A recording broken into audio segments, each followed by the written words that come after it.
everybody. Go ahead and take your seats, please. You ready to bring the jury in? Okay, let's do it. Okay.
All right, welcome back, folks.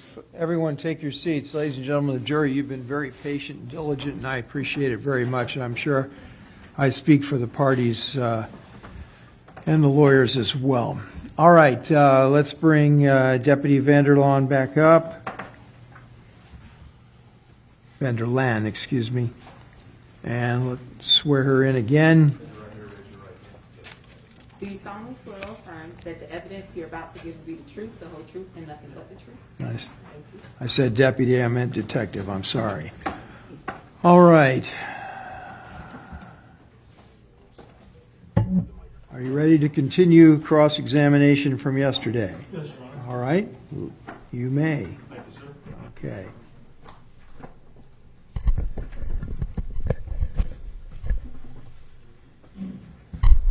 Are you aware that Dominique Jones spoke to Mrs. Rudolph just before this homicide?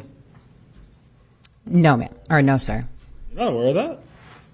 Before? Yes, ma'am. No. You're not aware that Oh, Dominique Jones... I'm sorry. Yes, I am. Okay. Pardon me. How do you know that? The phone records. Did you ask Dominique Jones what she told Miss Linda Rudolph on the phone? No.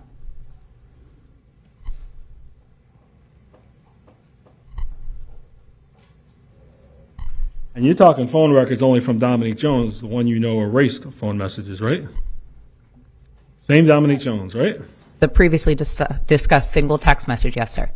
You don't know that. You're not a phone expert. You can't tell this jury she erased other stuff, can you? I am not an expert. You're correct. You have no clue what she erased, do you? Other than the one she confessed to when you had her brother's phone, right? I suppose, yes, sir. Never tried to get Mrs. Linda Rudolph's phone to see what the real text messages were, did you, ma'am? No, sir. Speaking of Linda Rudolph, isn't it true that she said before she wants a lawyer before she makes a statement to you? Yes, sir. People can do that, right? Absolutely. And she also told you that it was self-defense, didn't she, ma'am? Sustained. Well, you said yesterday you had no information other than what these young men told you. That's not really true, is it, ma'am? It's true, sir. So despite what Linda Rudolph told you, that's not contrary to what you knew? Making a simple statement such as that is not information which would lead me to have probable cause or cause at all to believe that there's further evidence that needed to be searched. You ignored what Ms. Rudolph told you, right? Absolutely not. Okay. Your probable cause means you just have to write a report that someone probably did something, right? Based on your report that you write.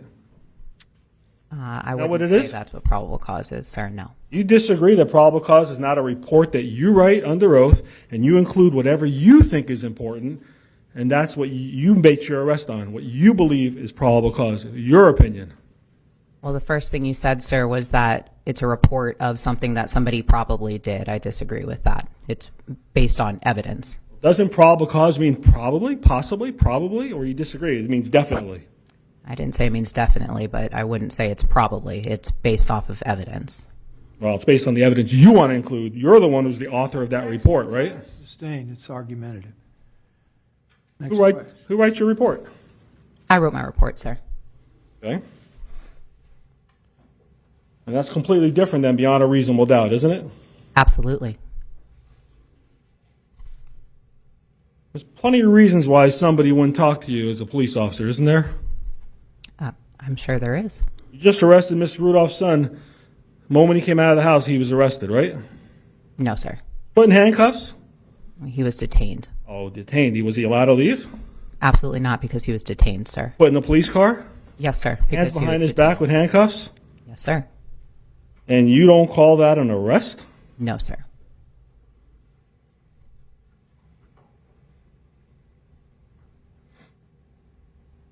Well, you don't know how Miss Rudolph felt, did you? No, sir. You have no idea if she thought you were the best detective in the world or the worst detective in the world. You have no idea what was going through her mind, do you? You're absolutely correct. You could have got a subpoena the next day, 2 days later, a month later, 6 months later, and compelled her to come in and give you a statement, couldn't you, ma'am? I wouldn't do that in this situation. I didn't ask you if you would do it. I said, couldn't you? Physically, could I? Yes, sir. Absolutely. Not physically. That's what detectives do. People who aren't cooperative, you get subpoenas to find out what they know, and you compel them, just like we bring people into court under subpoena. You could do that too, can't you? I can, but it's based off of what we think is best, and I do not think that would be best in that situation. You didn't want to be best because it might contradict what you did, and you didn't want to be wrong, right? Absolutely not, sir. Darrell Rudolph. Same thing. He didn't trust you, did he? You would have to ask Daryl Rudolph, sir. Okay, well, we'll do that later. But I'm asking you. You don't know? I'm not going to speculate as to what Daryl Rudolph feels. He didn't want to talk to you either, did he? No, he did not. Right? He said, I want a lawyer before I talk to you. Right? Yes, sir. You're allowed to lie to people, aren't you? As a detective. I am. Yes, sir. Yeah, you're trained to lie to get answers from people, right? Well, I'm not trained to violate their rights, so... Well, not violate their rights in terms of whether they have a lawyer or not. I'm asking you if you can lie to people and say, oh, I have got Johnny in this back room here, your partner, and he just told me you were at the 7-Eleven as the getaway driver, and that may not even be true at all. You could say something like that to get someone to admit something to you, right? I can, yes, sir. Yeah, and you're trained to do that. Yes, sir. Same way you're trained to look at jurors when you give answers instead of looking at me. You're trained to do that, right? I feel more comfortable speaking to the person that I'm addressing, so that's why I do it. All right, were you trained to do that is my question? I wouldn't say trained. Okay, so none of the courses tell you when you're in a jury trial, make sure you're making eye contact with everybody. No? Not necessarily, no, sir. I'm not asking you necessarily. I'm asking you, are you trained to do that? I have never taken a course where I was instructed to look at the jury as I speak to them. Okay.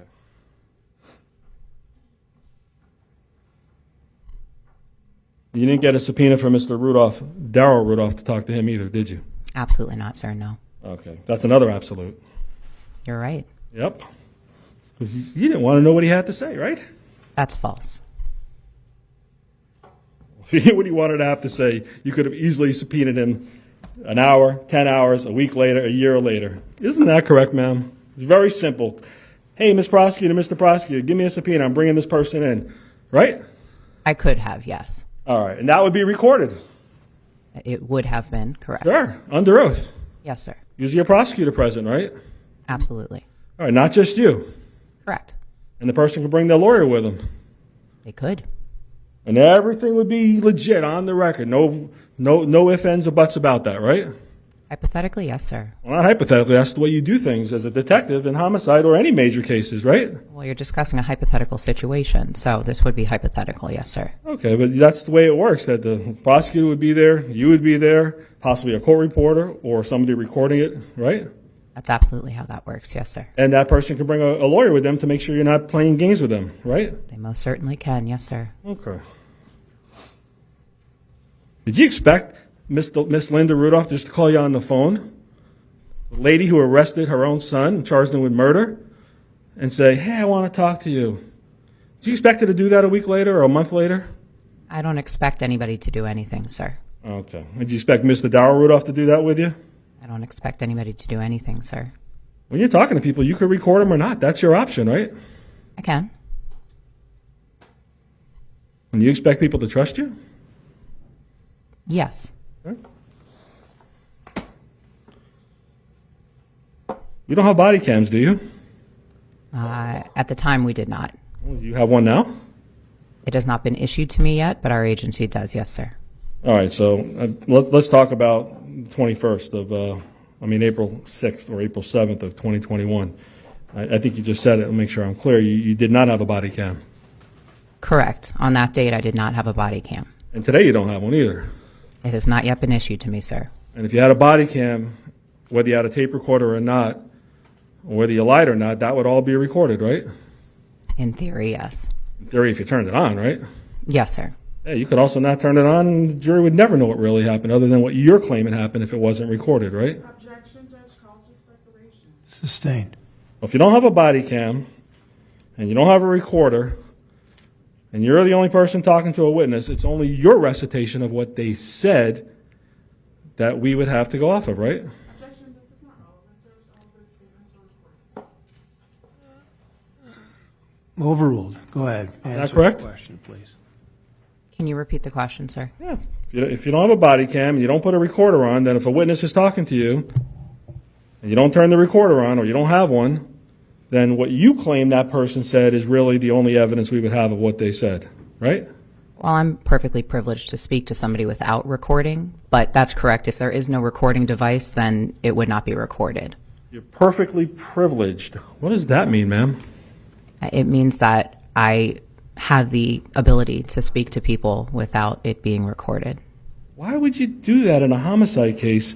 Talk to someone and not record what they have to say? What logical reason would any human being do that to another human being?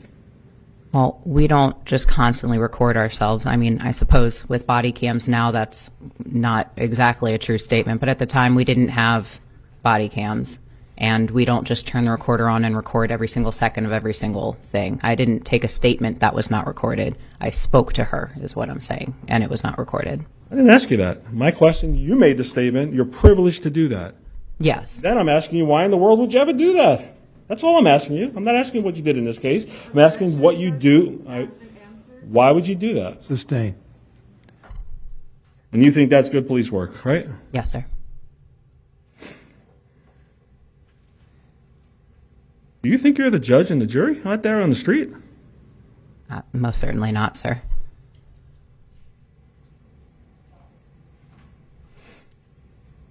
You never even asked Dominique Jones if she hit Mr. Rudolph with a trophy or a bottle in his head, did you? I did not ask that question, no, sir. Did she ever tell you she threw a bottle at him? I don't believe so. Did she ever tell you about a girl named Kyla? Dominique Jones, did she mention someone named Kyla? She didn't mention that specific name. I saw it in Mr. Rudolph's records, though. All right, she never told you how when Mr. Rudolph left the home, she snuck into his phone and saw he was talking to other women, and she was upset about that. She did say that, but she never mentioned the name Kyla. All right, did she tell you that she made Mr. Rudolph talk to this girl named Kyla on a FaceTime chat so she can see what their relationship was? I can't recall if she said that specifically, but she did say that she was upset about communication he was having with another female. Did you ask her how she supports herself? I did not. You have no idea if she was hanging on to Mr. Rudolph because she was thinking about maybe he's going to get an NFL contract again and she's going to hit the lottery, right? You don't know that. You're right, I don't know that. You never asked her anything about her relationship with Travis at all, did you? Aside from the romantic nature of it, no, sir.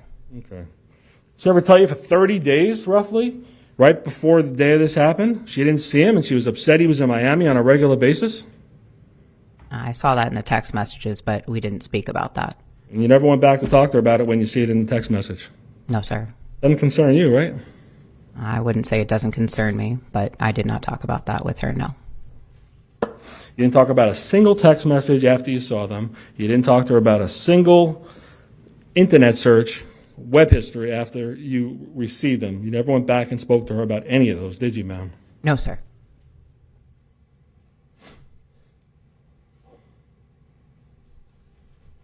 You found out that Dominique Jones made calls to someone named Tyranny Coleman, right?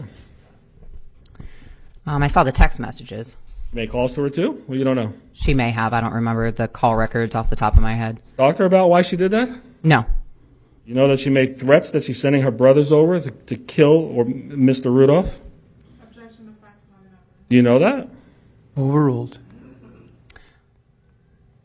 I saw the text message conversation where the opposite's occurring, sir. Right, but did she tell you she made phone calls at all saying she's making threats sending her brothers over to kill her brother? Phone calls we didn't discuss, no, sir. How do you know she didn't erase part of the message and only showed you the message where Tyranny Coleman is sending him back that if she doesn't cut this out, her brothers are going to get killed if they do this? How do you know she didn't erase her messages? Hypothetically, I don't know that. Hypothetically, I'm asking you as you sit there under oath, do you know that? I don't know whether your hypothetical text messages have been deleted, is what I'm saying. Hers, the one she sent. Yes. You don't know. You're right. No clue what she was texting and what she wanted you to see because you didn't take her phone as soon as you had an opportunity to, right? No, sir. And that's good police work in your mind. Yes, sir. Okay? You told Tyler Robinson when you talked to him around the 8th that there's cameras at the Rudolph residence, right? I'm not sure if I informed him that there are cameras at the residence. You sure did. You don't remember that? I don't remember informing him of that. Okay. Do you know why he had a memory lapse when he came to his deposition after you spoke to him and he couldn't remember anything about what happened at the front of the house? You would have to ask him, sir. I'm not going to speculate. I did. And he told me you told him about the cameras. And Objection. What's the legal? Not in evidence. I honestly don't recall. So, is that in evidence somewhere in this trial? I believe so, but I can't swear to it. All right, if you can't, then it's sustained. It was obvious there was cameras in front of the Rudolph residence even when you got there, right? Yes, sir. You couldn't tell if they were on or off when you got there, could you? No. Remember seeing any kind of red lights on the cameras when you were outside? I don't recall, sir. Remember seeing any kind of lights that would show a pedestrian is walking by the home that the cameras are working? I don't recall seeing lights specifically, but I do remember seeing the cameras. All right. When you say you don't recall seeing it specifically, can you say there was or wasn't, or you don't know? Well, I said I can't recall if I saw the lights specifically. So maybe they're there, maybe they're not. Correct. Maybe they're on, maybe they weren't. You don't know. Well, at this time, I know.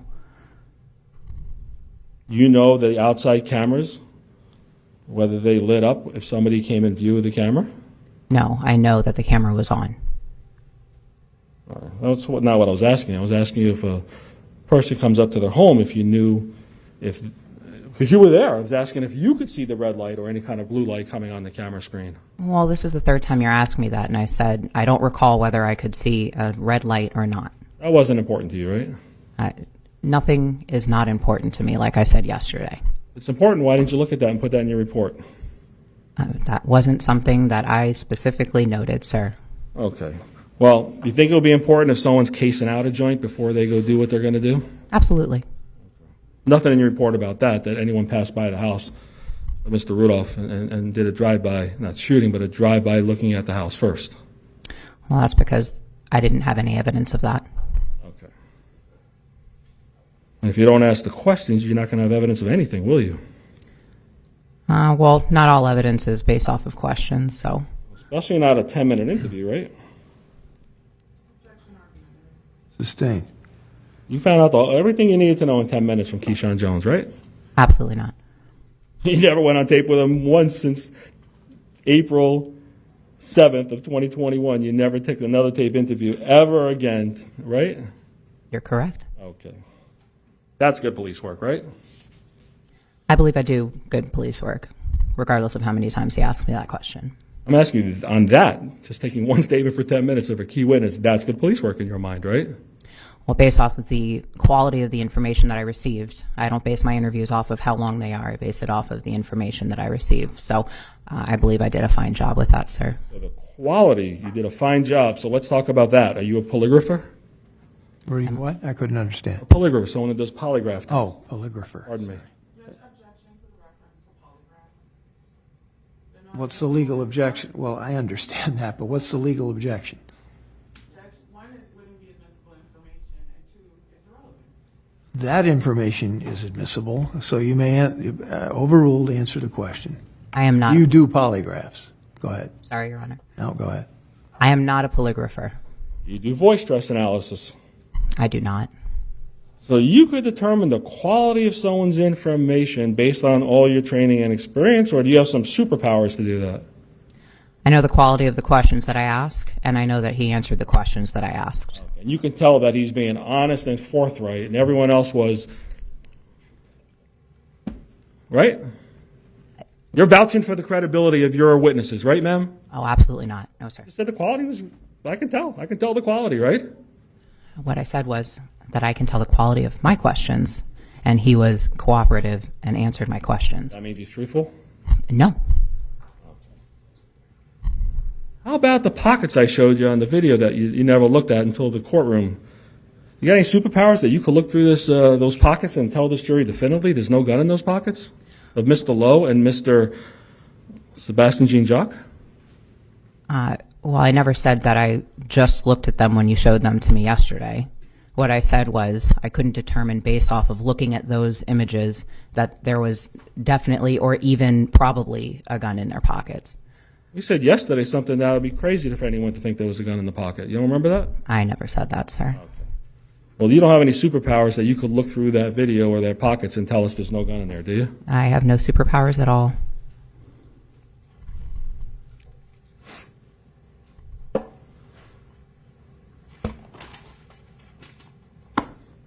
When I took your deposition back in, you have any idea why I take your deposition back in September 30th? Do you understand why I'm doing it, or you have no idea? Because you're privileged to ask me questions. If there's anything that you feel you don't have information on that you would like, you can ask me that. Okay. And you talked about civil rights. Don't you think it would be fair for someone you accused of a crime to know all the information that you gathered so I can figure out what the heck happened here? I don't know what you're referring to with civil rights. You mentioned the word civil rights. That was your words yesterday, remember? Did I? I don't recall specifically. All right, well, I'll move on. When I took your deposition back in September 30th, 2021, I asked you where Mr. Robinson's medical records were so I could see what really happened to him from the doctor's perspective. You didn't have them, did you? At the time, no. You didn't have them until recently this year, right? You're absolutely right. After I took your deposition, right? Yes, sir. After this case gets set for trial, then you get them, right? Unfortunately, in this situation, yes. That's fair too, right? Well, it has nothing to do with being fair or not. That's just what happened. Because that was your choice, not my choice, right? Your choice. Well, unfortunately, I thought we had those records, and as soon as I realized that we didn't, I wrote a search warrant for those records and received them. So it took you 2 years to realize you didn't have them? You didn't realize it at the deposition that I told you I don't have them? I knew we didn't have them at the deposition, but I was under the impression that we obtained them afterward, and when I found out that we hadn't, I immediately wrote a search warrant and got the records. When did you write the search warrant, ma'am? I know it was this year. Would you like me to look up the exact date? All right, sometime in 2023, right? Yes, it was this year. Okay.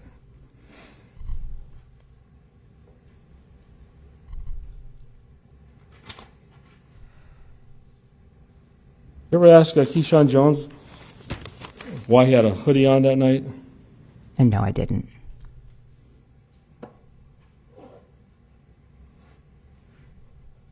You ever ask him why he was rubbing his hand beneath his sweatshirt? I did not. Did you see that? I saw his hand in his pocket.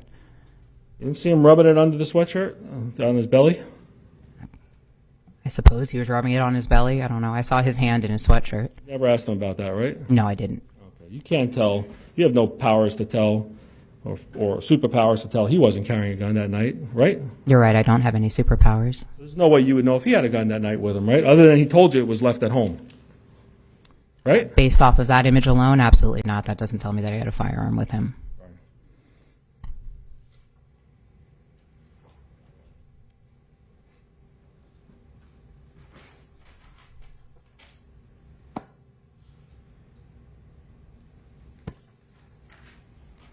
You didn't know Travis Rudolph's screen was broken and his phone was broken? I saw that the screen was broken. Did you turn the phone on to see if you could see the screen? No, I certainly didn't turn on a phone that I have no business going into. No, sir. Oh, come on. You guys don't actually go in the phone, but you can actually see if the phone is working, just like they did in DJ's room and said, I'm not taking that one because it wasn't on. You can tell if the phone is on or not. I'm not going to molest a phone and turn it on when I don't have any business going into the phone or manipulating the phone. No, sir. You would agree, you can't tell this jury that the screen on his phone was broken and he couldn't see any images or get any images on there. You don't know because you didn't look. I know I did say that I am aware that it was cracked, but I'm not going to manipulate his phone by powering it on to see that. So you have to power a phone on when you pick it up, and you can't just press the screen and see if it works? If it's not on, then I would have to turn it on. You know if it was on or not? I don't believe it was on at that time. How do you know it was on? How do you know it was not on and the screen wasn't working? How do you know? I suppose I wouldn't know that, sir. Okay. So you don't know if Mr. Rudolph took those pictures of his injuries or his family took those, do you?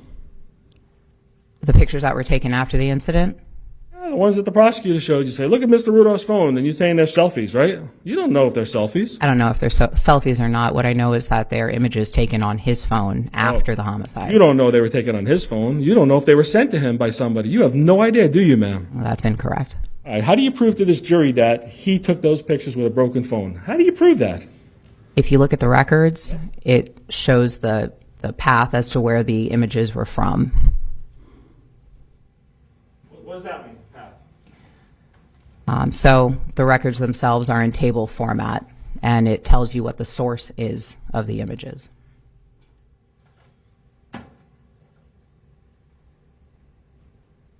You're not a phone expert in any way, shape, or form, are you? Not an expert, no, sir. But you can identify phones that it's the same phone from a few days later, you told us, right? You can look at it and say, that's the same phone I saw 5 days ago. Well,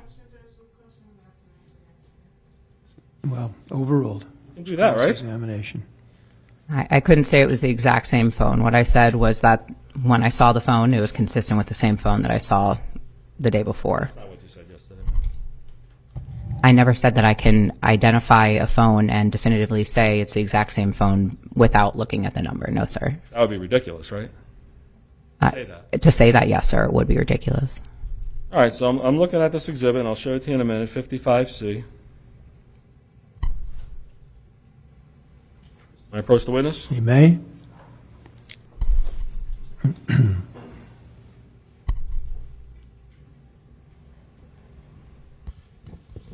Explain to this jury how you can tell these pictures emanated or started from his phone as opposed to somebody sending them in case he needed them down the road when you make a false arrest in their mind. It is sustained. I'll rephrase the question. Please do. You said you can look at those pictures, and you can look at those records, and you can tell this jury that they started from his phone, that the camera took those pictures from his phone. Prove that to us, ma'am. I'm going to explain it because I can't show it to you specifically, but there is a portion in here. I'm sorry you can't see it, but this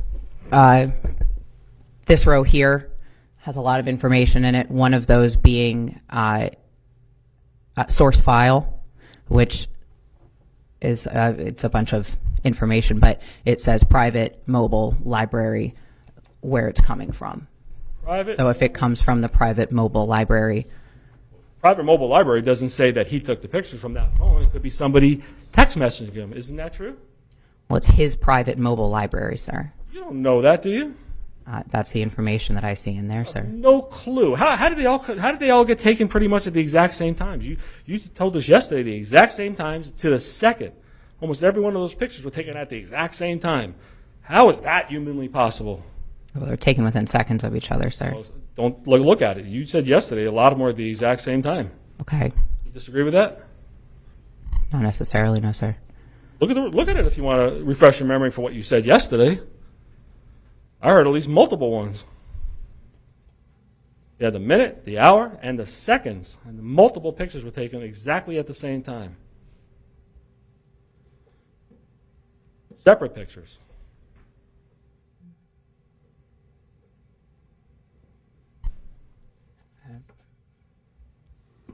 I don't see the capture times being the same time, sir. None of them? I'm not seeing it to the second. All right, tell us the first one. You did it yesterday. Tell us the time of the first one. 1:30 and 53 seconds in the morning. The next one is 1:31 and 2 seconds in the morning. This image. Hold on, I'm sorry. The first one was 1:31 what? 1:30 and 53. Okay, how much later was the second one then, approximately? I'm not going to sit here and do math, sir. I'm very bad at math. I don't know. I- But it's not the exact same time is what I can say. Well, I'm just trying to figure this out. You're going too fast for me. 1:53 what? 1:50 what was the first one? No. Tell me the first one. Say it again slowly, please. Yes, Your Honor. 1:30 and 53 seconds in the morning. Why don't you blow those pictures up so we can see them? Why didn't you do that so the jury can see those? I didn't think that I needed to do that. Why, you didn't want to see Travis Rudolph's injuries? That's not correct, sir. You could have blown those up, right? I could have, yes. Okay. 1:30:53. What's the next one, please?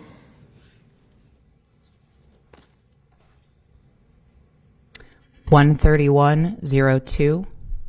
Okay, so that's about 7 seconds later. You disagree with that? I Maybe suppose, my math's yes. off, but that's what I get, 7 seconds. I'm sure. Okay, next one. 1:31:12. Okay, 10 seconds later. Next one. 1:31:19. 7 more seconds. Next one. 1:31:25. 6 seconds. Next one. 1:31:30. 5 seconds. Next one. And 1:31:34. 4 more seconds. Okay, so you can't tell this jury if someone in Mr. Rudolph's family took the picture from their phone and sent it to him. In case it was ever an issue in this case, they'd be proof that he had injuries because no one else took pictures but his family. Right? Can you repeat what you're asking me? Make it easy. You can't tell this jury someone in his family didn't take those pictures for him, did you? Can you? Well, I can't say who physically held the phone and took the pictures. No, sir. You can't swear under oath, or maybe you will, that someone in his family send Travis the pictures to his phone so they'd be in there forever. Well, based on the information that I'm looking at, and I could always be wrong, but from what I'm seeing in here, it says that it comes from the private mobile library. All right, so private mobile library, you have any type of training to tell us what private mobile library means? I'm not going to go over definitions. I'm not an expert, you're right. So can you tell this jury under oath what private library means? Well, I'm not going to go over definitions because I'm not an expert. So you can't.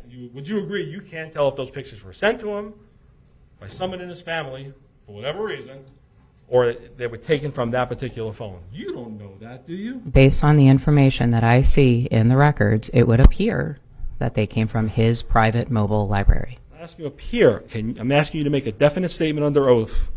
Are you making a definite statement under his oath that those pictures started or were taken with his broken phone? I'm not going to make a definite statement over oath. Like I just said, I could be wrong, but from the information that I'm seeing here, as not an expert, but someone who has been trained to look at that information, that is what I'm getting from it.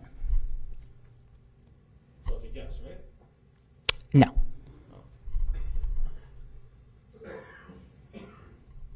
So it's definite or possibly? I have said numerous times that it's not definite. I could always be wrong.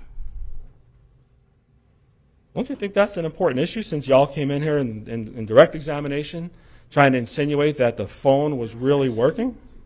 Sustained. Don't you think it's important when you testify in direct examination under oath, the members of Palm Beach County, a jury, that these pictures were taken from his phone, and that was your statement?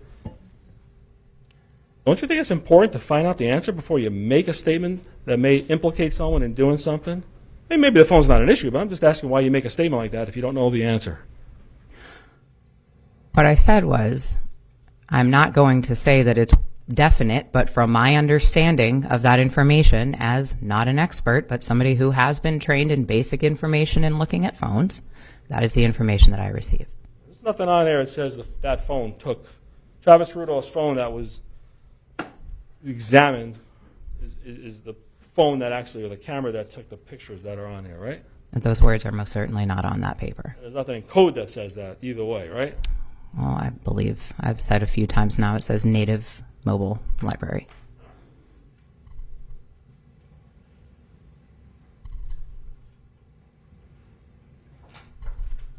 Why do you think somebody would take pictures of own injuries? Do you have any idea? There are many reasons.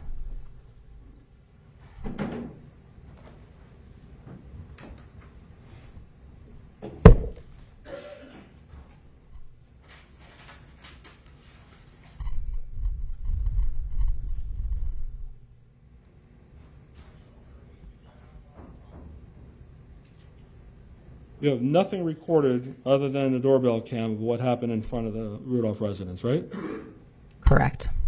And other than the video that shows Tyler Robinson, Linda Rudolph, Travis coming out of the house and falling with his firearm, and maybe one or two other people on the street, there's no other video of what happened, right? In terms of that we can see clearly. There is other video, but are you referring specifically to the ring video? No, I'm referring to clear things that we could see.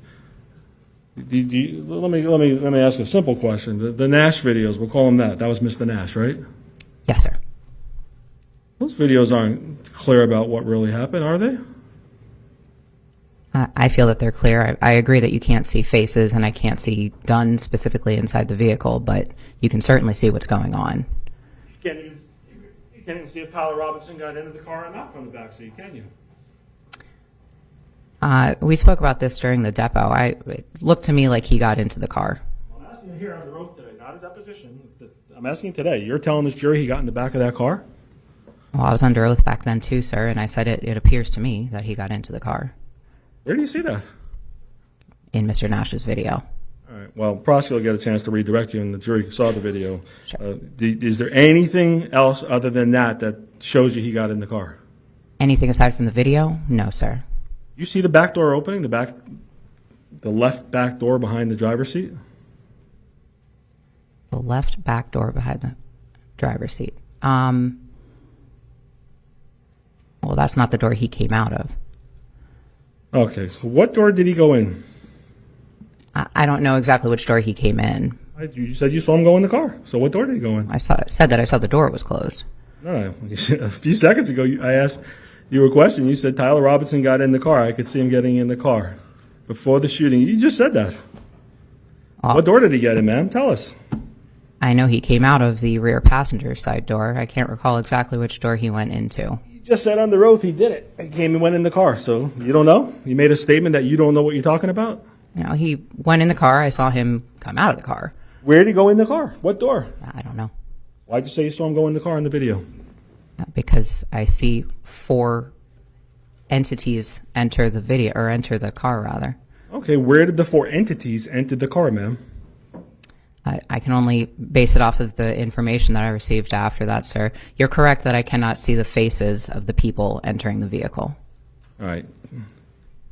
Well, you absolutely told this jury you saw him go in the car, so you can't answer that question today, right? From the video. I cannot see his face and specify it's him entering the vehicle. You're right. Well, what door did everyone go in, the entities as you called them? What doors did they go in? Well, I said I can't see their faces. I saw 4 people. 4 people arrived. 4 people got in the vehicle initially, but I can't tell exactly which faces, so I can't tell you exactly which doors they went into. I'm not asking you the names or the faces. I'm asking you what doors opened up, since you saw everything so well. That's not what you asked me. You asked me who went into which doors, and I said that I can't say that. Well, you said you saw Mr. Robinson go in the car, so I'm trying to figure out where everybody got in, since you see better than me, and I want to know where it was. I saw 4 people exit the vehicle. I saw 4 people enter the vehicle again, and then I saw Mr. Robinson exiting the vehicle from the rear passenger side door. All right, so you know the doors. There's a driver's door, front passenger door, a back rear door behind the driver, and a back rear door behind the passenger. I'm not asking you the names. I'm not asking you the faces. Tell me what doors opened up right before the shooting. And how many people got in each door. I can't say that And how do you know 4 people got in? because that's what I saw in the video. What doors they go in then? I can't see it. Maybe you see something I can't, so I'm just asking you to help me. Well, again, I said I can't say who went into each door. All right, can you tell us any doors that open, ma'am? I'm not going to say which doors open and which doors didn't open. I saw 4 entities go back to the vehicle. No, you said 4 got in the car is what your statement is, not go back. Sustained. What doors opened up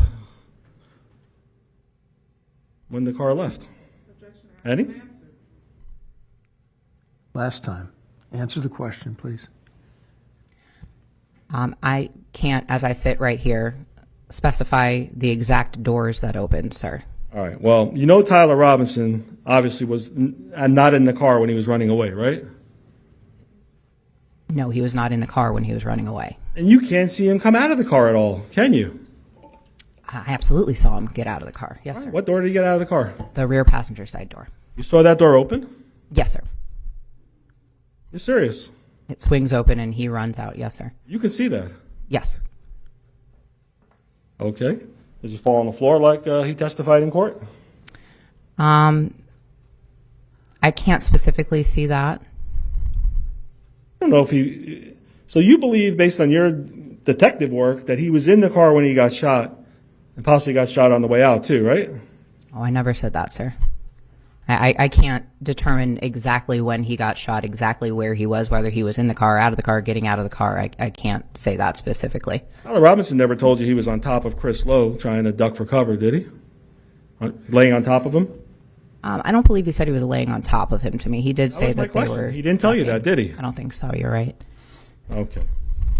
And if he got hit by bullet fragments that hit an intermediary target, do you know what an intermediary target is? Explain that to me. No, sir. All right. Well, if a bullet goes through a car, we heard testimony from people who've been doing this a long time saying that's an intermediary target. And then the bullets fragment. I still don't understand what an intermediary target is. All right, well, that's fine. Are you aware that little fragments hit Tyler Robinson? Little bullet fragments after going through the car? You don't know that. That would make sense, but Yeah, it would make sense he was in the car or out of the car maybe. The bullets are going through the door and hitting him. We don't know, right? I don't know. No, sir. Wouldn't that be important to try to figure that out if he's telling you or trying to tell this jury that he's laying down in the car and he gets shot and then he gets out of the car? Wouldn't that be important to look for blood to see if Mr. Robinson's blood's in the car to see if his story makes sense? Blood being or not being in the car doesn't necessarily confirm or refute a story. All right. Well, if I get shot numerous times standing right here, hopefully I don't, but let's say I do. Hope not, sir. I stand right here, okay, and no one's in this courtroom but the person who shot me. Okay, and I'm standing here. You don't think there'd be some blood around the podium, around the floor? where I'm standing, or if I'm laying down, wouldn't it be on the floor or the seat or something, or sitting down? There may be. You didn't find any blood, right, in the back seat. You told us that. You're right. You didn't consider that, did you? Or you considered everything? Consider what, sir? What I'm talking to you about. You didn't even think like that, right? Wasn't even a thought in your mind. How in the world did he get shot in the car and there's no blood in there? Well, as I said before, we don't know whether he got shot in the car, as he got out of the car, or completely out of the car. What we do know is that he was shot, and it is not always that somebody immediately begins bleeding when they're shot. That doesn't happen all the time. Okay, so you have a medical degree to tell this jury when somebody like Mr. Robinson, how he would bleed or not bleed. You're telling us that maybe he wasn't bleeding when he got shot? That's your testimony? You know that? I said none of those things. I'm most certainly not a medical professional. What I said was based on my training and experience, and I've seen many, many people who have been shot alive and dead, and based on where it is, they don't immediately start gushing blood like they do on TV, is what I'm saying. All right, how many people did you actually witness get shot in person? 0, right? Get witnessed shot immediately? You never witnessed a person get shot immediately right in front of you? No, sir. How can you tell the jury they don't start bleeding immediately or not if you don't see that? Because I've seen victims of crimes who were, or just people who were shot in different areas, and even at the time that I see them, which is not immediately after they were shot, they're not bleeding a lot. Okay. You can't tell this jury, based on the wounds of Tyler Robinson, whether he would have been bleeding when he got shot or not. You have no clue, do you? I can't say that definitively, absolutely not. Can't say it at all. Can't say what? Said definitively. I'm saying you absolutely can't say whether he was bleeding or not when he got shot. I cannot make that determination, no. Why is there blood drops on the car? Where? Outside, rear panel, driver's side. I'm not sure. You know about that? I'm not recalling that off the top of my head, no, sir. Did you ever have that tested? No, sir. You don't think it's important to know whose blood that is? I don't know what you're referring to, sir. You don't even have a clue there was blood drops found on the car, right? There were blood drops found on the car, yes, sir. The outside of the car, not inside, outside. On the outside where the decedent was, yes, sir. There was blood found on the outside of the car where the decedent was. Yes, upon opening the door, there was blood, like, in the door jamb, I guess. I'm talking outside. In the door jamb when nobody could humanly see, unless you have x-ray eyes. I'm talking when you're outside the car. I don't know what you're specifically referring to. Specifically wondering why you didn't test DNA from the outside of the car. Or you can't test something you don't know about, right? You didn't know about it. You were saying blood, now you're saying DNA. I don't know what you're specifically referring to, sir. I'm trying to talk to you about the truth. Do you know if there was blood on the outside of the car on the rear quarter panel of the driver's side? Not as I sit here, no, sir. And you had 2 years to prepare this case, right? Yes, sir. Okay. So if you didn't know that there was blood there, you certainly didn't test it, right, for DNA? Certainly not. Absolutely not. Absolutely not. Right. How about the blood drops in, there was a stanchion number 40.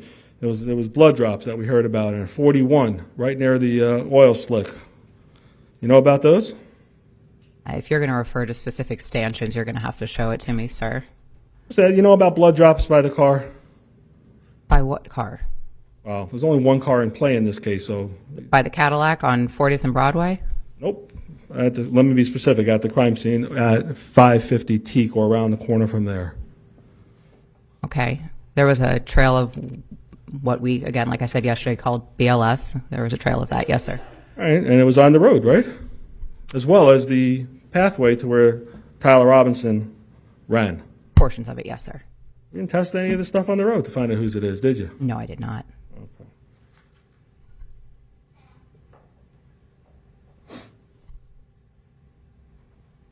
Don't you think that's important to do if somebody comes into a courtroom and possibly feigns that they've lost their memory to really know from physical evidence whose DNA it is?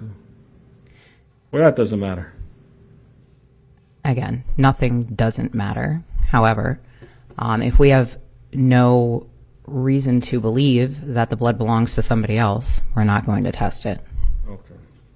Same thing with the gun, the 9mm gun. No reason to test that, right? For DNA. Correct. You didn't charge, well, do you know that Tyler Robinson was basically brought here by 2 police officers in November of 2021 to give a statement in open court? I was not aware he was brought by 2 police officers. Okay. You never looked into charging him with perjury for lying in a courtroom over and over, did you? No, sir, I wasn't present for that. No one, and you didn't bother finding out about that, right? Well, it's not about bothering or not bothering. I wasn't present for it. It's your case. How come you don't know about it? No. I wasn't present for it. I didn't witness it Why not? because I can't. Well, afterwards, no one told you about it? I heard general information, but not specifics, and certainly nothing that I would be able to charge anybody with. Okay. So do you absolutely look into it? Did you absolutely not look into this? I did not look into it.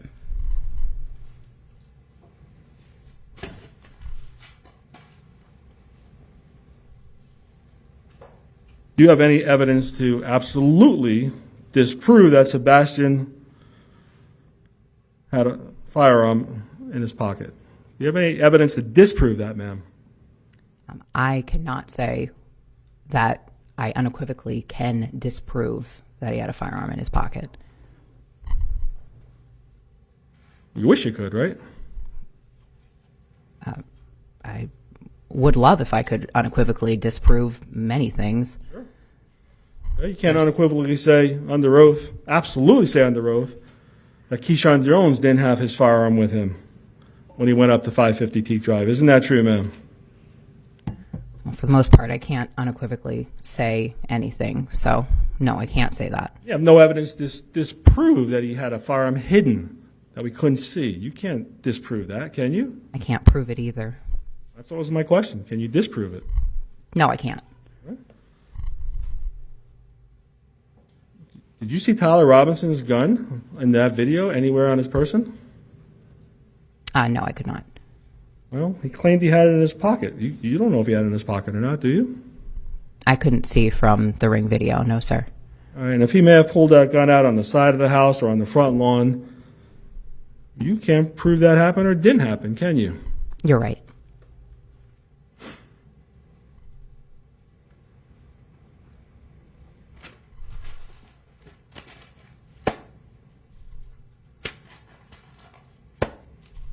The black T-shirt on there, you never on the front lawn. You never took DNA from that, right? I did not. Well, you didn't. Well, it was taken, but you never Correct. had it examined to find out whose DNA is on that shirt. No, I didn't. Okay. Did you happen to go to a private high school? Are you asking? I remember questioning along this line. So overruled at this point. I'm not asking you the name. Did you go to a private high school? I did not. Did you go to an all-girls school? I did not. But no one ever took their shirts off to get into a fight where you went, right? No, sir. Okay.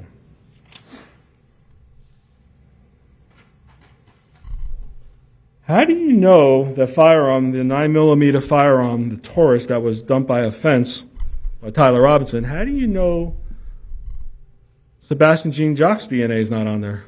I don't. How do you know Keyshawn Jones his DNA is probably on there because he sold it to him, right? Not necessarily. Maybe, maybe not, right? Correct. Okay, how about Chris Lowe? Do you know if Chris Lowe's DNA is on that firearm? I didn't test the firearm's DNA, so I wouldn't. You don't know. Correct. Do you know why Chris Lowe, not in this day, not on April 7th or 6th, do you know why he would have put Keyshawn Jones' phone in his pocket to see if it fit? Can you ask the question again? Yeah. I'm not talking about the 6th or the 7th of April 2021. Okay. Before that, do you know why Keyshawn Jones would take, now let me backtrack. Do you know why Chris Lowe would take Keyshawn Jones' firearm and put it in his pocket to see how it fits? I don't know why he would do that. No, sir. You never heard that before, do you? I have not heard about that. No, sir. You don't know if that's true or not. It's just me telling you. Right? I don't know if he put somebody else's phone in his pocket. No, sir. Yeah, this is the first time you're hearing that, right? Yes. Do you ever run records to see if Do you have any way of knowing if Sebastien Jean-Jacques ever bought a firearm? We talked about this yesterday. No, sir. I can't look up records like that. If I tell you right now you can go on your cell phone and check stuff like that, you don't know about that? To check what firearms a specific person has purchased? You have ability as law enforcement officers to check databases, don't you? Absolutely. All right. Did you ever try going on your computer and checking out who bought what gun? Well, there, to my knowledge, is not a database where I can look up that specifically. Okay. And you can't subpoena anybody to do that either, right? I don't believe that's possible, from my understanding of the way that works. So when I go to a store with my concealed weapons permit and buy a gun, and it puts the serial number and they check my background and all that, where does that paperwork go? Your background? No, the serial number, my name, copy of my concealed weapons permit. Where does that go? Do you know?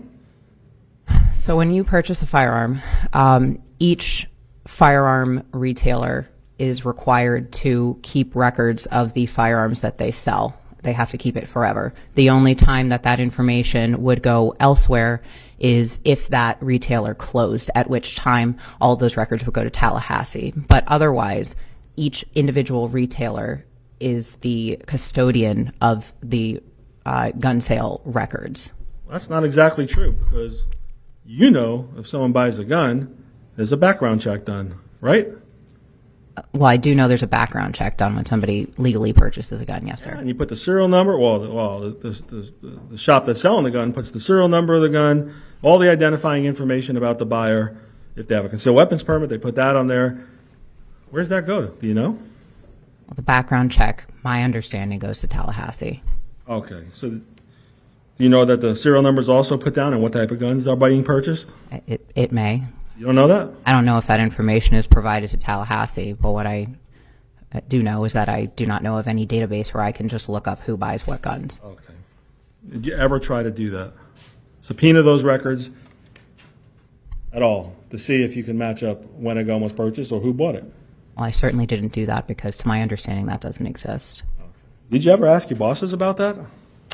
I did speak with a coworker of mine who is very knowledgeable in that area. You ever call ATF, in charge of alcohol, tobacco, and firearms, and ask them, hey, I'm curious, guys, I need to figure out if anyone has a gun or where they bought it or when they bought it. You ever do that? No, I haven't. Know what a straw man purchase is? What is a straw purchase? Straw man purchase, they call it. I'm not making sexist, it could be a straw woman. Do you know what that is? I've never heard of a straw man purchase. I've heard of a straw purchase. Okay. And I'm not talking about a drinking straw. I'm talking about someone buying a gun and then selling it to someone right after.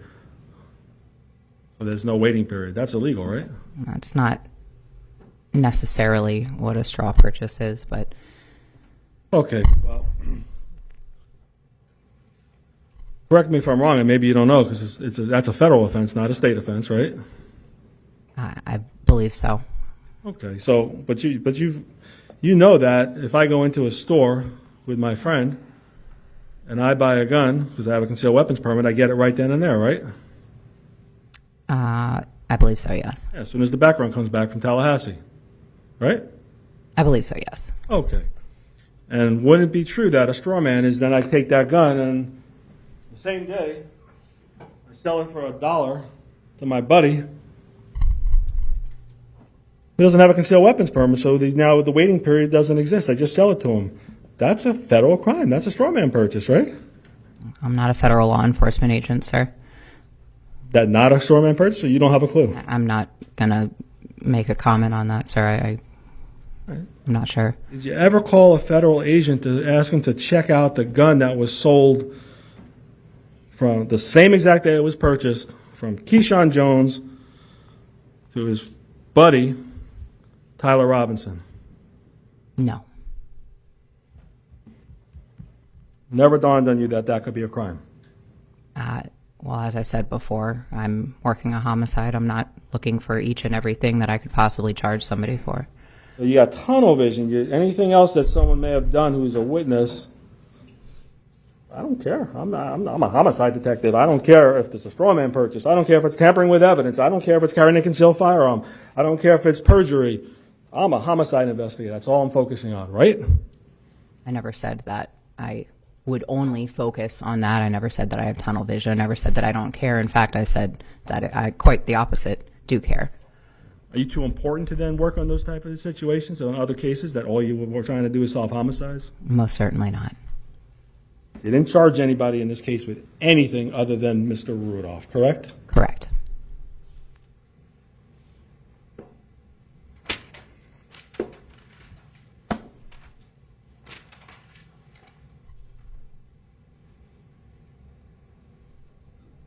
You never even tried to speak to Terry Coleman, did you? I did not know. Well, I did not. Are you inferring that someone else did from your department after this case took place to find out what was on her phone? I'm trying to find out if you talked about the phone messages and the calls. Objection, that was not the question asked. Asked whether or not it was I'll state it better, All right, Judge. thank you, rephrase. All right, after April 7th, April 8th, April 20th, February of 22, you never reached out to Ms. Coleman and say, what was Dominique telling you on the phone, right? Correct.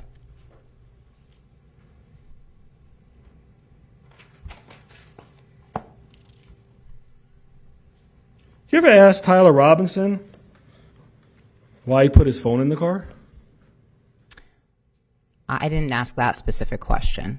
Well, I think you did. And do you remember him telling you that he put it in the car because he didn't want to lose it during a fight?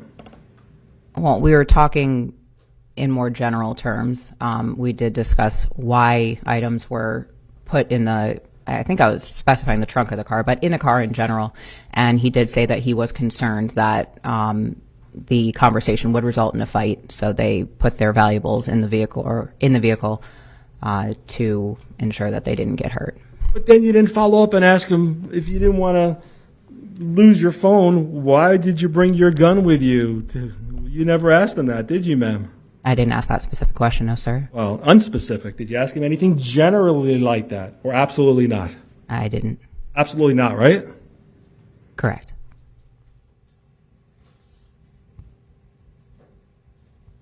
You ever check if there's hospital signs on the path that these young men drove on?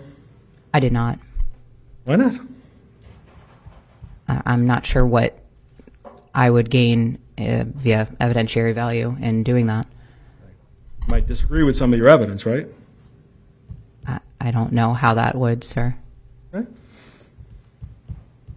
You don't even know if they told the truth that they GPSed the hospital on a phone, right? I don't know that specifically, if it was done on the phone. You don't know it at all, do you, other than they told you that? Correct. They tell you how they GPSed it, on whose phone, or if it was the car GPS? No. Do you know why they didn't call 911 when they first left? Did you ever ask that? I know that they said their focus was more so on getting Sebastien to the hospital at that time. That was what Keyshawn told you, right? Yes. Not what Chris Lowe told you. Keyshawn told me that, the driver of the vehicle. Chris Lowe said he made the call right away, right? To 911 on the way out. I don't know if he said it right away. Okay. Before they came to their final resting spot, right? I don't know.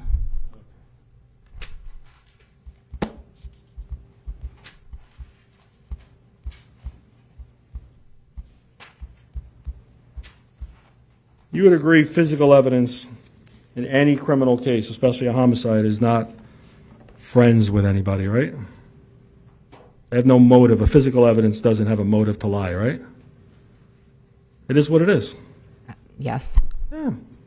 That gun is not anybody's best friend, right? Any of these guns here, right? I don't believe inanimate objects are friends, no, sir. Of course not. Physical evidence is what it is if you find it, isn't it? Yes. Why it's important in every case to get all the physical evidence you can so a jury could make a decision if there's a trial, right? I get evidence, I receive evidence based on having information that evidence would exist. Yes, sir. Well, do you agree it's important that you're checked? In other words, the police are checked by members, we the people of the public, to make sure you did your job right. That's why we have trials, right? Yes, sir. And that's why it's important to get everything you possibly can before you rush to judgment. Do you agree with that? Well, it's important to get all of the evidence you can get based off of the information that you have. Yes, sir. And you said you go in as a blank slate, so you would agree with this statement. It's important not to rush to judgment on any case, right? Absolutely.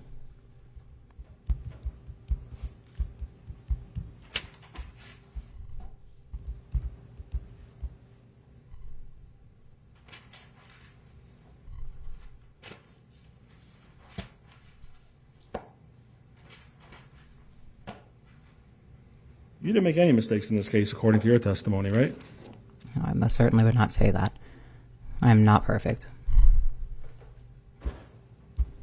You arrested a guy who could be innocent, didn't you? Based on the evidence I have, I don't believe that's true. You have no way of knowing if Tyler Robinson had a gun pointed directly in his face and his brother's face from 15, 20, 10 feet away. You don't know if he did that, do you? You're right. I also don't have evidence that he did. You weren't there. How could you see it? Right? Well, that's why I rely on evidence. Yeah. Hopefully you do. I You have, absolutely do. You have no video to show that didn't happen, do you? Nope. I also have no evidence that it did.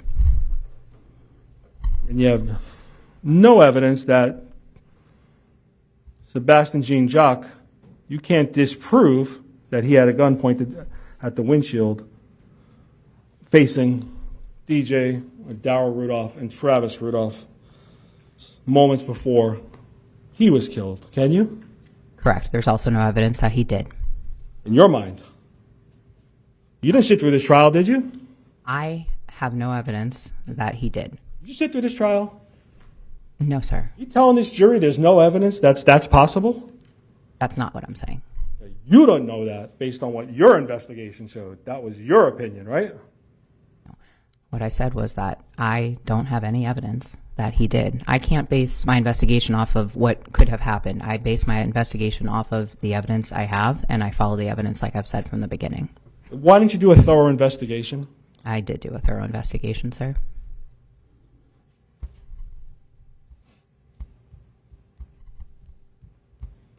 You never found out who someone named Hack or AP is until February of 2023, right? Correct. You can't explain to this jury why Tyler Robinson's texting somebody else, 5:50 Teak Drive, someone named Hack, right at 11:40, 11:50 p.m., roughly around that time. You have no clue why he's inviting someone or giving them that address for whatever reason, right? I can't say that, no. You don't know if he was ordering Uber Eats or he was ordering another friend to come help do something to Mr. Rudolph. You don't know. Well, You don't know that, do you? I would know if he was ordering Uber Eats, but the basis of his question, no, I don't know that for sure.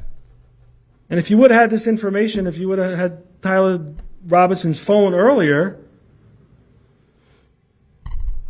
maybe you didn't want to do it, but maybe I could have figured this out, or someone else who cared could have figured it out who Hack was and why he was given that address, right? Objection. Sustained. It's It took you 2 years to get that information. Almost 2 years, right?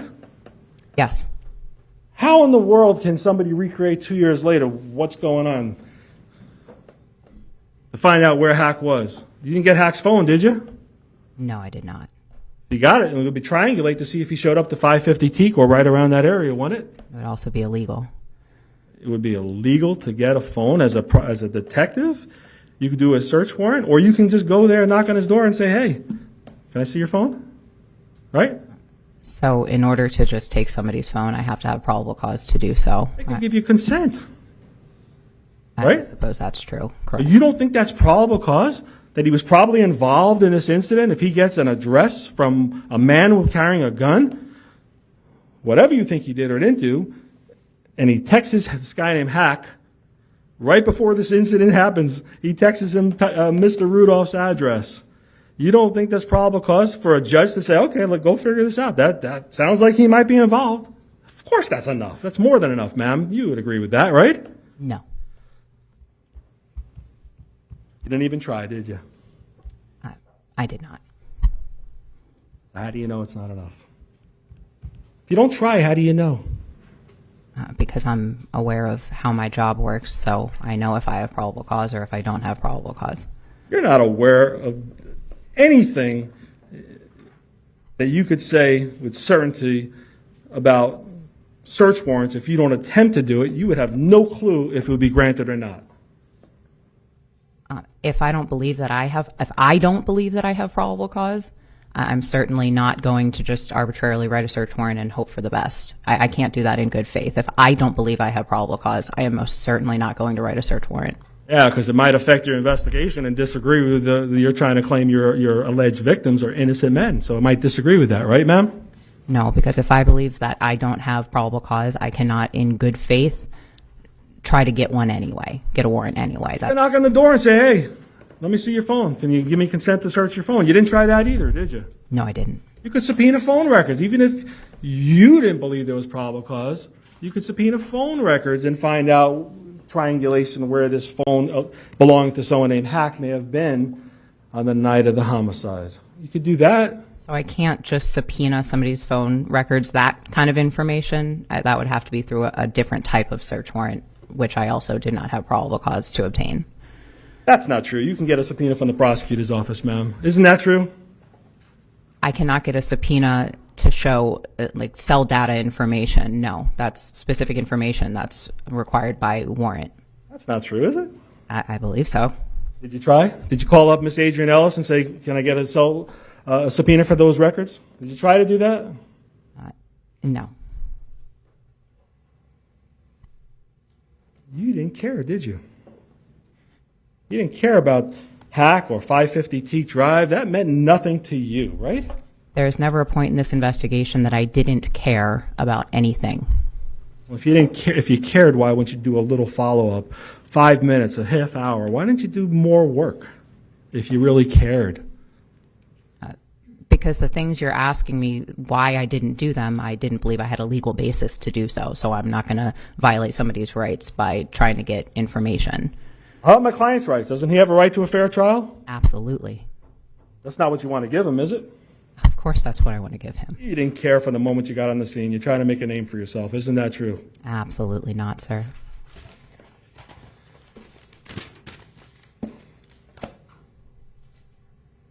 You never subpoenaed any social media from any of the players in this case, did you? No, sir.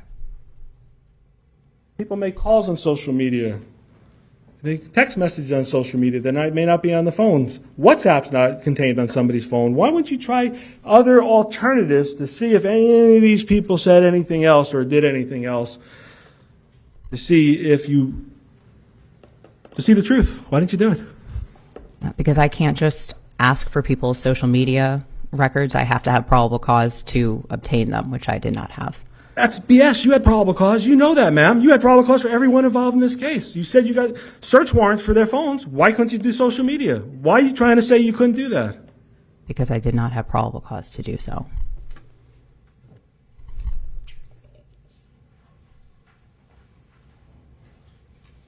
What did Chris Lowe send Dominique, Keyshawn, Tyler? What TikTok video did he send right before this homicide? I don't recall off the top of my head. You wouldn't know because you never tried to get it, right? No, I don't recall off the top of my head. Well, you know there was a TikTok message sent, right? Yes. A video. Yes, that's what TikToks are. Yeah, wouldn't that be kind of important for a jury if he sent a video saying somebody's house burned down or a drive-by shooting or something representing violence? Wouldn't you want to know that? There's lots of things I'd like to know, sir. Well, what attempt did you make to get that, ma'am, where you didn't have probable cause? None legally, so none.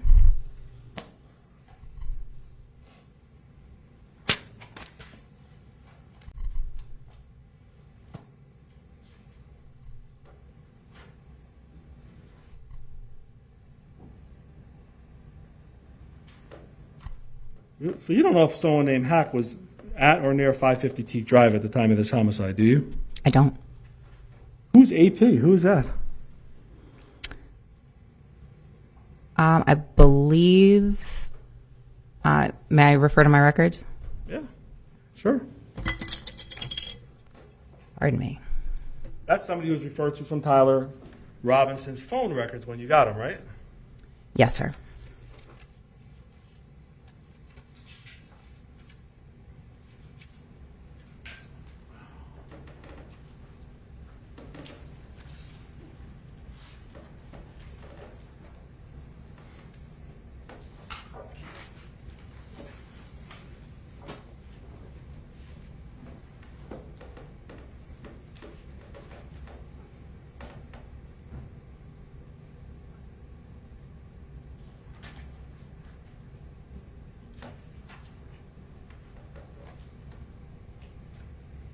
I believe that was somebody named Alex.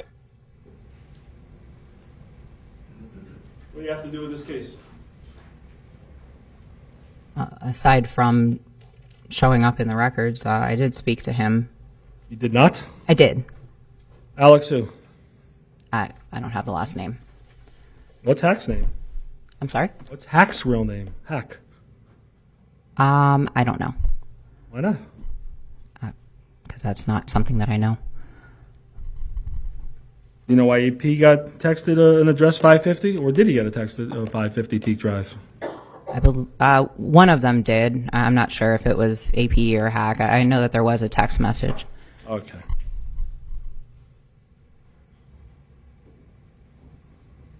You never heard from Chris Lowe that he helped beat up DJ or Daryl closer to the vicinity of the black Cadillac, did you?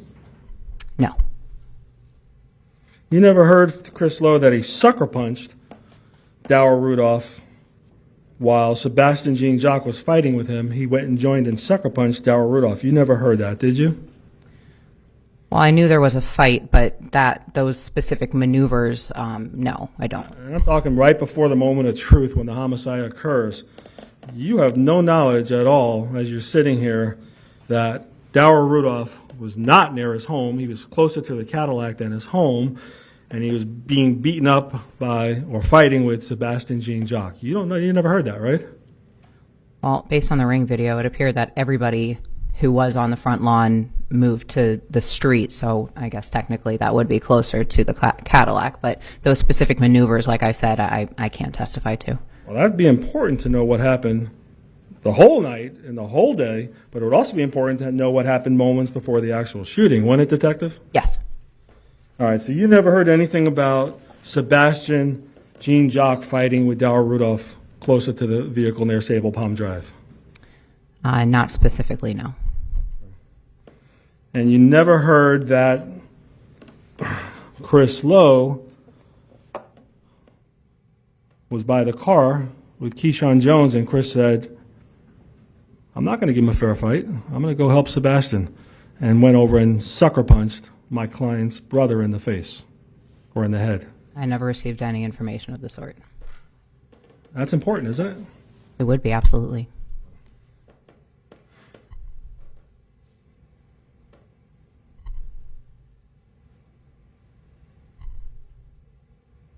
You have no idea what Travis Rudolph saw down the block, what he was looking at. Let me finish the question.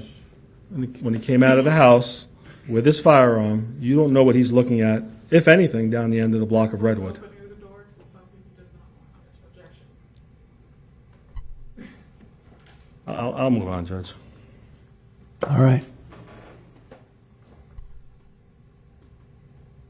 There comes a time you don't see my client looking down, my client going down the block.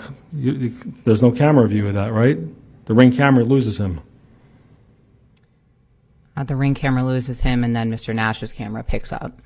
Doesn't show him coming down Redwood. It shows him when he starts shooting, and maybe a second before, right? And it shows him walking down, yes. You can see him from the corner of Teak and Redwood walking down the block from Mr. Nash's camera. I didn't say that. You see him just a moment before the shooting starts, right? Yes. Okay. So you don't know if he ran down the block to save his brother, if he walked down the block to save his brother who's getting beat up by two men, because you never heard that before, so you would not have any information about why the defendant, who you charged, Travis Rudolph, with murder, you don't know from the physical evidence in the fight why he physically walked down or ran down the block, do you? What I do know is that his brother was behind him when he began shooting. I'm going to ask you that. Well, let me ask you this: when Mr. You just agreed you never heard anything about Sebastien fighting with Darrell Rudolph down the block closer to the car by Sable, and you never heard Chris Lowe joined in 2 against 1. You never heard that, so you don't know where Darrell is, do you? At that moment, Objection, compound question. Sustained. do you know where Darrell Rudolph is? Well, assuming he's getting beat up, because that was the testimony in the courtroom. There was 2 guys fighting him. Where was he? I know there was a fight in the front yard. I'm not going to guess what the other witnesses stated, sir. You don't know, right? You don't know where he was. I'm asking, do you know where he was? I'm asking you to guess. I'm asking if you know. If I know where he was when, sir. When he was getting beat up by 2 men, I right by the car area on Sable. Where was he? Well, I You know? hear what You don't you're know. telling me where he was, but I can't say precisely where he was. Okay. So you have no way of disagreeing that if the testimony was that 2 people were fighting with Darrell Rudolph near Sable Palm on Redwood, near a tree or near Sable Palm, you have no way of knowing if that's true or not true because you never heard any of that in your investigation, right? I was never provided that information, no, sir. Okay.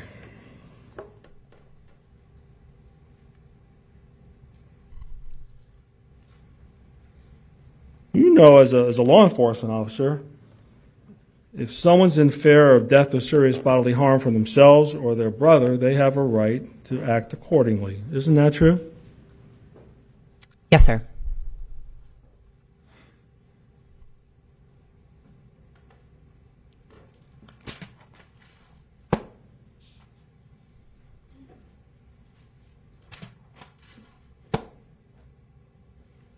On April 7, 2021, during your 10-minute interview with Keyshawn Jones, isn't it true that he told you he was going to chill with his friends, Chris, SB, who you know is Sebastian, and Tyler? Isn't that true? I believe he said something along those lines, sir. Chill, right? What's chill mean to you? Spend time with, hang out with. Okay.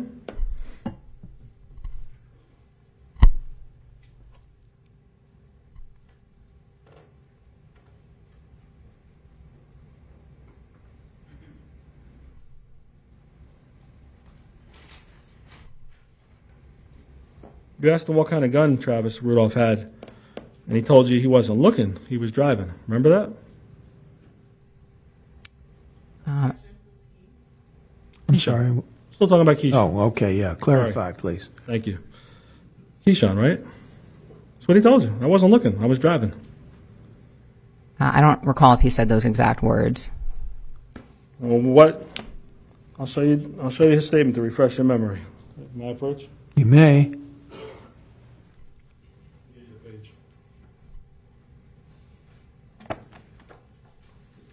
Actually, look at your report, or I'll show you your deposition. Either one. You think to refresh your memory, or you want to see it? I was not present for his deposition or for his testimony here. Statement he gave you. You're talking about a transcript of the statement that he gave me?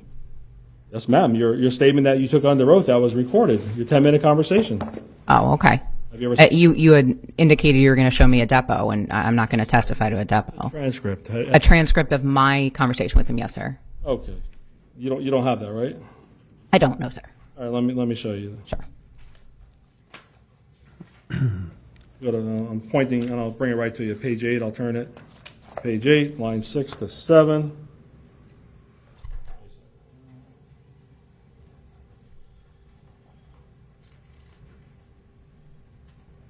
Nope, wrong one. This one.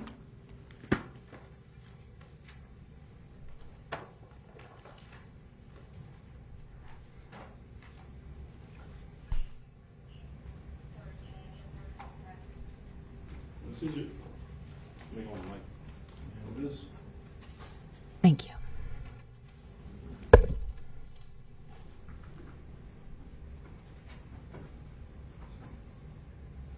copy of your statement that you took on April 7th, 2021 of Mr. Jones.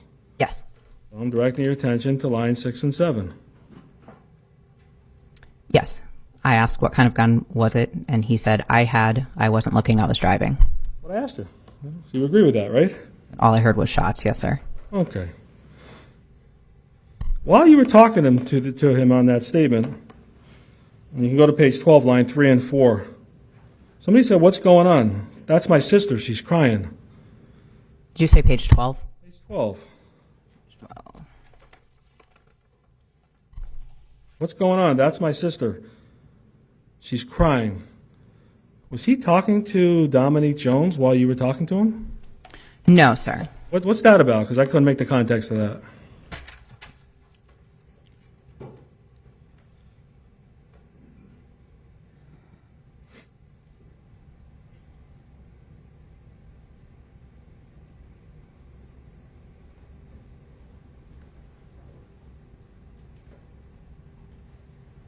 If you don't remember, that's fine. If you know, just tell us.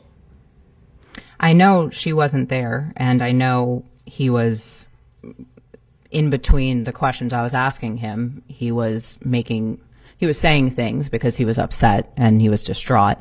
What is my sister? She's crying. That's my sister. She's crying. What's the context of that? You would have to ask him specifically. I'm not You don't going remember?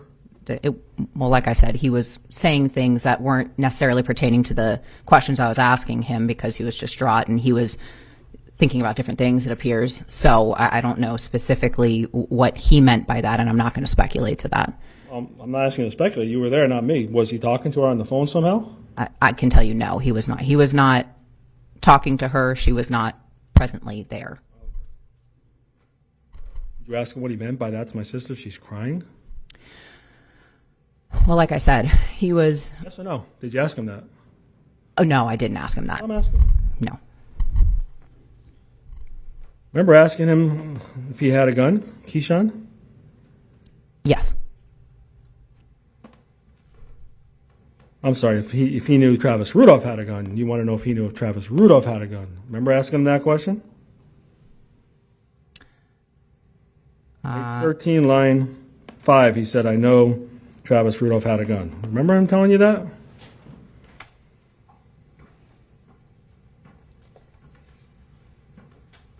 Well, you don't remember that.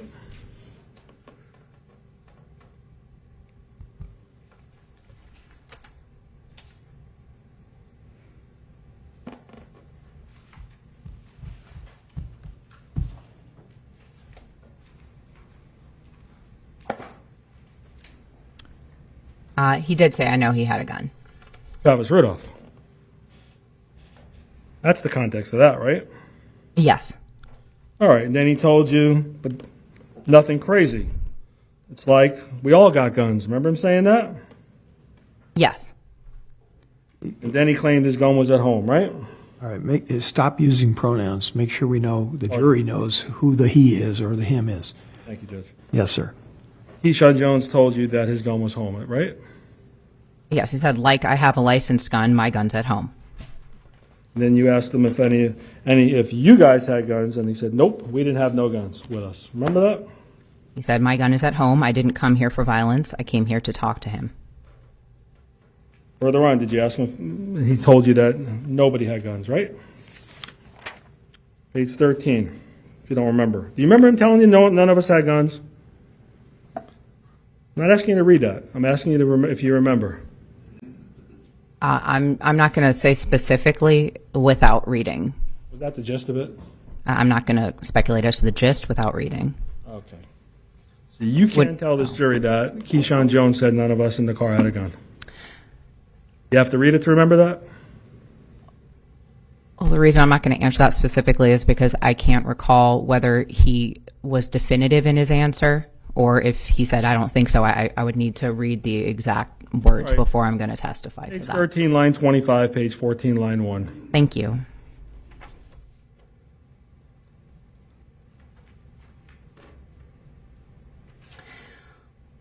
What he said, what I said, So none of you guys had guns with you, and his answer was, no, we didn't have no guns. I said, okay, and he Well, I asked said, you, did he say no guns? but he said something after that that's That's what pertaining the to that. prosecutor can ask you that on redact if they want. Oh, okay.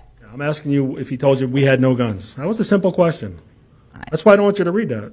We'll be here all day. I'm just trying to find out what if he said we had no guns or not. Sustained.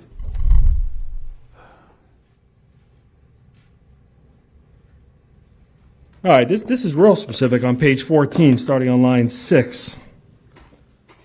Isn't it true that Keyshawn Jones told you it was quiet until he came into the street, and then I heard gunshots?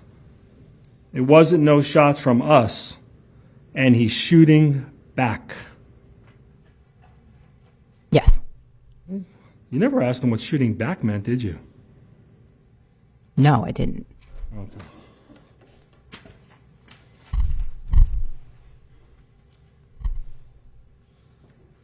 Last topic, I promise. 9/30/21 was the next time you did anything in this case after April 7th, other than giving your deposition and doing your original reports?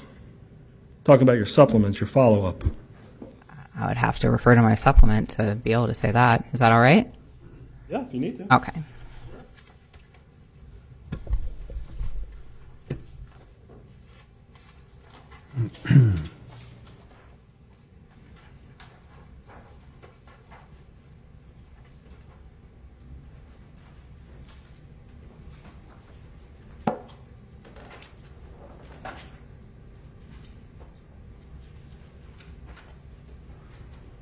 September 30th, 2021.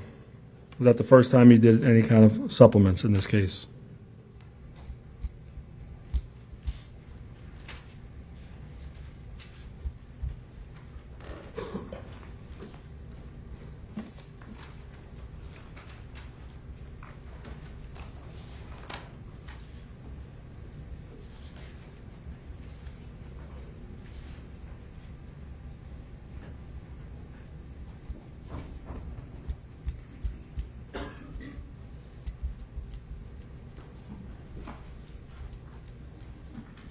No, that's not correct. No.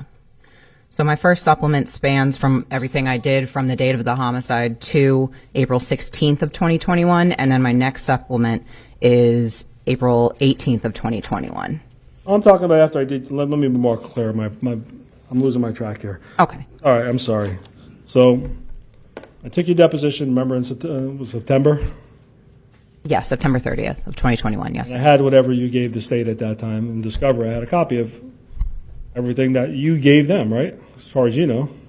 I would certainly hope so, yes, sir. Sure, except for some of the things we talked about, right? Yes. Okay. So after that, did you do any follow-up? After September 30th of 2021? Yes, ma'am. Yes, sir. Okay, that's what be more specific. Let's talk about what you did after that, Okay. that day. Or even on September 30th, 2021.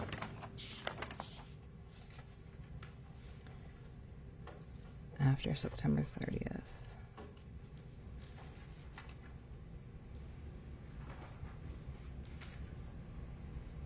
My next supplement is on October 1st. You did one on September 30th too, right? I did one on September 30th. Yes, ma'am. I have the 3rd, I have the 13th, I have the 22nd, and then October 1st. When did you get the autopsy report? October 1st. Oh, okay. So it's 10/1, not September 30th?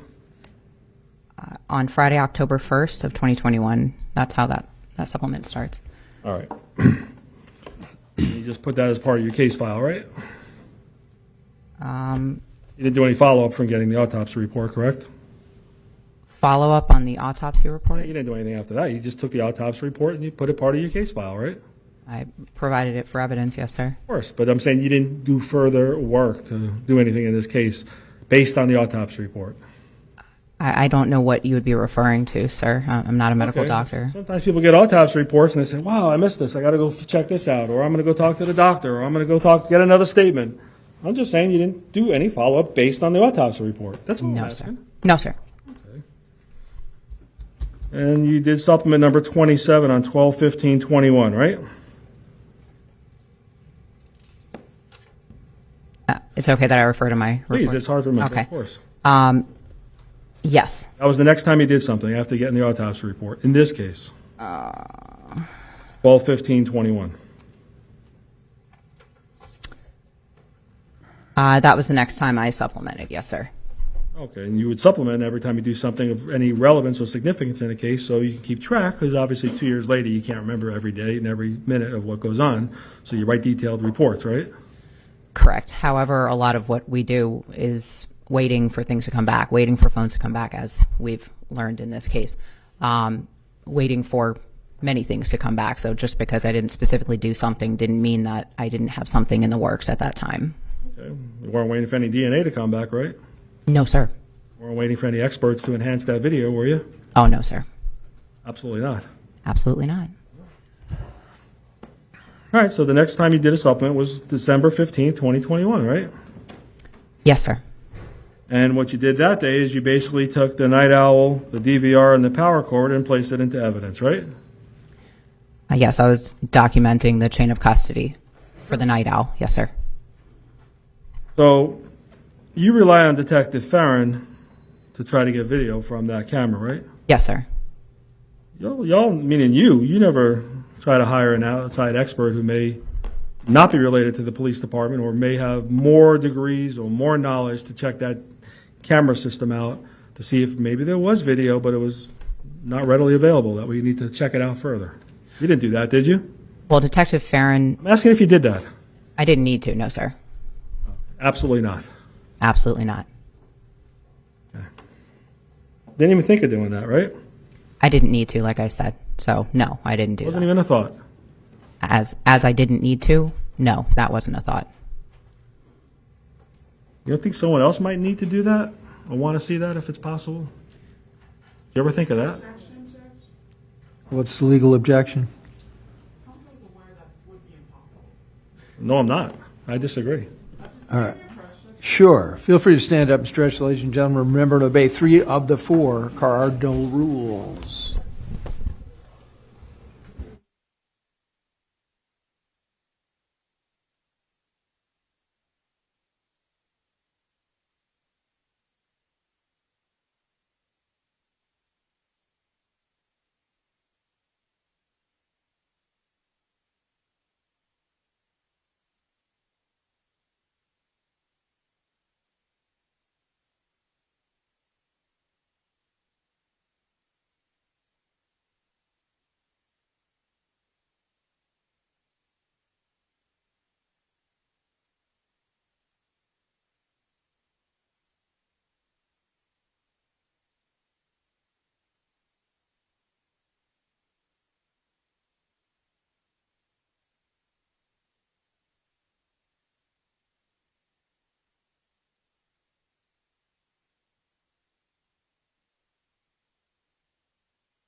Okay, you may continue.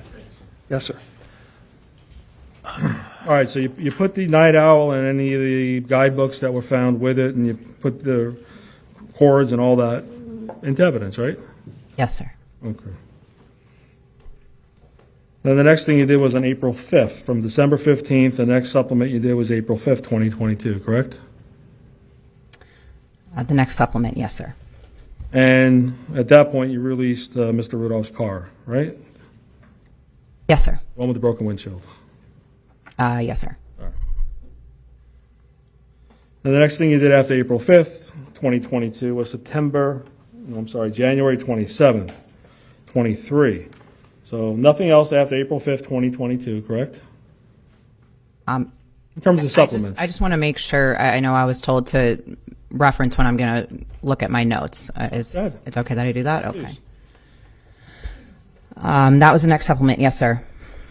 All right, so from April 5th, 2022, nothing of significance was done in this case until January 27th of 2023, right? Well, I still had things that I was waiting on, like I referred to before, but I didn't have anything to report until that time. Yes. So, simple question. Nothing of significance was done after April 5th, 2022 until January 27th of 23. Yes or no? Nothing that I was able to report. No, sir. Okay. So you agree with that? Or correct. Yes, that was the next time I did a supplement. All right, so January 2023, a few months ago, that's when you finally, you did more stuff and you documented things with phones and medical records right after that from Tyler Robinson, right? You did things with phones and medical records, right? Well, you received things from phones, right? I'm not asking you whose phone, I'm just asking you that you received information about downloads of phones or a phone. Yes. All right, and you also received Tyler Robinson's medical records at that point, right? And again, I'm referring to my notes. Well, I noted that I authored the search warrant, and it was submitted. I'm sorry, on January 30th, 2023, you authored it January 27th, 23, the warrant, and then you get it 3 days later, right? The medical records from Tyler Robinson. Well, the supplement you're referring to doesn't say that I received it, but I mean I did receive it. It's just not in that specific supplement, I don't think. All right, it's probably supplement 33 that you did on January 30th, because that says you received it that day, if you look at that one. Okay, so you're skipping that. Yes. Okay. So basically, the next couple of months, you looked at some more phones and looked at the data, who called who, right? Text messages from different people, different phones, right? Yes. Okay.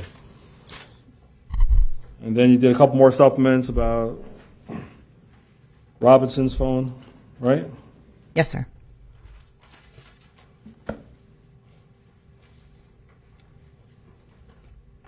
But there was no other interviewing of witnesses during this time period, September 30th, 2021 until today, right?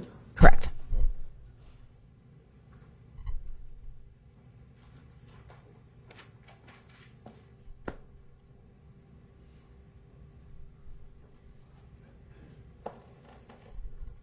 Remember Chris Lowe telling you during, it's on page 40, well, I can show you where it is if you don't remember. Do you remember Chris Lowe telling you that Tyler never got in the car right before the shooting? I believe both Keyshawn and Chris thought that he never made it to the car.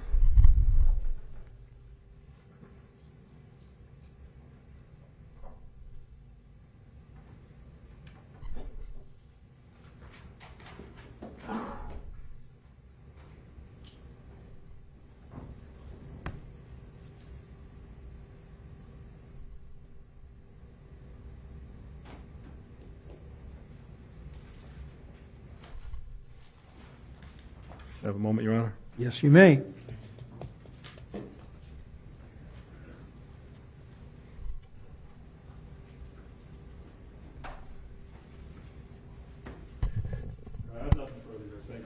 All right, so I'm informed that the ladies and gentlemen of the jury need a break. We'll take is 15 enough? 15-minute break? Deputy Lubinsky, 15 minutes good? Yes? All right, 15 minutes then. So that means be back at 10 minutes after 5. Please remember and obey the 4 cardinal rules. No research, no discussion, open mind, and duck us and we'll duck you. See you at 10:05.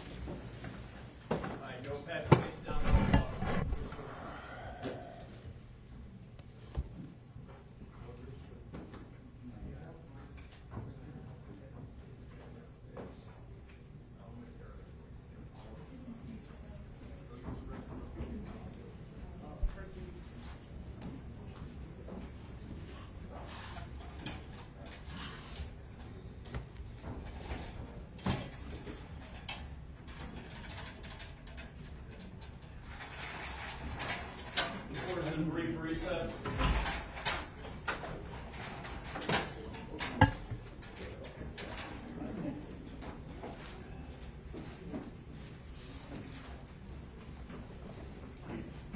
So we'll probably wind up coming back about 10. It's going to take a while longer to go. 15 minutes will probably be fine.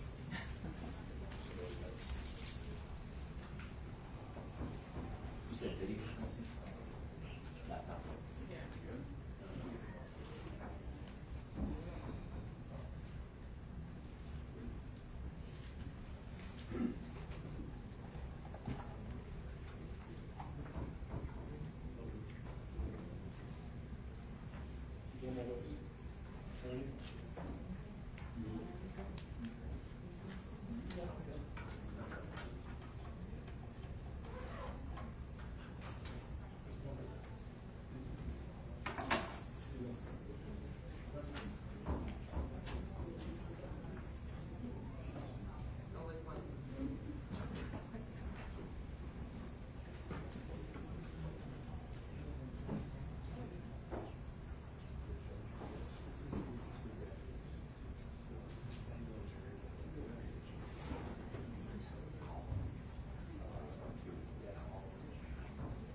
We got another deputy coming? No. No? I didn't hear one. Like right after.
What'd you do?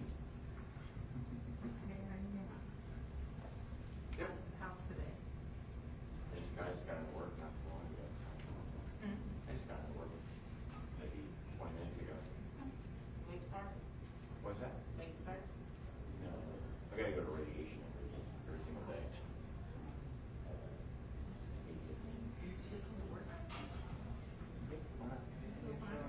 Yeah. Field radiation. Chemo pills.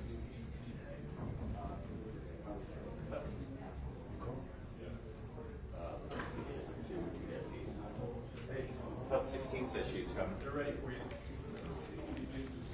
Cancel 16. Cancel 16. We got 77 and 5 here. Sorry, I didn't see it come in.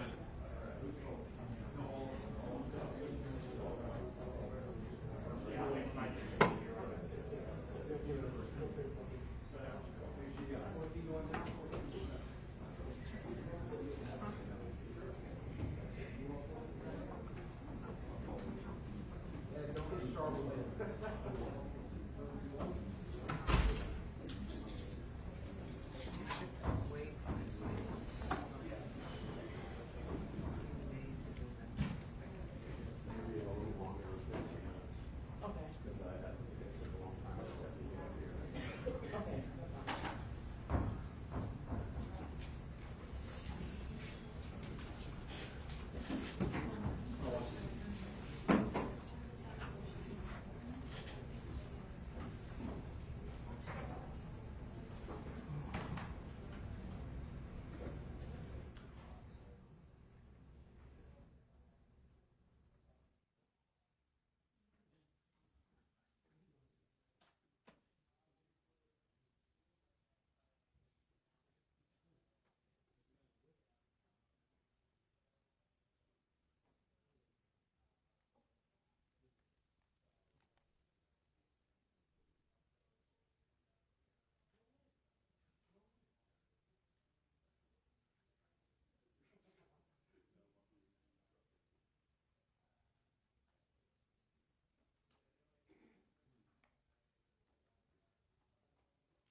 Okay, everybody go ahead and take your seats. Ready to bring the jury in? Okay, very well, we'll do it.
Jury entering.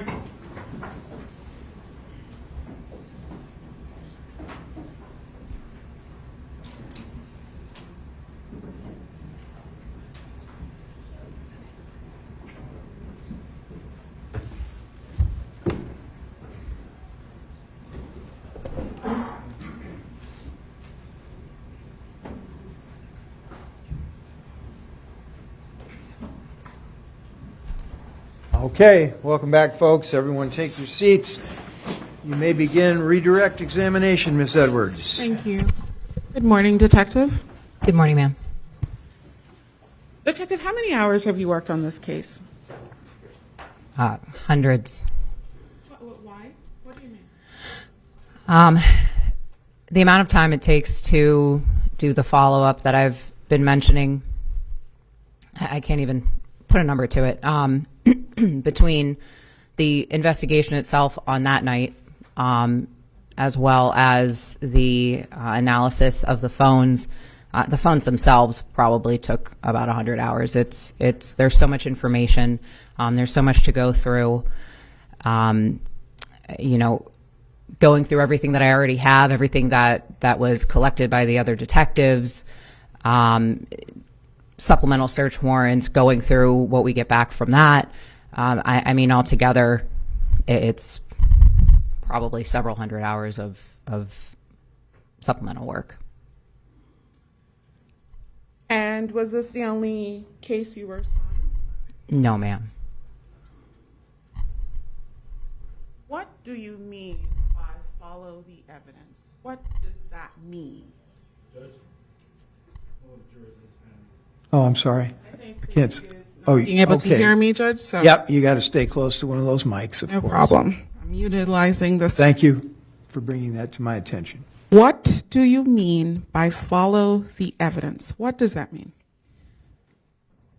In my job, like I said before, I can't do anything with information that I don't have. I'm going to stop you right there. Yes, ma'am. On the night of this incident, did you attempt to speak to other people besides the individuals that were in the car and alive and could speak to you? Objection. That's not specific and it could violate something. Overruled. Did you attempt to speak to other people besides the individuals who were alive and available from that vehicle, the Cadillac? Yes, ma'am. Let's specifically talk about those individuals. And I understand that you did not do all the interviews yourself. Feel free to let us know when it was not you personally that did an interview. Was there an attempt to speak to Linda Rudolph, the woman that we can see in the Ring video outside the entire time this incident is happening? Yes, ma'am. Did you provide Miss Rudolph with means to contact you when she had gotten an attorney so that she could speak to you? Yes, ma'am. Did you ever receive any communications, messages, texts, calls from Mrs. Rudolph? No, ma'am. Has she ever visited the police department to speak to you about what happened? No, ma'am. Let's go to Mr. Daryl Rudolph, the other gentleman we see outside on the ring video the entire time that night. Did you attempt to speak to him? Yes. Did Mr. Daryl Rudolph also advise you he did not wish to speak without an attorney? Yes, ma'am. Did you also provide him with any information to be able to contact you later once he had attained that attorney? Yes, ma'am. Has Mr. Daryl Rudolph ever, under any circumstances, communicated with you, texted you, called you, come to your police department since this incident happened? No, ma'am. Let's talk about the sister, Miss Coleman, Tyranny Coleman. Are you familiar with that person? Yes, ma'am. Miss Coleman, is she one of the individuals that left the house on the day of this incident? Yes. Was Miss Coleman interviewed? Yes, ma'am. What did Miss Coleman say happened? Judge, this Applicable- door was wide open during cross. Overruled. The door was open. Sure. Feel free to stand up and stretch, ladies and gentlemen.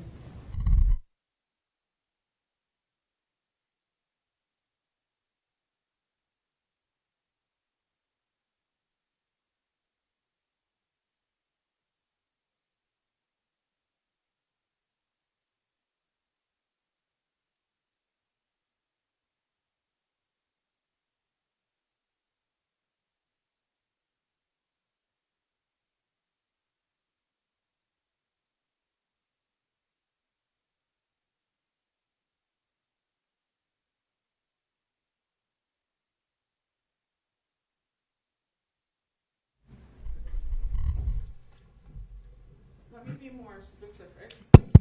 Did you personally interview Miss Coleman? No, ma'am.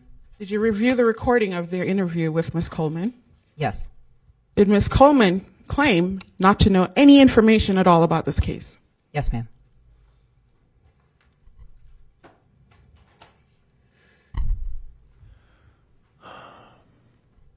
Did she at any time contact you or anybody else, as far as you know, about this case at the police department? No, ma'am.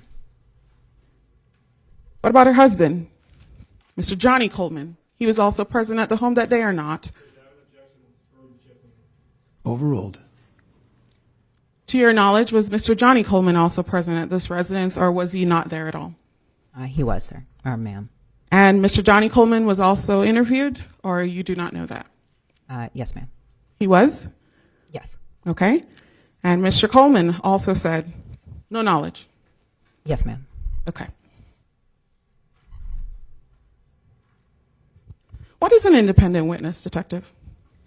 An independent witness is somebody who witnesses something who doesn't have ties to either side, so they give an objective view. Overruled. Overruled. Did you review the statement of a Mr. Estes in this case? Yes, ma'am. To your knowledge, did Mr. Estes ever indicate any firearms being pulled by anyone besides Mr. Rudolph? Is there applicable exception to the hearsay rule? Yes, Judge. This is Yes.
Okay.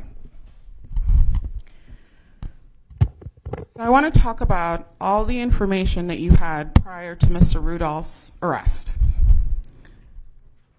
Whom had been interviewed by that point? Keyshawn Jones, Christopher Lowe, and Mr. Estes. Okay. You did not personally do Mr. Estes's interview, is that correct? Correct. Was that part of the formulation for the probable cause for the arrest for Mr. Rudolph? Yes, ma'am. Okay. At the time that you reviewed the information in order to write up your probable cause affidavit for the arrest, did you include information about what Mr. Estes said? Yes, ma'am. Did Mr. Estes indicate at any point during his interview that firearms were pulled by anybody else besides Mr. Rudolph? Sustained. No, ma'am. Please, ladies and gentlemen of the jury, disregard that last answer.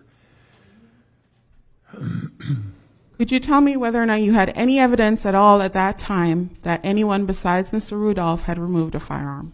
Objection, it's burden shifting and an improper comment on, Overruled. I need to make the record, Judge. Go ahead. You want me to do it now, or wait till the jury leaves?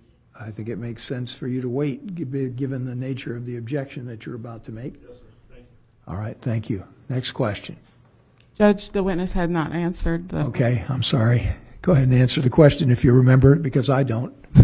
Will you ask one more time, ma'am? Yes. At that point in your investigation, did you have any information at the time you're arresting Mr. Rudolph for these crimes? Did you have any information that anyone besides Mr. Rudolph pulled any firearms? No, ma'am.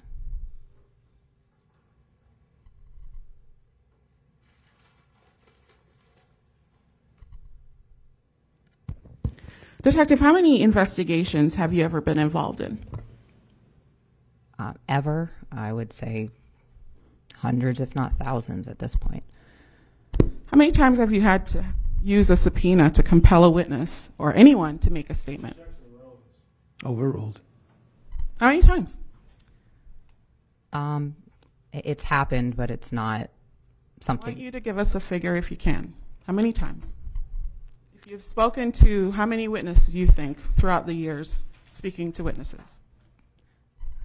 Hundreds, Okay. many, and maybe, I don't know, maybe 10 people by subpoena. Okay.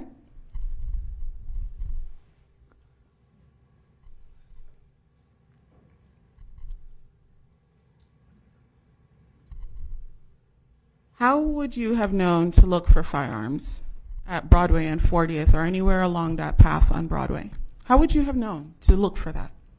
If I had received any kind of indication or information as such, I wouldn't. Why? I have a running objection to what I'll put on the record later, to any of these questions and answers. Well, you got to be a little more specific than that. Sure.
All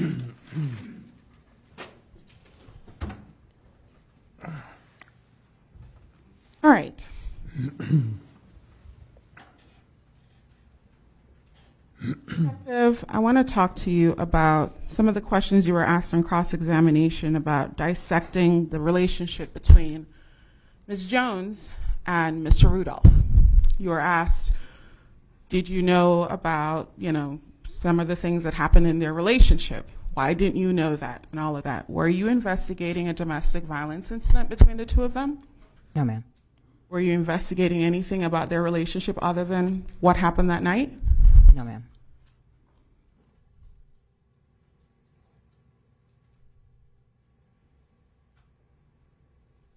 I want to talk to you about medical records, particularly for Mr. Robinson.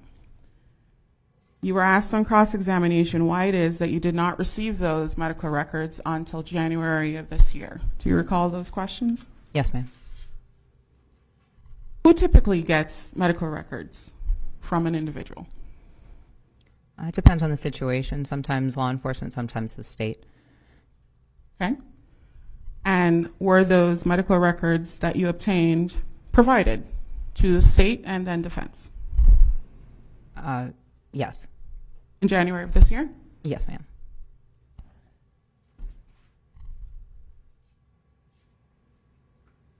You were asked on cross whether or not Mr. Robinson could have given his firearm to somebody else inside that vehicle.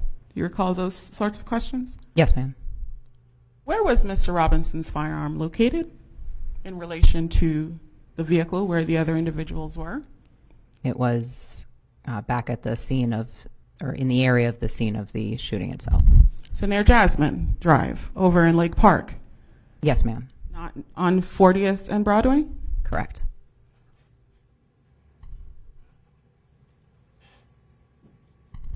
You were asked about the quality of Mr. Nash's video and what you can and cannot see. I want to talk to you about that. And I'm going to actually, if I may, Judge, just play a small portion of States 49. All right. Tell me if you want me to dim the lights, all right? Please. Yep.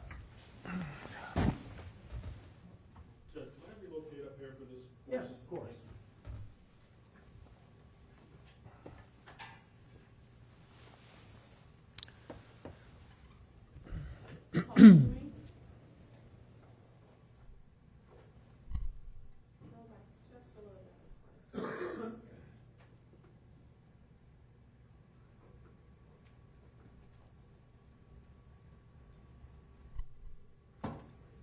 Now, Detective, can you indicate whereabouts the Cadillac is? Yes, ma'am. It's in the top right-hand corner area. Of the Is that the item that's a little darker but with the lights? Yes, ma'am. Okay. And that would indicate that there is someone in that vehicle at that point? Yes, ma'am. Okay.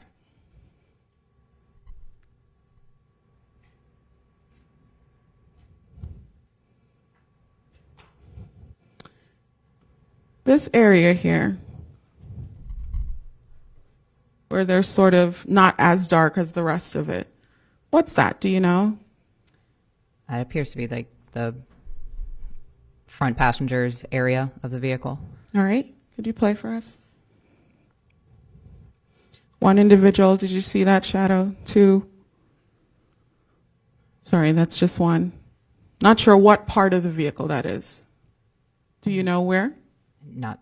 It looks like the rear or the rear driver's side.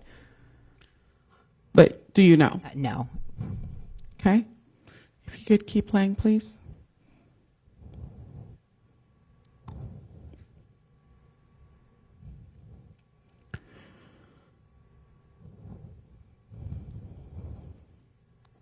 Pause for a second. Why is it that the video goes in and then out and then in again? Because it starts at the original full view of what that camera was recording, and then it's zoomed in to show a specific area. So then two different clips are put together, zoomed in and out. Correct. Could you play, please?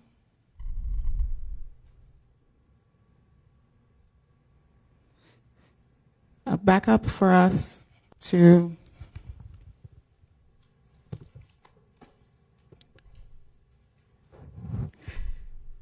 figure 1, getting to there around 12:10:43.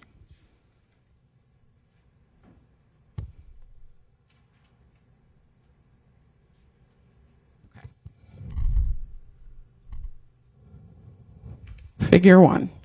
Is that the person you were indicating? Yes. Okay. Pause for me. You are by no means saying that this is the clearest video, are you? Certainly not. Okay. If you could keep playing. Figure 2 around 12:10:58. And then shortly after figure 3 at 12:10:59. So back up to about 12:10:56. Sustained.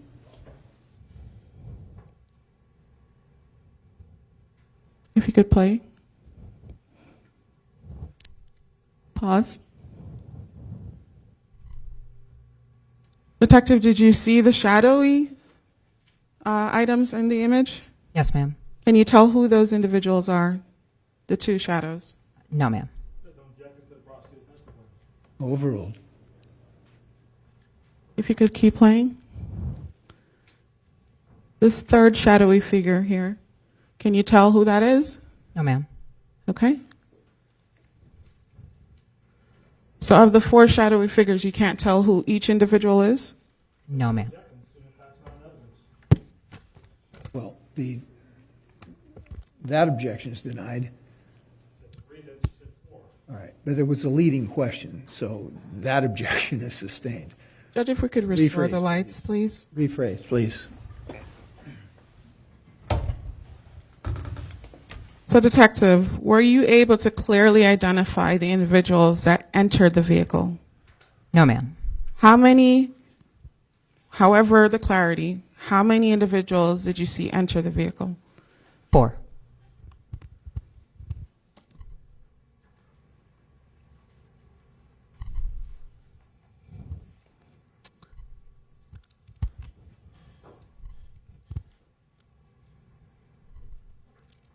Detective, why is DNA helpful in a case? If we don't have something or someone identified, or we don't know if something is tied to someone else, or we don't know who it's tied to, at that point we would use it as an identification method. Okay. Is this the kind of case where the identities of the individuals were unknown? No, ma'am.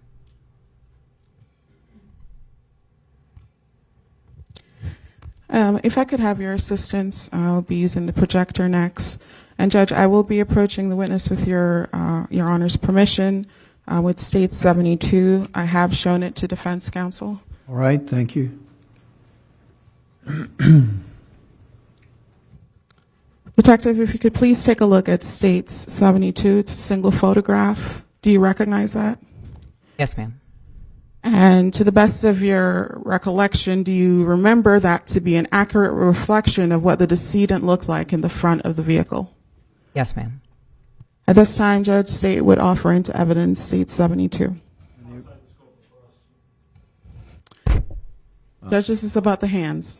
Okay, overruled. Permission to publish? You may.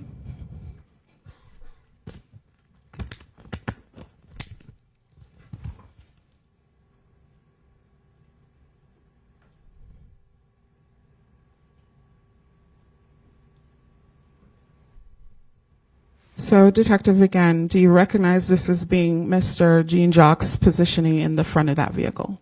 Yes, ma'am. And the hands, were they changed in any way from all the other images that you've seen so far during the cross-examination or direct? No. Is this simply just another angle of the same hand? Yes. Why didn't you think this was consistent with a firearm being held in it?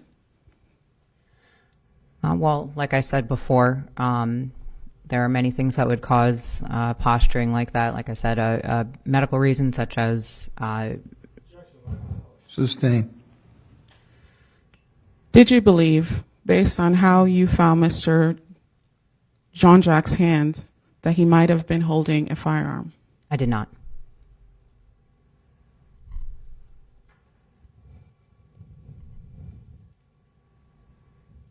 What was the demeanor of Mr. Lowe and Mr. Jones when you interviewed them at the scene?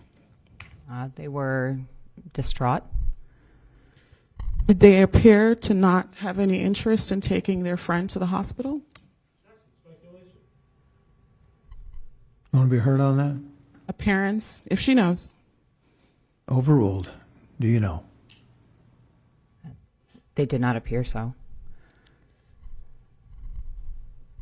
How far were the individuals from the hospital? And if I could borrow, I forgot what number it is, so let me just grab the map.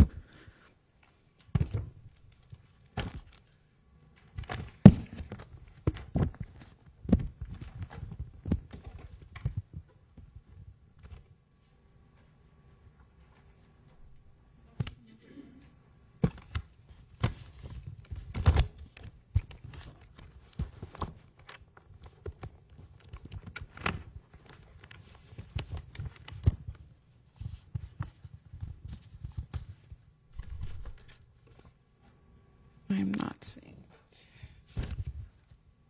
I apologize. One moment, please. All right. Can I ask for Mr. Clausy to assist in locating Sure. it, Judge?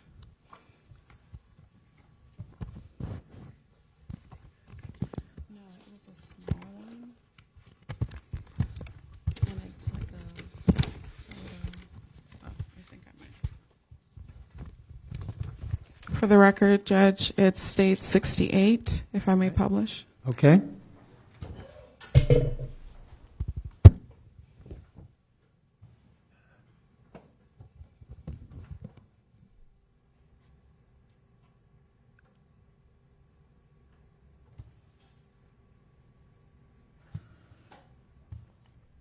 Excuse me. Ms. Edwards, pick up that pointer before you trip on it.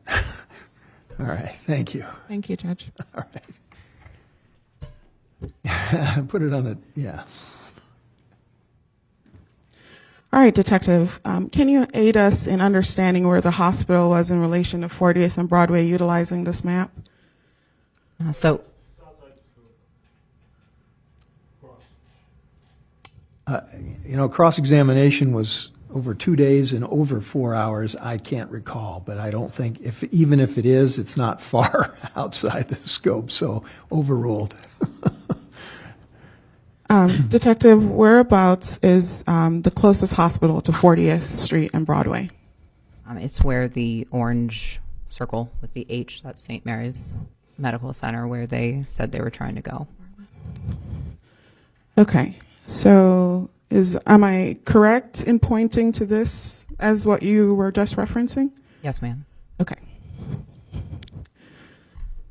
And is that one street down here? It appears so, yes, ma'am. And then 40th is right there? Yes, ma'am. Okay.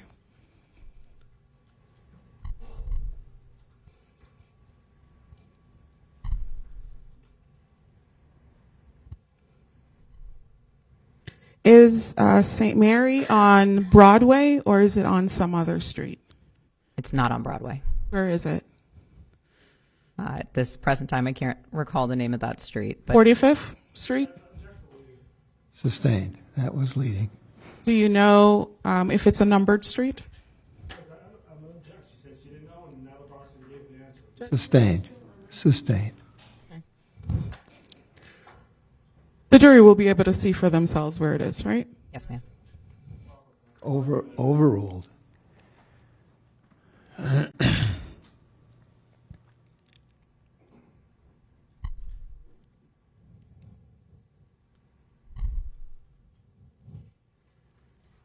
Detective, you kept talking about probable cause and you were asked for the definition of probable cause during your cross-examination. Do you remember those questions? Yes, ma'am. What is probable cause, if you recall? Probable cause is a burden of proof. It's having enough evidence to enable me to make an arrest or to get a search warrant for something. More likely than, Improper and misleading. Overruled. I'd like to approach. Sure. Feel free to stand up and stretch, folks.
Detective, isn't it true that probable cause is more likely than not that you believe something occurred?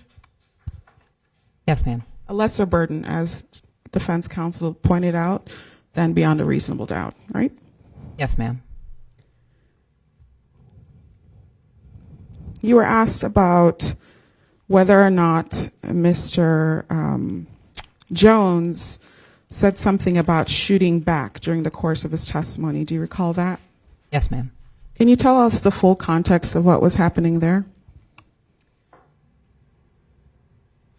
He was describing what he saw, and he said that they didn't have guns. He had said that multiple times. And he was explaining that it came across to me more like he was. Interpretation. She wants to read out an objection, but it's irrelevant to her comment on the witness. It's improper. Sustained. Without telling us the full details of what he said, was he describing what happened during the shooting? Yes. Okay.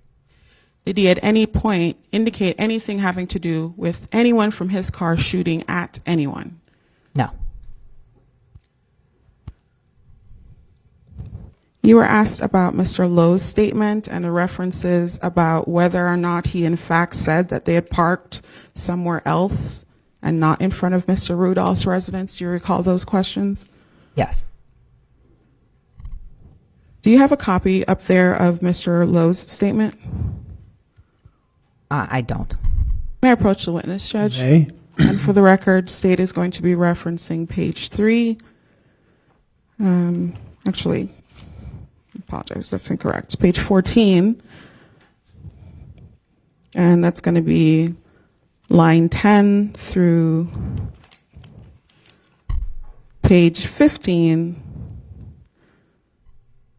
line 25.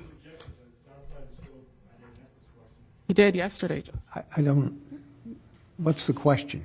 The question that was asked by me or by Mr. What's the question you were about to ask? I was going to ask the witness to refresh her recollection regarding whether or not the witness in fact told her about parking away from Mr. Rudolph's residence. Overruled.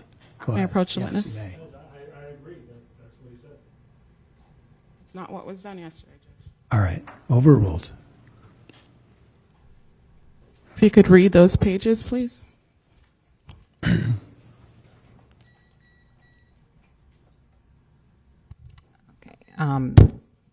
It starts with. To yourself, please. Oh, I'm sorry.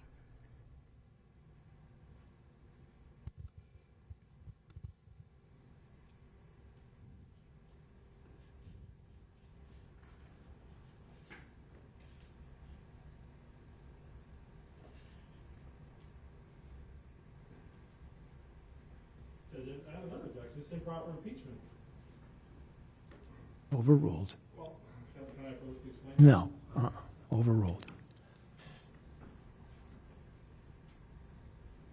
Have you read enough to answer the question as to whether or not you recall whether or not Mr. Lowe advised you that they had not in fact parked in front of Mr. Rudolph's residence?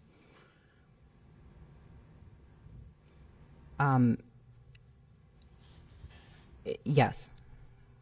Okay, what's the answer? No, he didn't say that.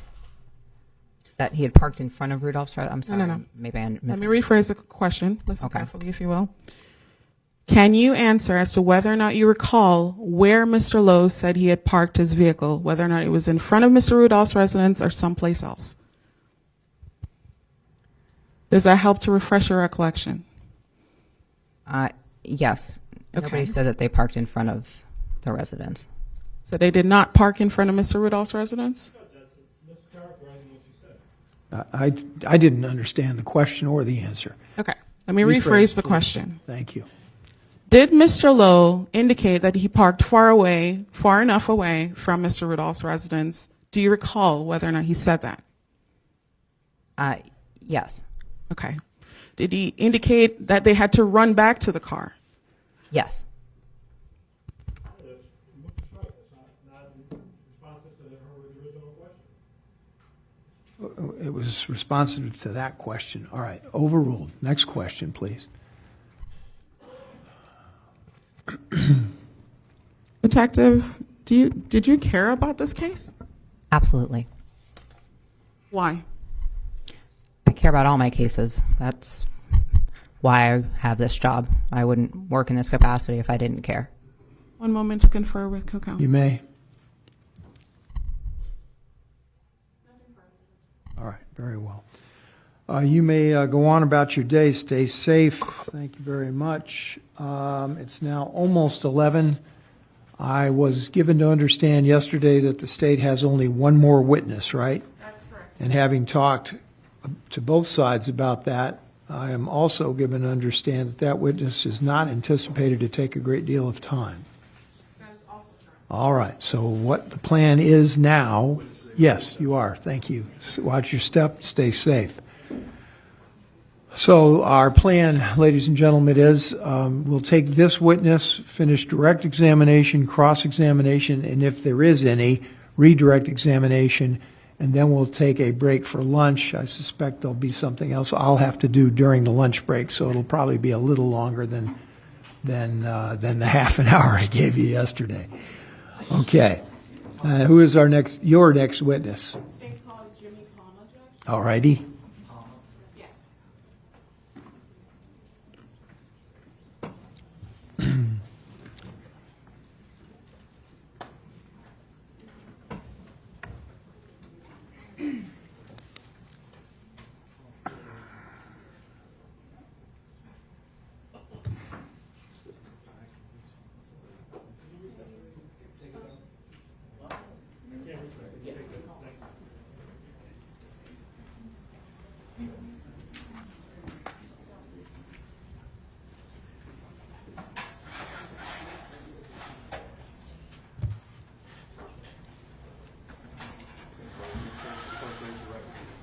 you solemnly swear or affirm that the evidence you're about to give will be the truth, the whole truth, and nothing but the truth?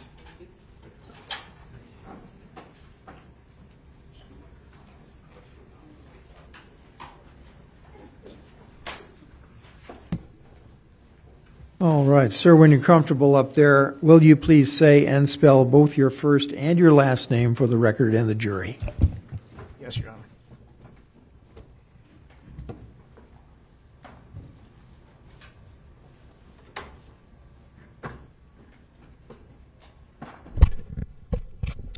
My name is Jimmy Palma, Palma.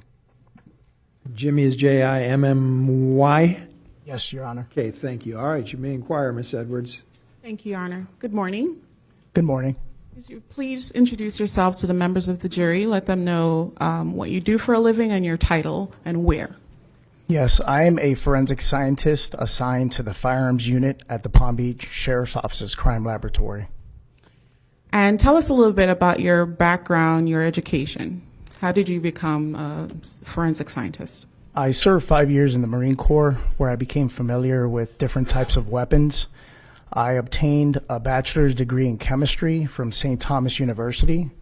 And once I was hired at the Palm Beach Sheriff's Office, I completed a 2-year firearms examiner training program, which covered everything from the very basic firearms safety and handling all the way up through the microscopic comparison of fired components such as fired projectiles and fired bullets, and compared those to actual firearms to determine whether those bullets or cartridge cases are fired from a particular gun.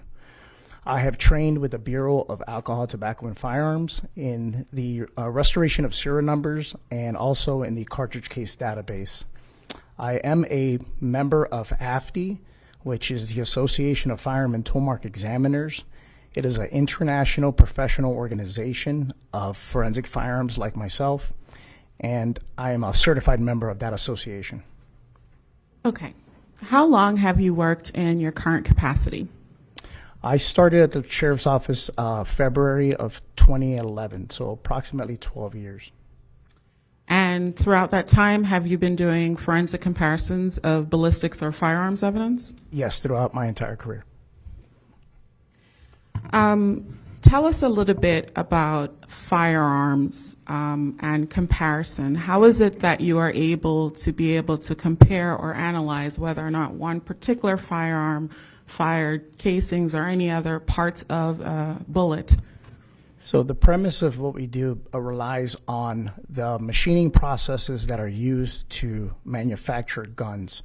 During the manufacturing process, tools are used to cut, shape, and form guns, and those tools leave behind imperfections throughout the entire surface of the gun. So if you look at the gun, it looks rather smooth to the naked eye, but if you magnify it enough and start looking at the microscopic surfaces, you could see imperfections and irregularities throughout all the surfaces of the gun. Well, those imperfections and irregularities, when the gun comes into contact with cartridge cases and fired bullets, it leaves patterns from those imperfections on those casings and on those bullets.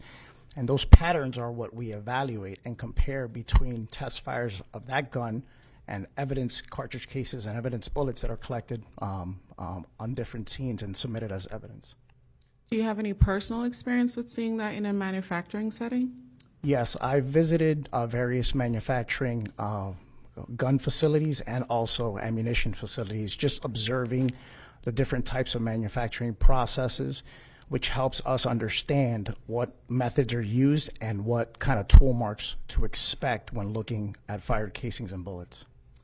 Can you tell us the types or parts of an actual bullet, such that we would understand your analysis? The actual bullet? Yeah. So this is just an example of a single piece of ammunition. Obviously it's blown up so that you could see it, but this is what we consider a cartridge, and it's composed of 4 different parts. You have the cartridge casing, you have the bullet or projectile, you have a small disc on the back called a primer, and on the inside there's gunpowder. So when a firearm is fired or shot, the firing mechanism of that gun is going to interact with this small disc called the primer. It's going to punch a small dimple onto that primer. That primer is going to ignite, so it's going to send a small spark into the cartridge. That ignites the main powder of that cartridge. As that powder is burning quickly, it increases in pressure and temperature, so you have pressure going in every direction. Being that this is supported, the cartridge is supported by the firearm, there's only really 2 directions in which the pressure can push. That's forward and backwards. So the forward pressure is going to essentially push the bullet forward and out of the barrel and hit the target. And at the same time, it's going to push the cartridge casing backwards. And in most firearms, that cartridge casing is going to push backwards, depending on the design, and it's going to get ejected, and it'll be found somewhere in the vicinity of the shooter. All right. What are the parts of the bullet or the full live round that can be compared for analysis with a firearm? So the fired component comes into contact with different parts of the gun. So the bullet is going to travel down the barrel and interact with the barrel, the inner surface of the barrel. So what you'll see is, since it's traveling perpendicular to those imperfections on the barrel, you'll see a pattern of scratches or striations on the projectiles. The cartridge case is going to come into contact with different parts of the gun also. Typically, it'll come into contact with what's called the breech face. There's other components called the extractor, which is responsible for pulling out that casing. And there's a third component called an ejector, which hits the casing and ejects the casing out. So there's different parts of the gun that interact with both the casings and the bullets. So then it's possible to be able to do analysis using spent casings? Yes, each one of those gun parts will, because they're machined in different manners, they'll each have their own machining processes or their own imperfections that we essentially can use to identify that gun to the fired components. What about the bullet? What happens to the bullet portion or projectile once it is it goes through the front or muzzle of a firearm? So once it exits the firearm, it essentially just hits whatever target is being pointed at. Does it shatter or change form at all, do you know, if it hits a harder surface before hitting something else?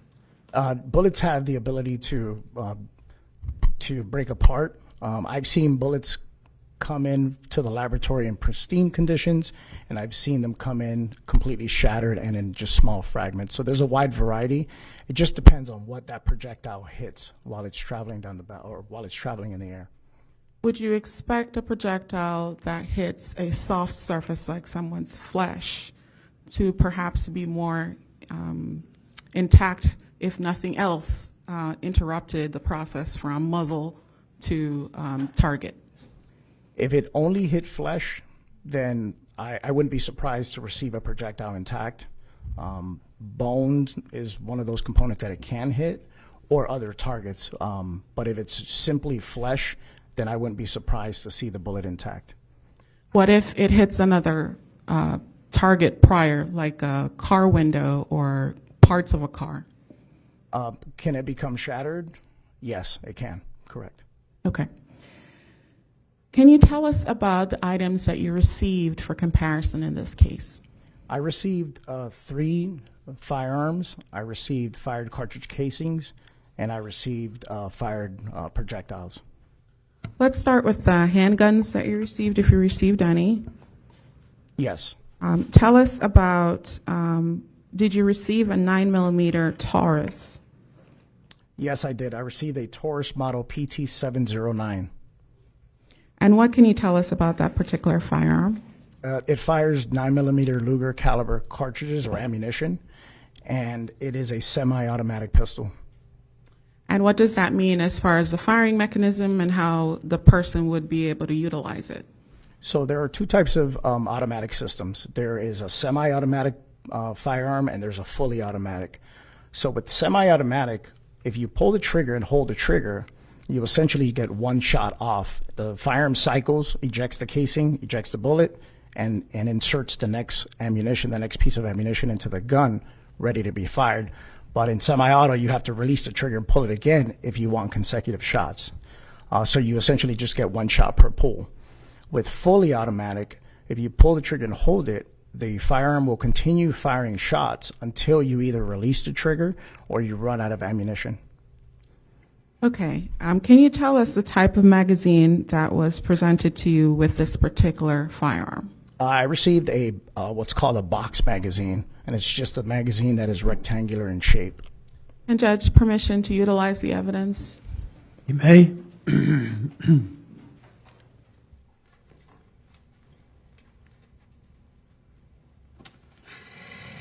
May I approach the witness? You may.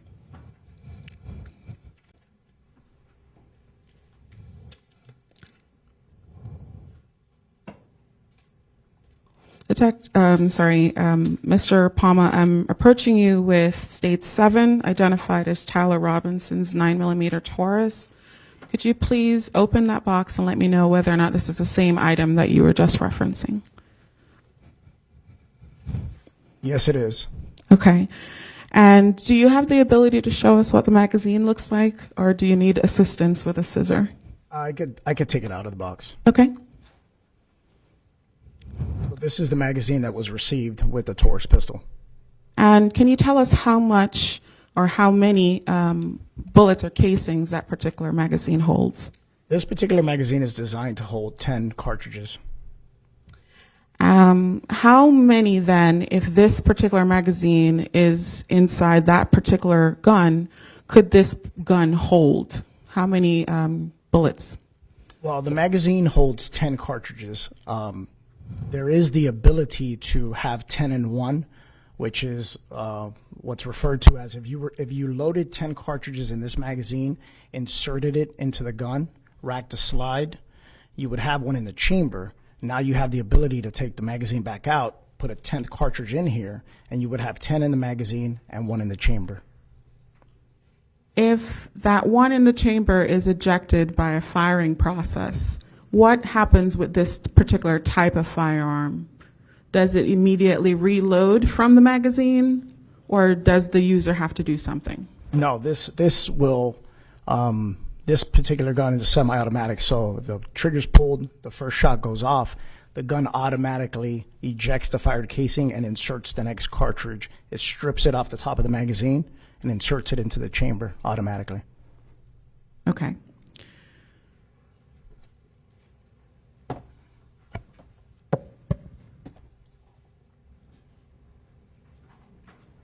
This magazine has been referenced to as a bit different from the normal type that comes in there. Do you know anything about whether or not that is true?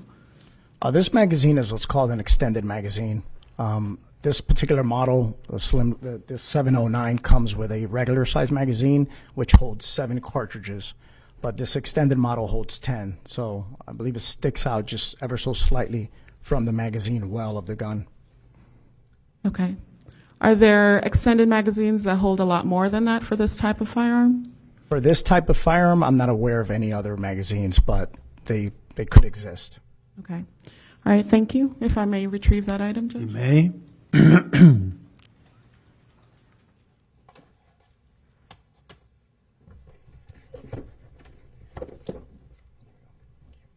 Thank you. All right, Mr. Palma, I want to now turn our attention to the next handgun that you received for analysis. Can you tell us about that? You want me to refer to the 6-hour firearm or the Handgun, if you could. The next handgun was a FN Model 5.7 semi-automatic pistol. And can you tell us anything about this particular firearm and how it operates? It is chambered for a 5.7 by 28 millimeter cartridge, and it is also semi-automatic. Is that different than a 9mm cartridge, and if so, how?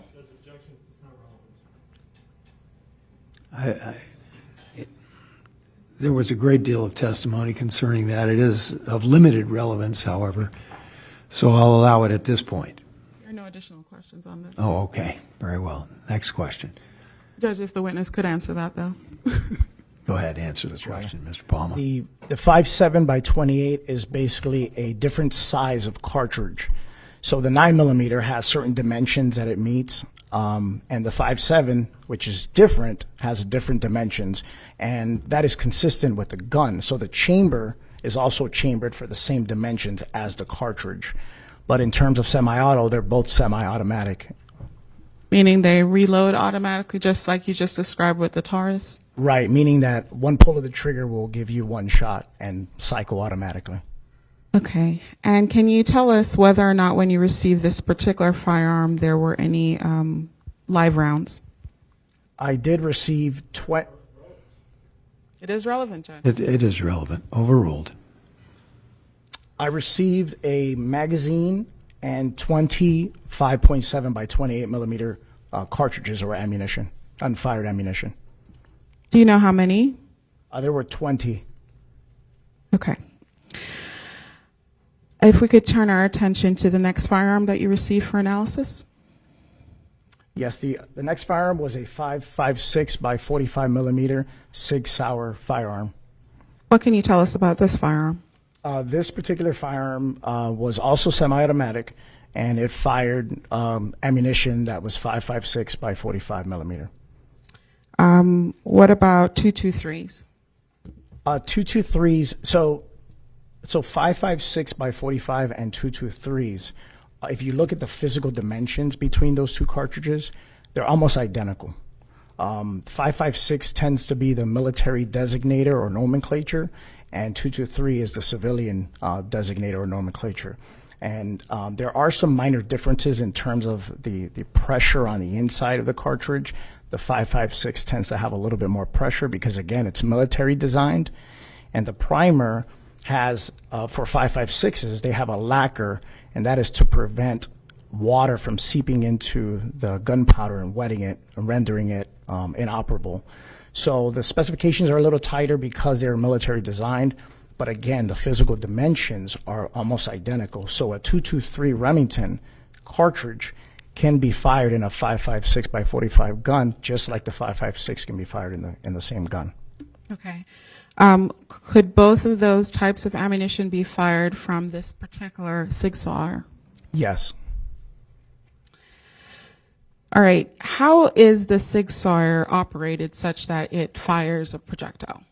So in a similar fashion as the other firearms, the trigger's pulled, the projectile leaves the barrel, hits the target, and the gun cycles and ejects the fired casing and then inserts the next cartridge to be fired. That essentially will occur once the trigger is released and pulled. Judge, if I could utilize the evidence You may. in the testimony. And this might be better if I have the witness step down. It's a All right. larger item. Could I please have the witness step down? Yes, all right. Step down, Mr. Palmer. Watch your step, please. And I'm going to be utilizing, for the record, States 3. Okay? And Mr. Palmer knows very well to point that in a safe direction, of course. Yes, Your Honor. I don't think it's tie wrapped. No, it's not tie wrapped. Okay. Mr. Palmer, please don't point that firearm at the jury. I know you know that, but okay. Could you please remove States 3 from the box that it's in so that the jury can fully see it? Yes.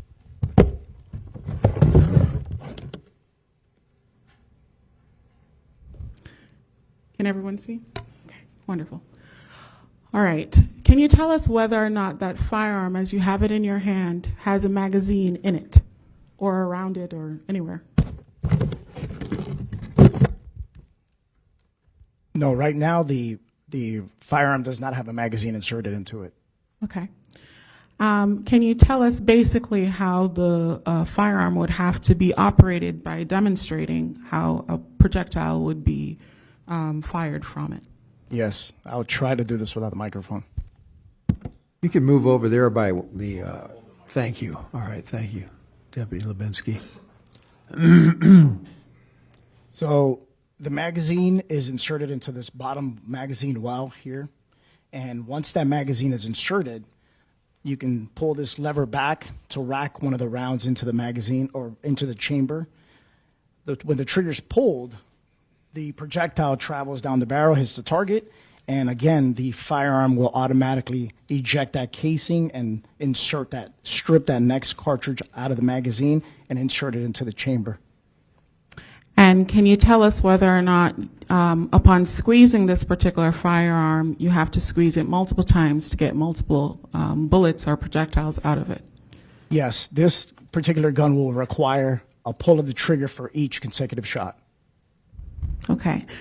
If you could replace the firearm and if you could stay where you are, we're going to be utilizing another exhibit, Judge, with your permission, that's Yes, on that ma'am. table. Go ahead.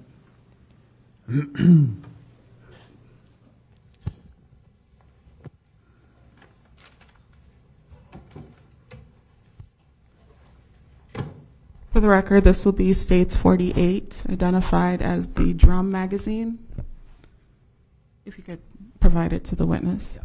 Mr. Palmer, you're going to open that. Thank you.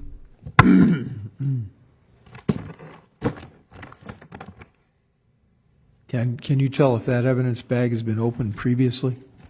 Yes, it has, Your Honor. Okay. And has it been opened by you?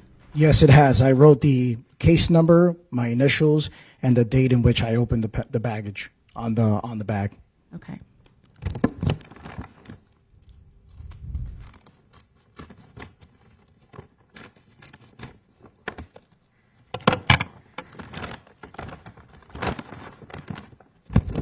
Would you like me to remove the contents? Yes, please.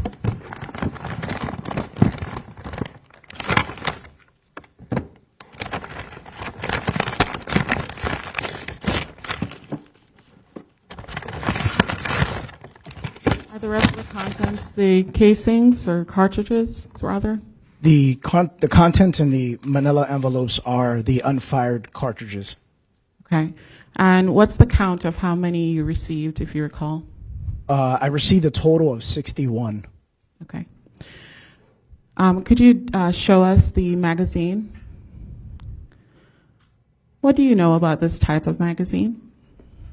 This type of magazine is what's called a drum magazine. And this is the magazine that I use to test fire this firearm here that I just displayed. And this particular magazine holds 50 rounds on each of the drums. So a total of 100 rounds. And can you tell us how this magazine would be utilized with the 6R firearm that we just saw? Yes, you essentially just insert the magazine in that magazine well that I mentioned on the bottom side of the gun. Okay. Is there anything specific about this type of magazine style that is any different than the type that we saw in the handguns? The difference is the shape. So with the rectangular magazine, the cartridges are loaded vertically, where with the drum magazine, as you're loading the cartridges, they rotate, which allows more ammunition to be stored in these than the rectangular magazines. And so this is able to hold a lot more or about the same as those regular magazines? No, these hold a lot more. All right, thank you so much. If you could replace those items in the bag.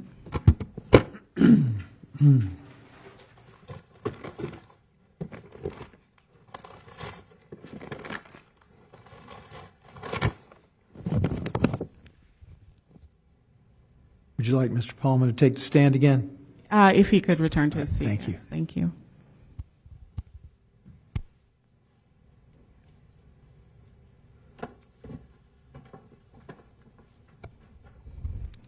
Of the 3 firearms that you received for comparison, what's something that you do in order to ensure that you can do a comparison? Do you do any test firing at all? Yes, I took the 3 firearms and I test fire them in a water tank that's approximately 15 feet by 4 feet. And the reason for test firing it into the tank is so that I could obtain those fired projectiles in a pristine manner. The water slows the projectiles down to avoid any damage to the projectiles. I also recover cartridge casings near me, and those test fires are the representatives of those particular guns, which I then use later on to compare to any evidence that's submitted. And what is the purpose of doing test firing? The purpose is to obtain those tool marks, again, those imperfections that are on the gun. The test fires are the representatives of those tool marks. So those tool marks impressed on the test fires are what I use to compare to the evidence. Okay, and I'm going to be showing defense counsel what will be marked as states 5, 6, and 8, if I may approach. You may. Yep.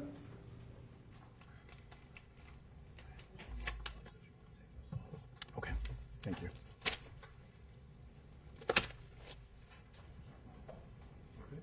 Thank you, I appreciate it. All right. Yeah. Thank you.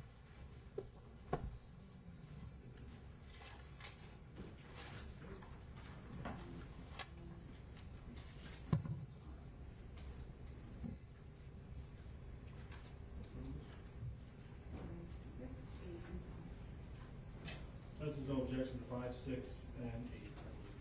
All right, thank you very much.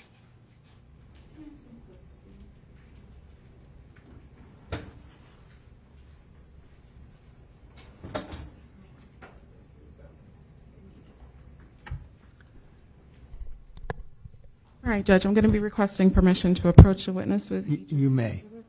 You're going to ask questions from up there, take the mic. Thank you. Thank you. Okay, Mr. Palmer, can you please, first starting with, I'm not going to have you open it at this stage, so you don't need the gloves. Let's start with States 5. Could you please tell me whether or not you recognize that item that was just handed to you as States 5? Yes, I do. And what is it? These are test fires that I bagged once I finished my examination process. Test fires from the 6 Sauer firearm. And again, what do you use test fires to do in the comparison process? I used these test fires to determine whether other evidence cartridge cases or projectiles were fired from this gun. The test fires are what display the imperfections from the gun, the tool marks from the gun. All right. And to the best of your recollection, does that package appear to be in the same or substantially the same condition as the last time you saw it? Yes, it is. How do you know that? Once I finished my analysis, I sealed the bag, initialed and dated the date in which I sealed the bag with a tamper-resistant seal. All right. At this time, State is offering that into evidence, I believe, as Your Honor heard, without objection. That was 5, right? Yes. All right, States 5 is 5. admitted without objection. Thank you. Moving now to States 8. Same question. Can you tell me whether or not you recognize the item that was handed to you? Yes, these are my test fires from the Taurus pistol. Again, to the best of your recollection, does it appear to be in the same or substantially the same condition as the last time you saw it? Yes, it is. And were these the test fires utilized for the comparison in this case? Correct, yes. At this time, State would offer into evidence States 8. States 8 is admitted without objection. And finally, moving now to State 6. Same question. Could you tell me whether or not you recognize the item that you received?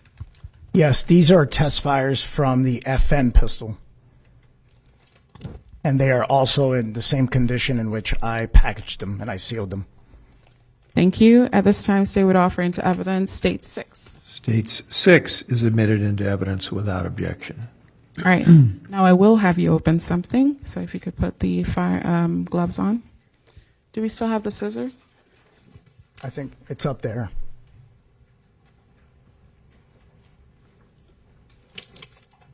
Thank you.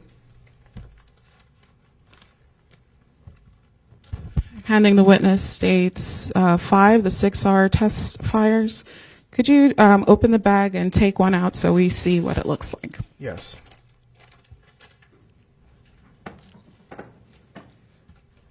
And Judge, I suspect, given the size of the item, that I might have to have the witness step down. Could I have permission for that? Okay, yes, you do. Do you want me to just take one test fire? This one.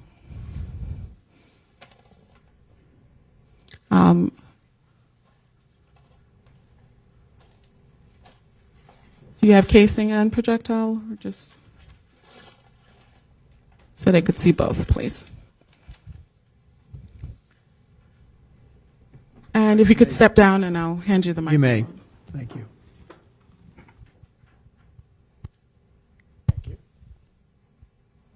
Permission to publish that to the jury? Yes, If you the witness may. Going closer. You could just show them.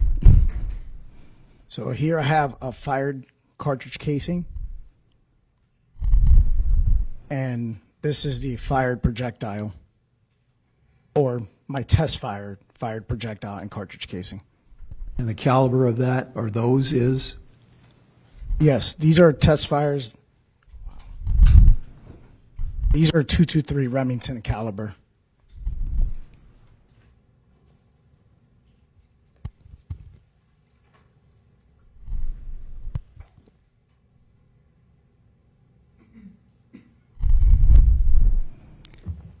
All right. Thank you so much. You're welcome.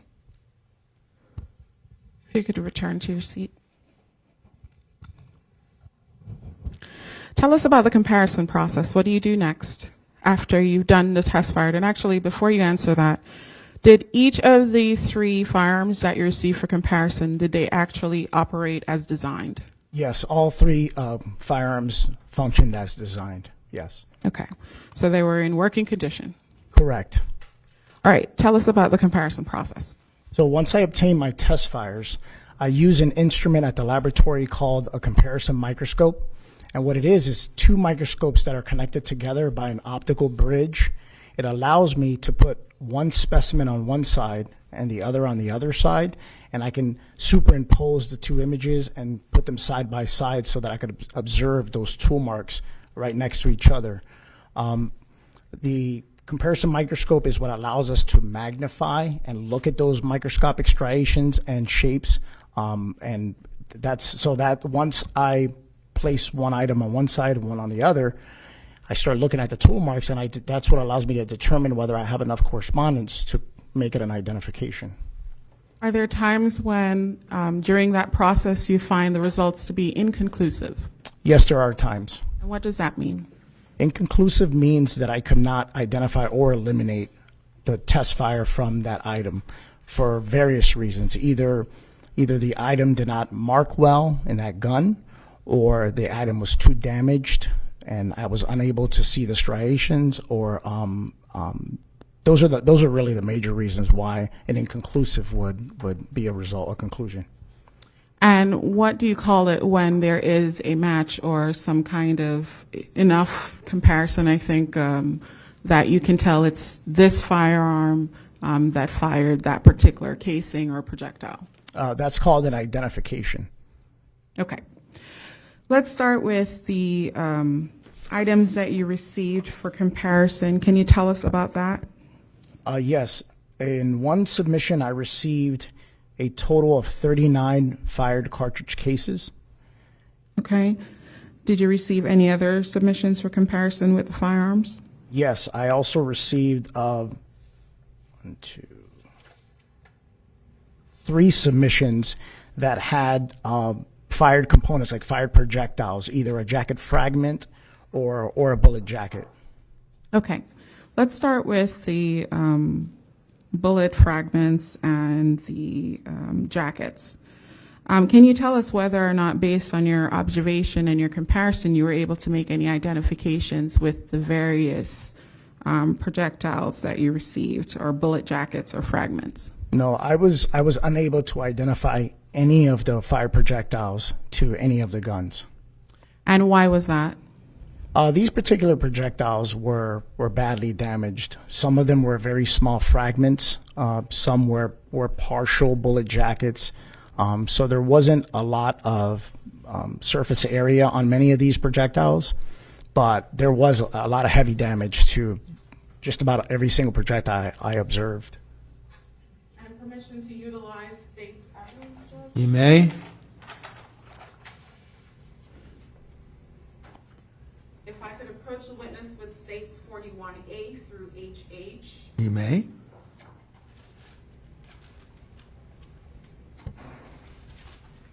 This is still open.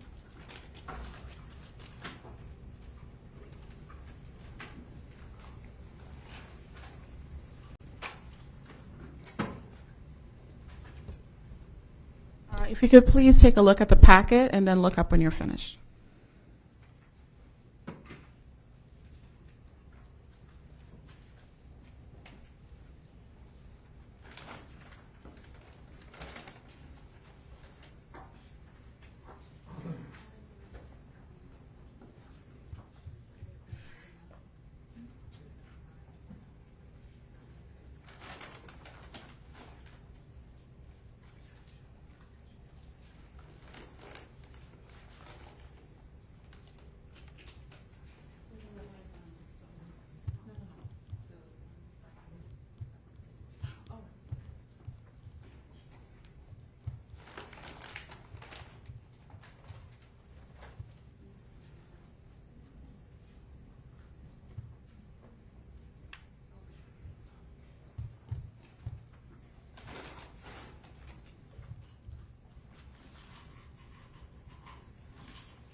fair to say that the packet you received were autopsy photos?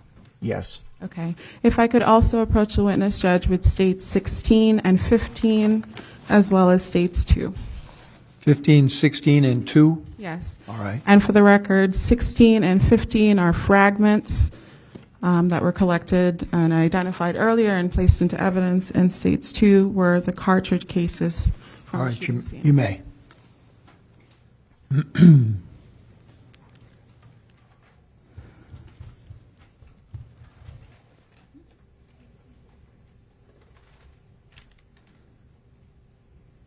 Okay, Mr. Palmer, can you tell me, and just select the first one and let us know what exhibit you've selected? This is item 16. And can you tell me whether or not you've seen that item before? Yes, I have. How do you know that? I wrote the case number, the submission number, my initials, and the date in which I opened the packaging. And is this one of the items then that you received for comparison? Yes, it is. And it's been identified as fragments collected from the vehicle. Can you tell us anything about whether or not you had any successful comparisons with this particular item? No, I did not. And why not? There were various fragments that were collected. A couple of them were gray-colored magnetic metal fragments that didn't have any visible characteristics of having been fired from a gun. And there were 2 bullet jacket fragments that were inconclusive to the 6-hour firearm. Is that because of any of the reasons that you discussed earlier? No, the same reasons. So they were either damaged or you just could not see sufficient markings? Correct. Okay. What about the next package, and if you could tell us what number you've selected there? This is item 15. Okay. Have you ever seen this item before? Yes, I have. Could you tell us whether or not you did any comparisons with this item, and again, what was it identified as? This is item 15. I did do comparisons between this item. Again, I wrote the case number and my initials and the date on the packaging. And these were, I had 2 copper fragments that, again, did not have any characteristics, any rifling characteristics as having been fired from a gun. Okay. And I also had 2 jacket fragments that were also inconclusive to the 6-hour pistol. And again, were you able to make an identification? No, I was not. Is that for the same reason, 2 damaged? Correct, yes.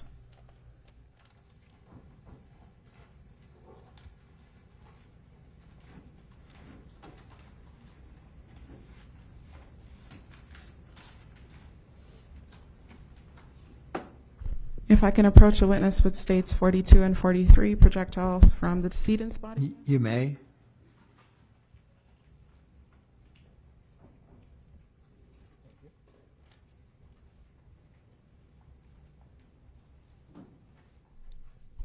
First, could you identify, just pick one, and then tell us what exhibit number it is. This is item number 42. Okay, and could you tell us whether or not you received this item for comparison, and there's sign of that on the package itself? Yes, I did receive it. I examined it. And again, I have the case number, initials, and date in which I opened the packaging. Okay, can you tell us about the comparison process? Were you successfully making an identification with these item, this particular item, or I'm not sure how many are inside? This item was, there were 5 pieces of plastic in this packaging, and these were not further examined because they weren't consistent with having been fired from a gun. Okay, what about the next item? The next item is item 43. And did you also receive this item for comparison? Yes, I did. For the same reasons, I wrote the case number, my initials, and the date. And any identification with this particular item? No, this particular item consisted of a few lead fragments and a few gray-colored metal fragments that, again, did not bear any characteristics consistent with having been fired from a gun. I also had a fired bullet jacket fragment, actually four fired bullet jacket fragments, and those were inconclusive to the 6-hour pistol also. And why is that? They were heavily damaged. I didn't have enough correspondence between these and my test-fired bullets. Okay. Is that typical when items are removed from bodies? Do you know? It is typical. If you could then go to the last of the submissions that was presented to you, the casings, and identify the exhibit number. This is item 2. And again, I have my case number, initials, and date written on the packaging. And could you tell us whether or not you were able to make identifications to the casings that were recovered? And do you remember how many you received for comparison? Yes, I received 39 fired cartridge cases. And tell us about the 39 fired casings and your identifications, if any. Of the 39, I was able to identify 38 of the 39 cartridge cases back to the 6-hour pistol. The remaining cartridge case was inconclusive to that pistol, but it was of the same caliber. It was a .223 Remington. And can you tell us anything about that one of the 39 that you were unable to fully identify and ruled inconclusive? Yes, that cartridge case, I did not have a sufficient amount of correspondence to identify it to the gun. But again, the class characteristics, in other words, the caliber was .223, so it was consistent with this gun versus the other 2 guns. All right.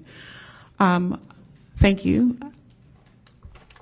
So the 38 of the remaining casings, were those identified back to the 6R? Yes, they were. Okay. And that's this one that's sitting in front of us that you took out and showed to the jury? Yes, that is the firearm that's in the large box. Okay. All right. One moment to confer with co-counsel. May? No further questions at this time, but can I assist by removing all the items Yes, that piled up there? please. And then while Ms. Edwards is doing that, take a stand up and stretch 90-second break, folks.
All right.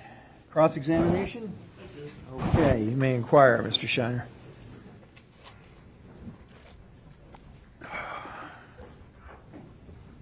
Good morning, Mr. Palmer. Morning, sir. How you doing? Pretty good. How about yourself? Good, thank you. Okay, so you're the expert for the sheriff's office in determining if cartridges were fired out of particular guns. That's one of the things you can do, right? Yes, correct.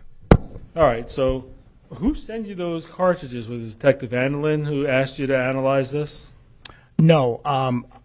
The unit supervisor sends me an email and just tells me to work the next case, which that just happens to be the next case. All right, do you know if Detective Andelin requested this to be done? If you look at your report, I see her name on there. That's why I was asking you. Yes, the individual on the report is Detective Vanderland.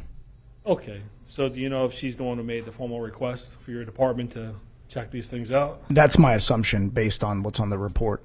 All right. Well, that's the way it normally works. The detective or whoever's assigned the case would make the request, right? Yes, correct. Okay. So just so I'm clear, I'm not going to take the gun out, but I'm sure we're talking the same one.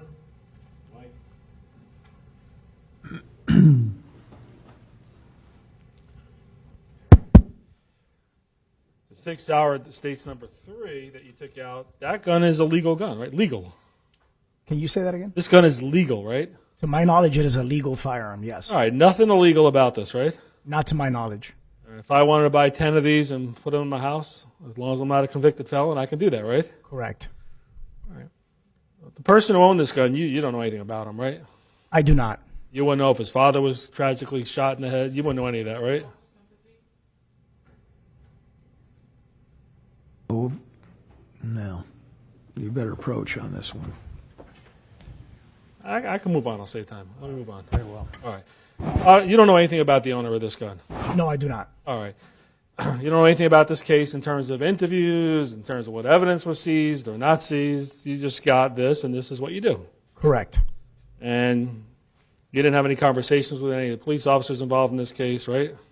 I did not have conversations, no.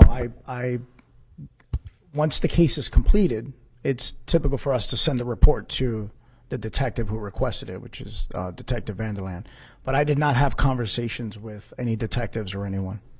You were just showing the autopsy photos. You've never seen those before, did you? No, I've never seen them. All right, let me show you what's been entered into evidence as We're working on the elevator. Thanks. Defense exhibit number 19. You ever see this before?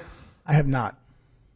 All right, does this look consistent with someone possibly holding a gun prior to death, based on your opinion? Does it look consistent with someone holding a gun? Possibly holding a gun prior to death, assuming this is the decedent. Overruled. You know? I'm not asking if it definitely was. I'm saying, is it possible? Oh, is it it's possible. Is it consistent? If you know. If you don't know, that's okay. Oh, no. Okay. You don't get called out to scenes where people are holding guns, do you? No, I do not. Let me make sure. Let me ask you this. I mean, you've shot thousands and thousands of guns probably, right? Yes, I have. And number 19, if assuming, would that be the similar position to my hand if I take a gun? If you know, and we can try it here if you don't know. If I take a gun in my hand and then take it out, would my hand be in a similar position if you just take the gun right out? In general, that position of the hand looks like how you would hold a gun, yes. You don't know anything about this case, about rigor mortis and when the person was found. Nothing like that was told to you, right? No, I don't know anything about it. All right, what you can tell us is the 38 of the cartridges, what is this? 38 of the cartridges that were submitted by somebody from law enforcement, probably crime scene, right? More than likely it was crime scene. They matched that 6 hour. Correct. Nothing about any of those cartridges. Sorry, for the record, you're going to have to use the proper terminology, okay? All right, so it's not Casings. cartridges, it's Casings. cases. Yep. Thank you, Judge. All right, Sorry. yep. The shell casings. Yes, 38 of the 39 cartridge casings were fired from the 6 hour firearm. And the cartridge casings, nothing about those are illegal, right? No, not to my knowledge. All right, and the drum that we saw that holds 150 on each side. If I want to own 1,000 of those, I can put 1,000 in my house? To my knowledge, it is not illegal to own one. About 100. It is not. I don't know anything wrong with that. I don't have any knowledge of that being illegal. Okay. How about the pistol, the HN pistol? Is it HN? Is that what you call it, or HR? There's an FN. FN, sorry. It's been a long trial. So the FN pistol, is anything illegal about that? No, I did not see anything illegal about that gun. Okay. And how about the Taurus? You know if that's illegal or No. illegal? There's nothing illegal about that gun. Okay, so it's a legal gun, Yes. assuming it was purchased properly and the person doesn't have a conviction of a felony, right? Correct. All right. You're not a law enforcement officer to determine if somebody's carrying a gun properly or not properly. It's not something you do. No, I am not. You're a civilian employee with the sheriff. Correct. And your expertise is firearms. Yes, it is tool mark examinations. Okay, so you could determine possibly, if we don't know, if we find cartridges, I don't know the proper term. Is it shell casing cartridges? Fired cartridge casings. Thank you. So if you find one of those and a gun is not found, maybe a month or two later, you could say, did that particular gun fire those cartridge casings? That is correct. I could also, if there isn't a gun discovered, I could also compare the casings to each other to determine whether they were fired from one or more guns. Are all those guns potentially deadly if somebody gets shot with them? Every gun is deadly if someone could get shot with it. Well, if that Taurus is, let's take the Taurus. If you see, I'm not going to do it, I'm just hypothetically, if I take that Taurus from where I am here and you're there, and I point it at you, would you be able to see if it's loaded? No, Would you be able to tell if there's a bullet in the chamber? no. And you agree that's called an extended clip that was provided to you from that firearm? For the Taurus Yes. pistol, yes, that was an extended magazine. Okay. Did that gun come with hollow point bullets? I'm sorry? Did the gun, the Taurus, come with hollow point bullets?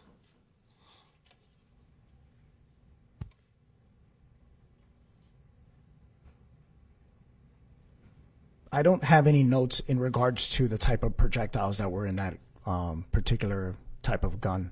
Did you look at them or examine them or no? I did. I know that they were 9mm Luger. 6 of the 10 were a Norma brand, 3 were Cellier and Below brand, and 1 was a Hornady brand. So it's possible they were type of bullets that would expand upon impact? It is possible. Could you look at them now and tell us? I could, yes. May I approach the witness? You may.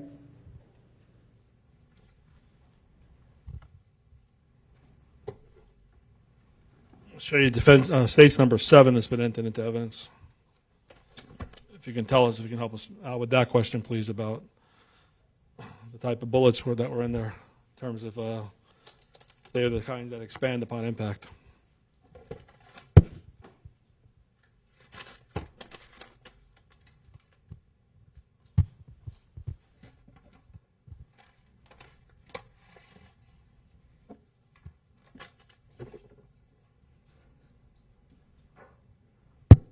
I thought that was a coffee container when you first came in. I didn't know that was a bullet.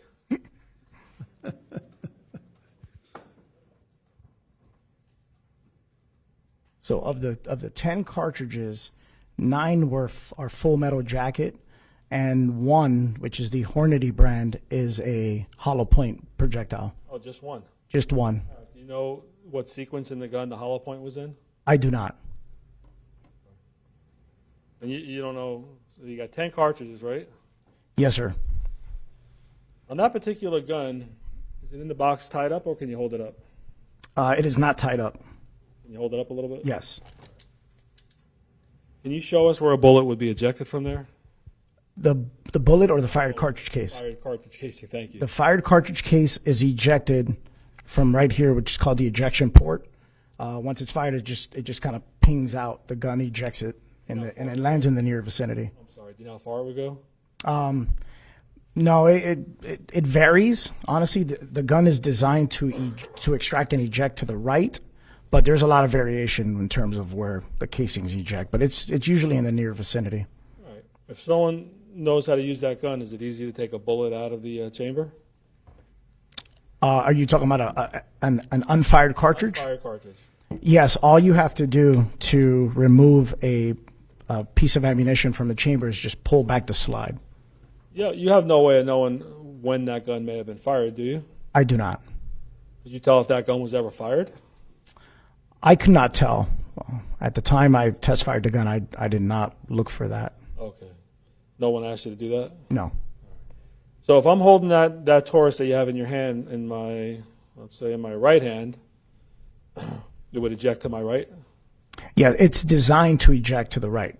Okay. But there's times where, a casing jumps up and hits me in the top of my head. So again, it's designed to eject to the right, but there's a lot of variation there. All right. And how about, thank you, put that in there. How about the Sig Sauer firearm that we talked about? Does that eject from the right also? It's also designed to eject to the right. Anyone ask you to do any study about how far these may have went and how they would have landed in a certain area? No. Would you do that if someone asked you? I've never done that. All right.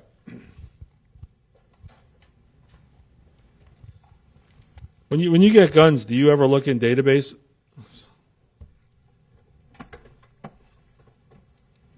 Do you ever look as part of your job when you get firearms to look in any kind of databases to see if the gun was stolen or where it was purchased or anything like that? There is a database, NCIC, FCIC, that detectives use. We don't use it as firearms examiners. There is another database of fired cartridge cases. All right, tell me about the one that you know detectives use. What is that called? It's NCIC, FCIC. What is that? It's a database of items, guns, cars, and other items that a detective can type in certain information about that item, and it'll pull up if that item has been stolen or at least submitted as stolen. To your knowledge, is there any databases somebody who's in law enforcement can look or try to find to show when somebody bought a particular gun, who the original purchaser was? That's my general knowledge. I've never used it, so I'm not very familiar with it, but I know the basics. Do you believe they could find out possibly who the purchaser was and when it was purchased? That's my understanding. Okay.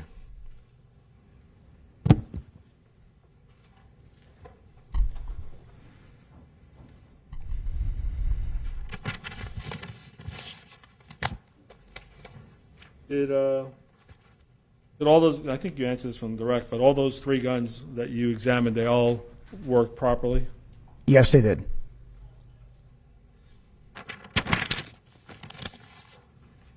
And based on your training and experience, do you know what an intermediary target is? I don't know. I can imagine, I could assume what an intermediary target is. I know you wouldn't know in this case, but what does that mean to you? Can you? It sounds like something in between 2 objects. Right. Okay. So I think you testified earlier that if it's an intermediary target, that would possibly have an effect on the direction of a bullet. What I stated was that bullets go in the direction in which the barrel is pointed.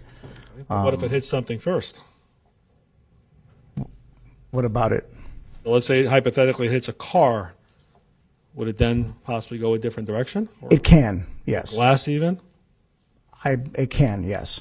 And then you had all those little particles. Some you said were plastic. Some you said were possibly from a gun. You couldn't tell, right? Yes, some were not consistent with a gun and some were.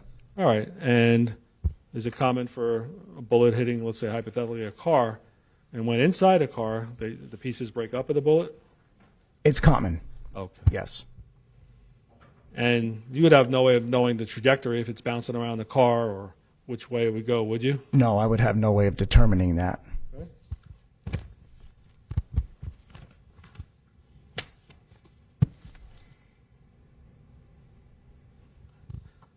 How about a pressure pull on a trigger? Did you check those in this case? Yes, I did. Let's talk about the Taurus. What was that approximately? The trigger pull, which is essentially how much force is applied before the firing mechanism drops, is what's considered the trigger pull. And the Taurus pistol had 2 different trigger pulls because of the type of design the Taurus pistol had. The 2 types are called single action and double action. And what essentially that the single and the double imply is that with the pull of the trigger, single action just does one action, drops the fire mechanism. In double action, the pull of the trigger is going to do 2 actions. It's going to cock the firearm and it's going to release the fire mechanism. So I tested each one. In single action, the trigger pull was between 6 and 7 pounds to release the fire mechanism, and in double action, it was between 5 and 6 pounds. Is that normal for that type of gun? Yes, it is. Is that relatively light trigger pull, medium? How would you classify it? No, it's a normal trigger pull. It's typical. Right. If I had that Taurus in my hand and I tried to shoot it, but I didn't rack it back first. Well, you explain. How would I, if I own that gun or you own the gun and you wanted to use it, how do you actually get it to work? So if you have the gun and it's not loaded, and you insert the magazine, and let's say the magazine is loaded, you have to rack the slide back because you have to insert a cartridge into the chamber before you can fire it. Now, once that first round is loaded and you fire the shot, at that point, the gun automatically ejects, cocks, and prepares the gun for the next trigger pull. All right, so hypothetically, if I have that gun and I don't rack it back, or I don't have time to rack it back, and I try to shoot it, nothing's going to come out, right? Yes, if that chamber is empty, nothing will happen. Okay. How about the 6 Sauer firearm?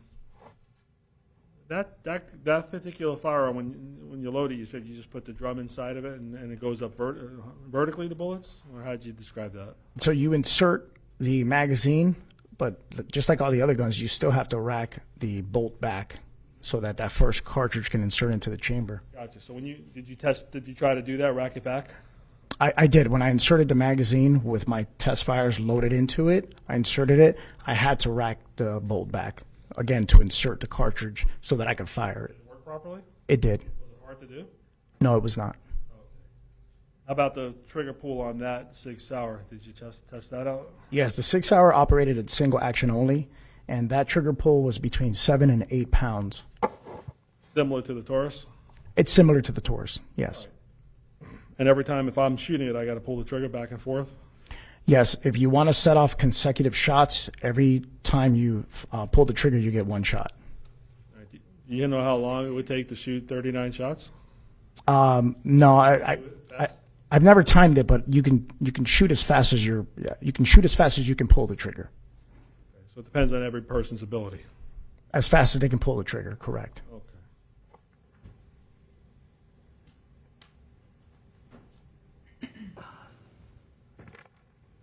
And just so I'm clear, you said the Taurus had single and double action. Why does the 6 Sauer only have single action? It's just per design. The manufacturer decides what type of design they want to make their firearm. Okay. And what's the difference between single and double? The single action, the pull of the trigger is going to perform 1 action, which is releasing the fire mechanism. With the double action, the pull of the trigger cocks back the fire mechanism and releases it. So it performs 2 actions. Okay.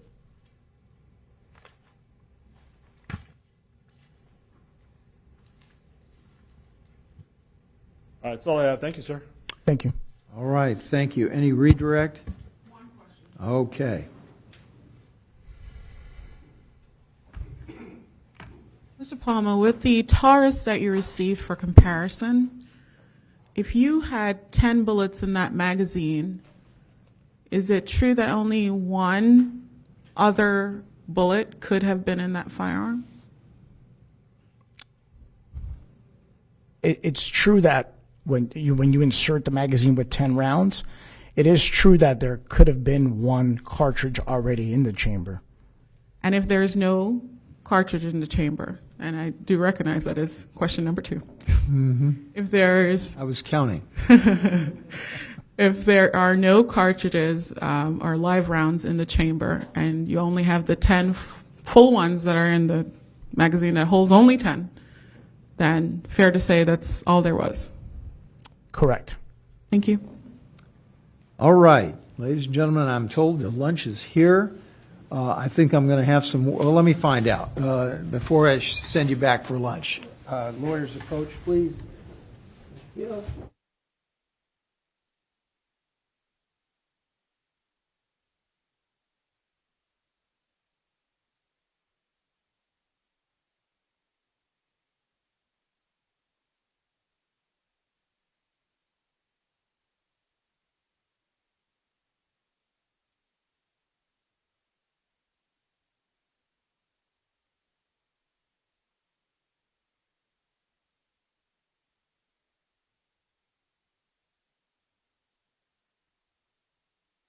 Okay, ladies and gentlemen, I think the state has an announcement to make. Somebody for the state? Yes, at this time, the state rests. All right, very well. We're going to take an hour break, and I recognize that lunch is already back there for you, but you may want to go outside and stretch your legs and get some fresh air as well. I've got a little bit of work to do during the lunch break, so let's just call it 1 o'clock. Please be back at 1 o'clock. Now, you've heard all the evidence from the state. There may be more evidence, so keep an open mind at this point. You haven't heard the arguments from either side either. Open mind. If you happen to see one of us out there, duck us, we'll duck you. No research, no discussion, And as I said, keep an open mind. All right, see you back at 1 o'clock.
right, good afternoon, everyone. Go ahead and take your seats, please. Okay, thanks. All right. Whoops.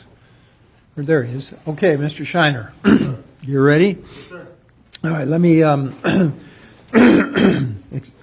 who's going to be your first witness? I only need to know that because Daryl Rudolph. okay. Oh, Daryl Rudolph. All right, very well. Thank you. Let's bring him in. Yes, thank you.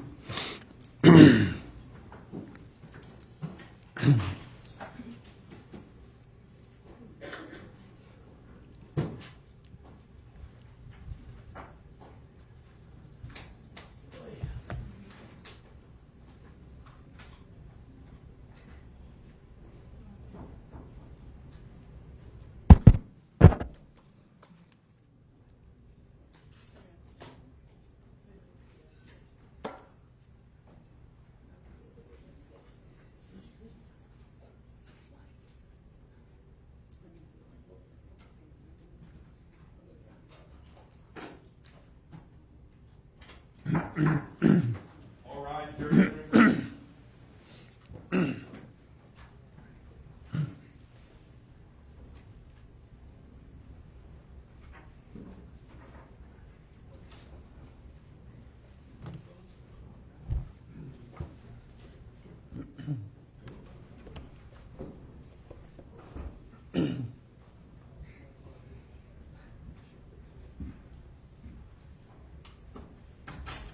Okay, welcome back, everyone.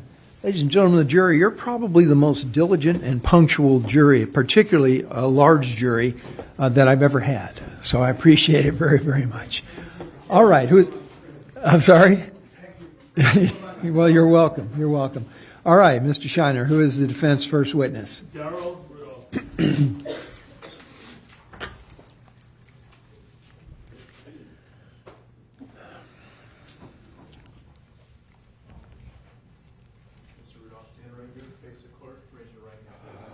Do you solemnly swear or affirm the evidence you're about to give will be the truth, the whole truth, and nothing but the truth? Yes.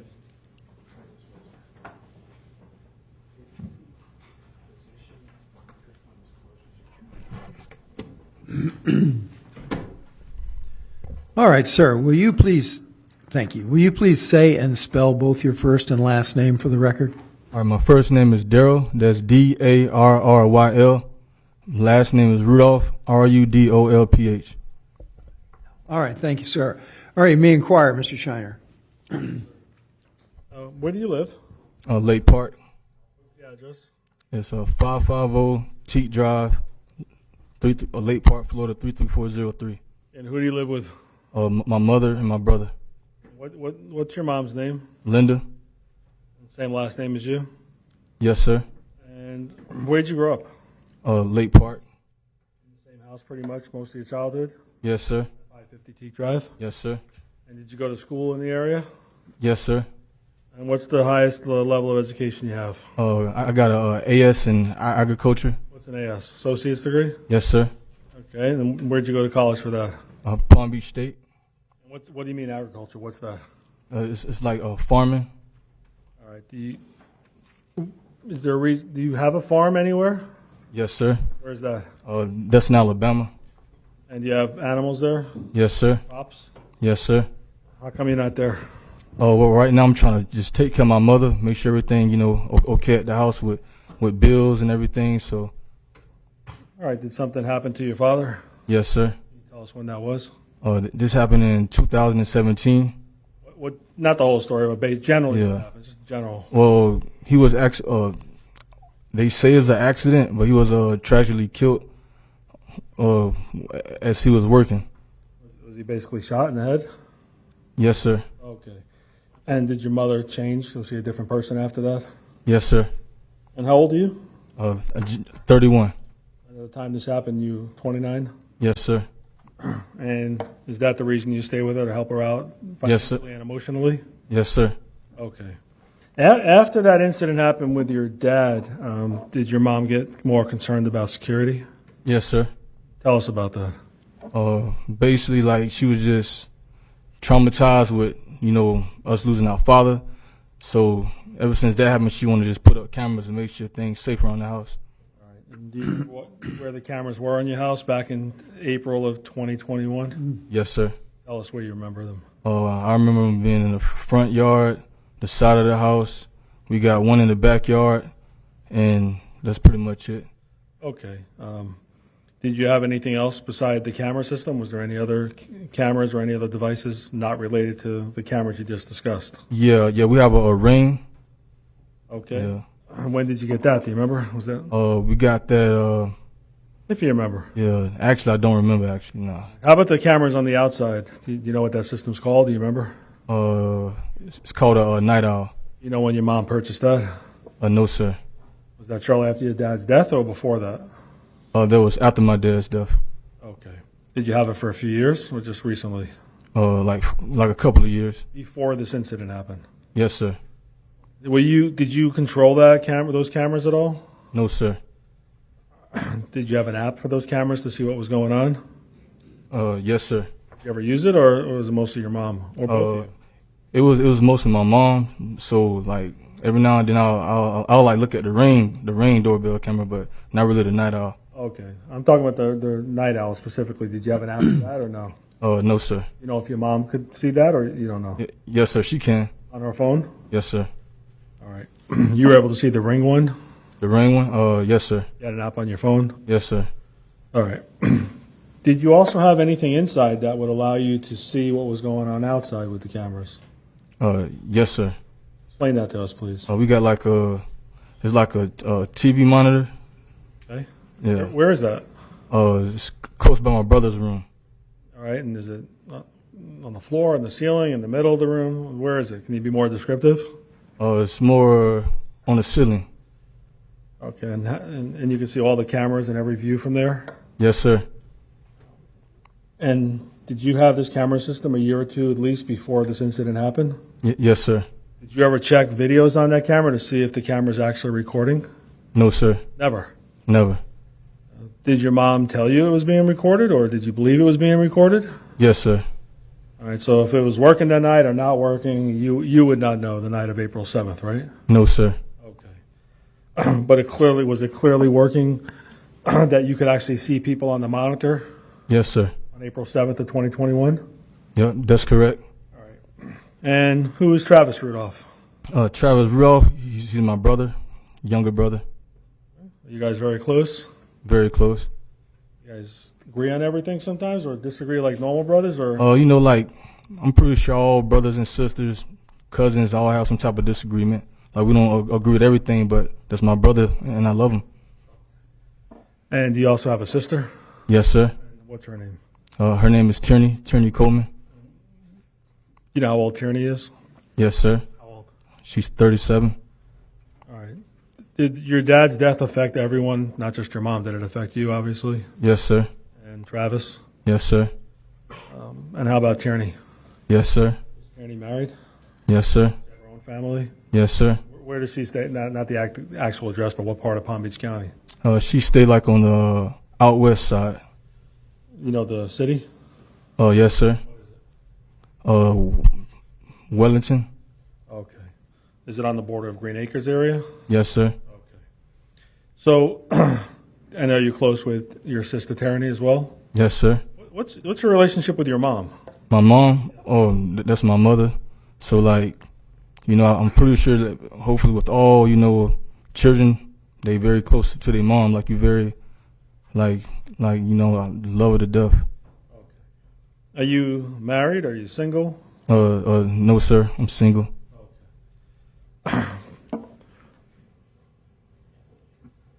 Does anyone else beside you, I'm talking April of 2021, who was living at the house in April of 2021? During that time, it was me, my mother, and my younger brother. Travis? Yes, sir.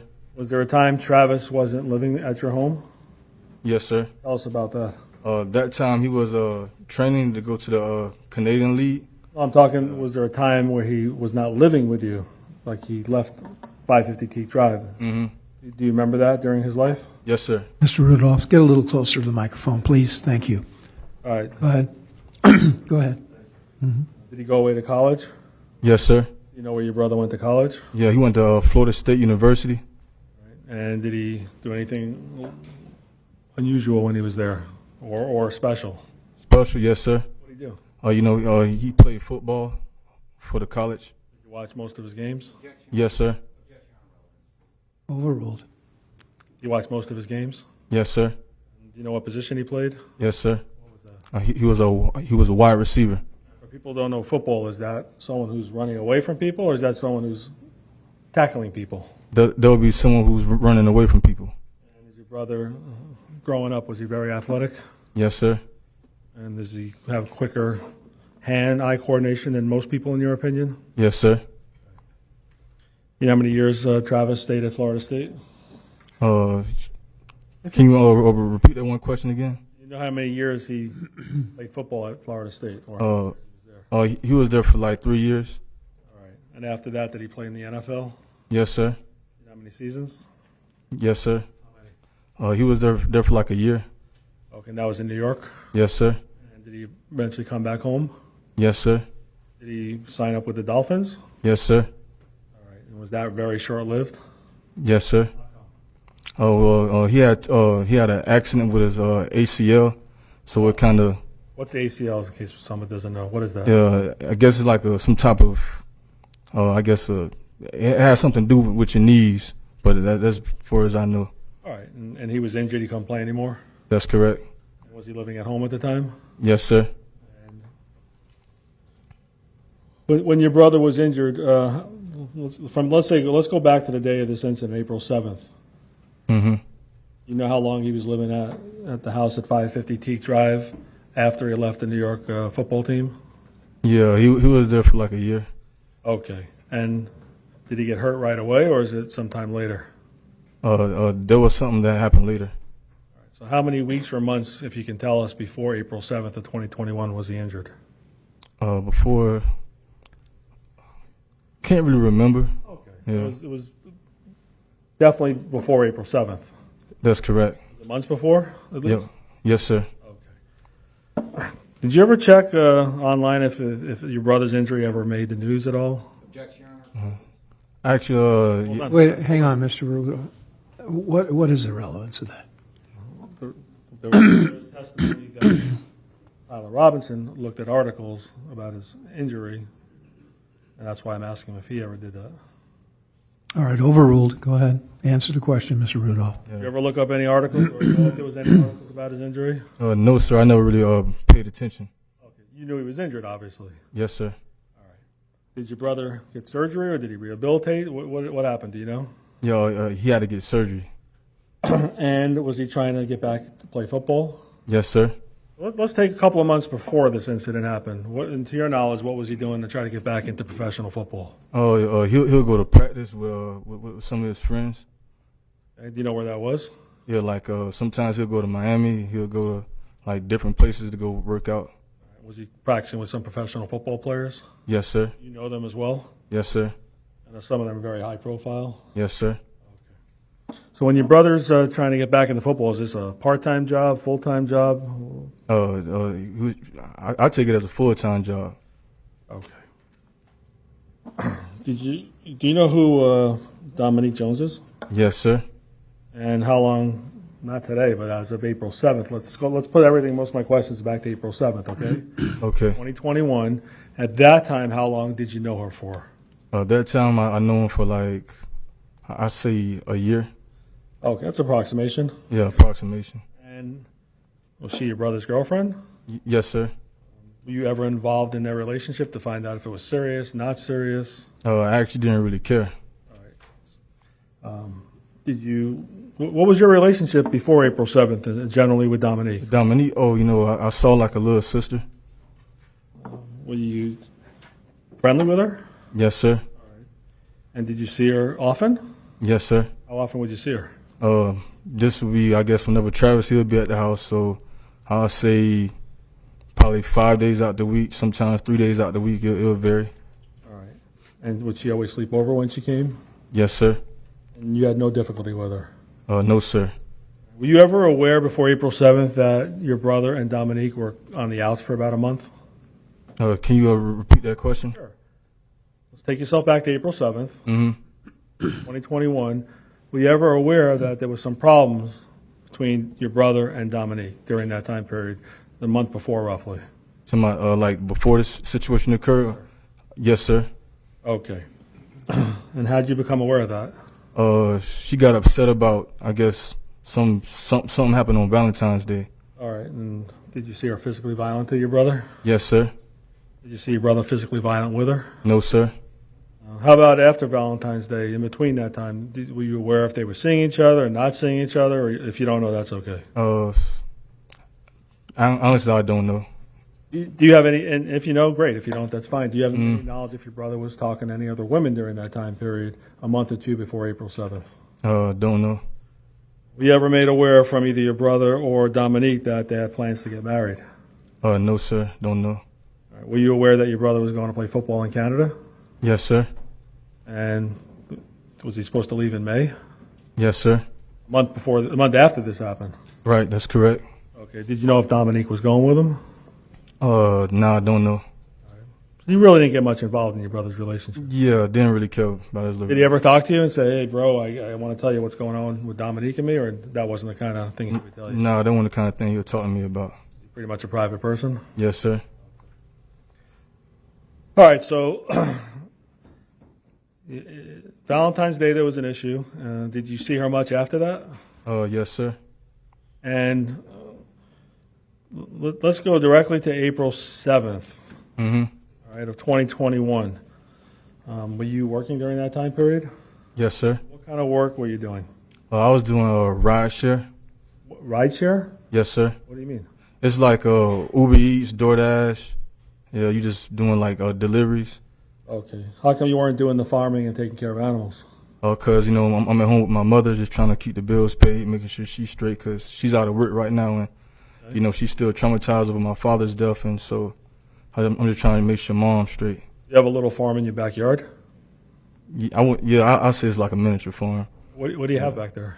I got a. It's of limited relevance, but I'll allow it. Overruled. Go ahead. You Yeah, can. in your backyard. I got a miniature. Back to April 7th, not today. Everything I'm asking is April 7th. Gotcha. That time period. What did you have back there? Yeah, I got a miniature pig. I have some chickens, a peacock. What else? I got a dog. Yeah, and that's pretty much it. Small backyard, medium size. It's pretty large. So, are you doing the ride share, delivering food basically? Yes, sir. And was that a full-time job? Yes, sir. And you're able to support yourself and donate money to your mom as well? That's correct. Okay. How many days a week were you working? Almost every day. So I'll say 7 days out the week. Okay. So let's go back to April 7th, earlier in the day. Do you remember what you did on this day? Yeah, I went to work. Then after that, I went to go get my car washed. And do you remember what time it was you got your car washed? Just approximately. I'll say like 7 o'clock. AM or PM? That's PM. And where'd you get your car washed? Do you remember? Yeah, yes, sir. Where? It was on it was on Blue Heron. Yeah, called the Imperial. Imperial Car Wash? No, that's not what it's called, but that's where I got it washed at. Do you know? Yeah, I guess this guy, he got his he has a side business, so that's where he goes to wash people's cars at. What's Imperial? What is that? Imperial, that's the name of this plaza that's on Blue Heron. Okay, and that's where you got your car washed? Correct. It wasn't like a one of those ones you drive through. It was somebody doing it on the street. Right. That's correct. All right. And what'd you do after getting the car wash? After that, I went to a friend's house. And did you eventually go home? Yes, sir. You remember approximately what time you got home? I got home probably around, I think it was like 10 o'clock. Is that an approximation? Yes, sir. Approximation. Was your mom home? No, sir. You know where your mom was? She was at Bible study. Where is that? She go to Bible study at my Auntie Laura house. Is that her twin sister? Yes, sir. That's correct. Are they very close? Very close. And does she live in a different city than you do? Yes, sir. But just approximately how far is it to drive from your house to your Aunt Laura's house? Like 10 minutes. Okay. All right, so was anyone home when you arrived? Yes, sir. Where'd you park? I had parked on the side. Well, no, first when I came home, I actually parked in the driveway. All right, why is that normally where you park? No, sir. Who parks there? My mother. All right, and why'd you park there?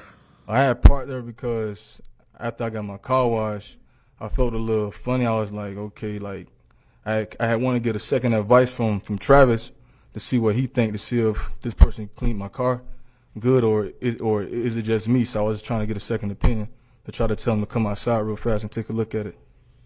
Did you call him if you remember, or did you go in the house if you remember? No, actually, I went inside.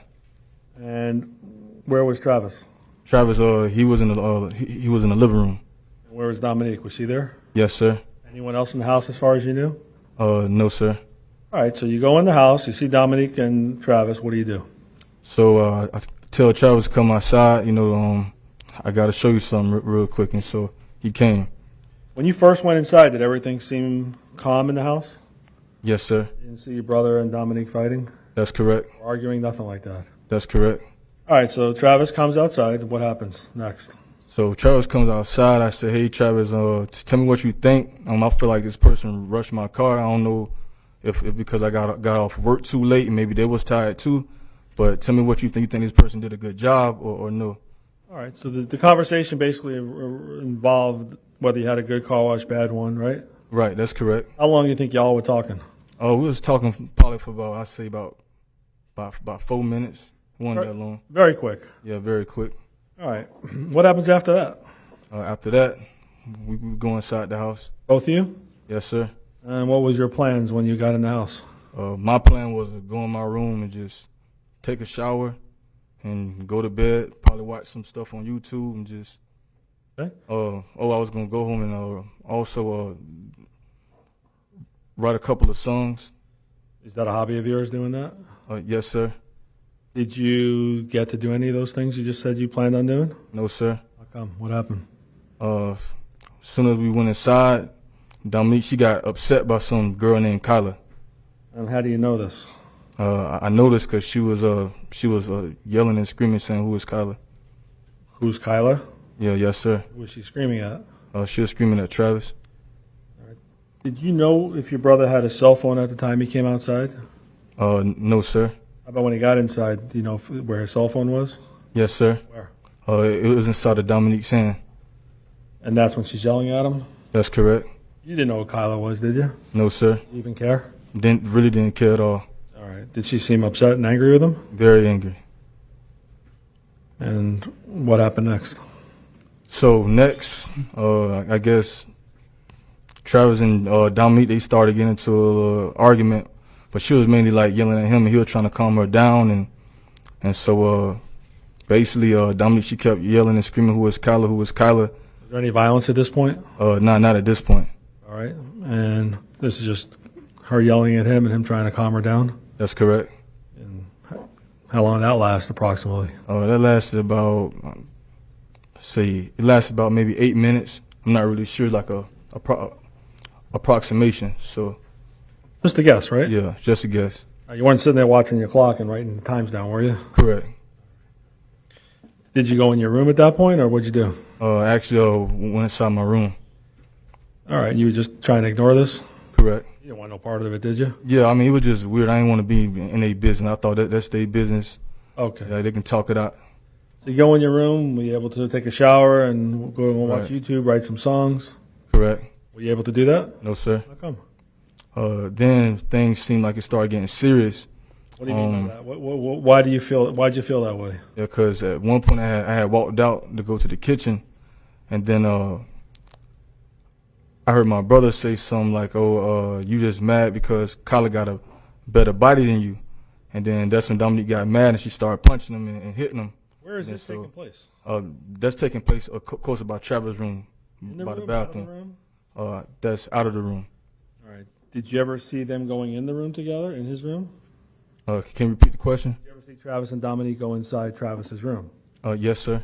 All right. So they didn't go in the room at this point, right? Right, not at this point. All right. So you come out, you hear loud noises, or what do you hear to make you come out of your room? I hear screaming. I hear Dominique calling Travis a broke bitch. Excuse me if I could cuss you on her. That's all right. Whatever, seriously, All right. whatever she said is. Yeah, she was calling Travis a broke bitch and telling some don't you disrespect me like that. So Okay. And this is taking place in the living room area, closer to his bedroom. Is that what you just said? like closer to Travis' room, and it's actually it's between the Travis' room and the bathroom. All right. And what else did you hear or see from either one of them at this point? Basically she kept hitting him, and Travis told him to stop. How was she hitting him? Like punching him, and just like hitting him on the back of his head and stuff. Did you get involved at this point? Yes, sir. What'd you do? I actually tried to get between both Travis and Dominique to try to diffuse the situation, to try to calm everything down. And did that work for a bit? Not really. So when was it that Travis and Dominique went into Travis's bedroom? This was after Dominique was hitting him. All right. So when they went in the bedroom, did you leave that area and not pay attention anymore, or try not to pay attention? Yeah, at that point I thought they was gonna go in the room and probably maybe talk it out, make up, or whatever they was gonna do. I don't know. So I just went in my room and thought, hey, let them, chill out with that. Did you ever see Travis lay a finger on her No, while sir. she was hitting him during the point you just described? No, sir. All right. So they go in the room. Do you know if they closed the door, or you wouldn't know that? I wouldn't know that because I actually went in my room after that. All right. And were you able to do the things you wanted to do then? Yes, sir. Took a shower, wrote some songs. Wait, nah. Correct, that's false. Nah. How come? Because then they came back out with a bunch of commotion. Dominique was yelling and screaming. She was like in like a psychopathic rage. You ever see anybody like that before? I say on TV. So she comes out. Do you stay in your room, or do you come out? Nah, I actually come outside.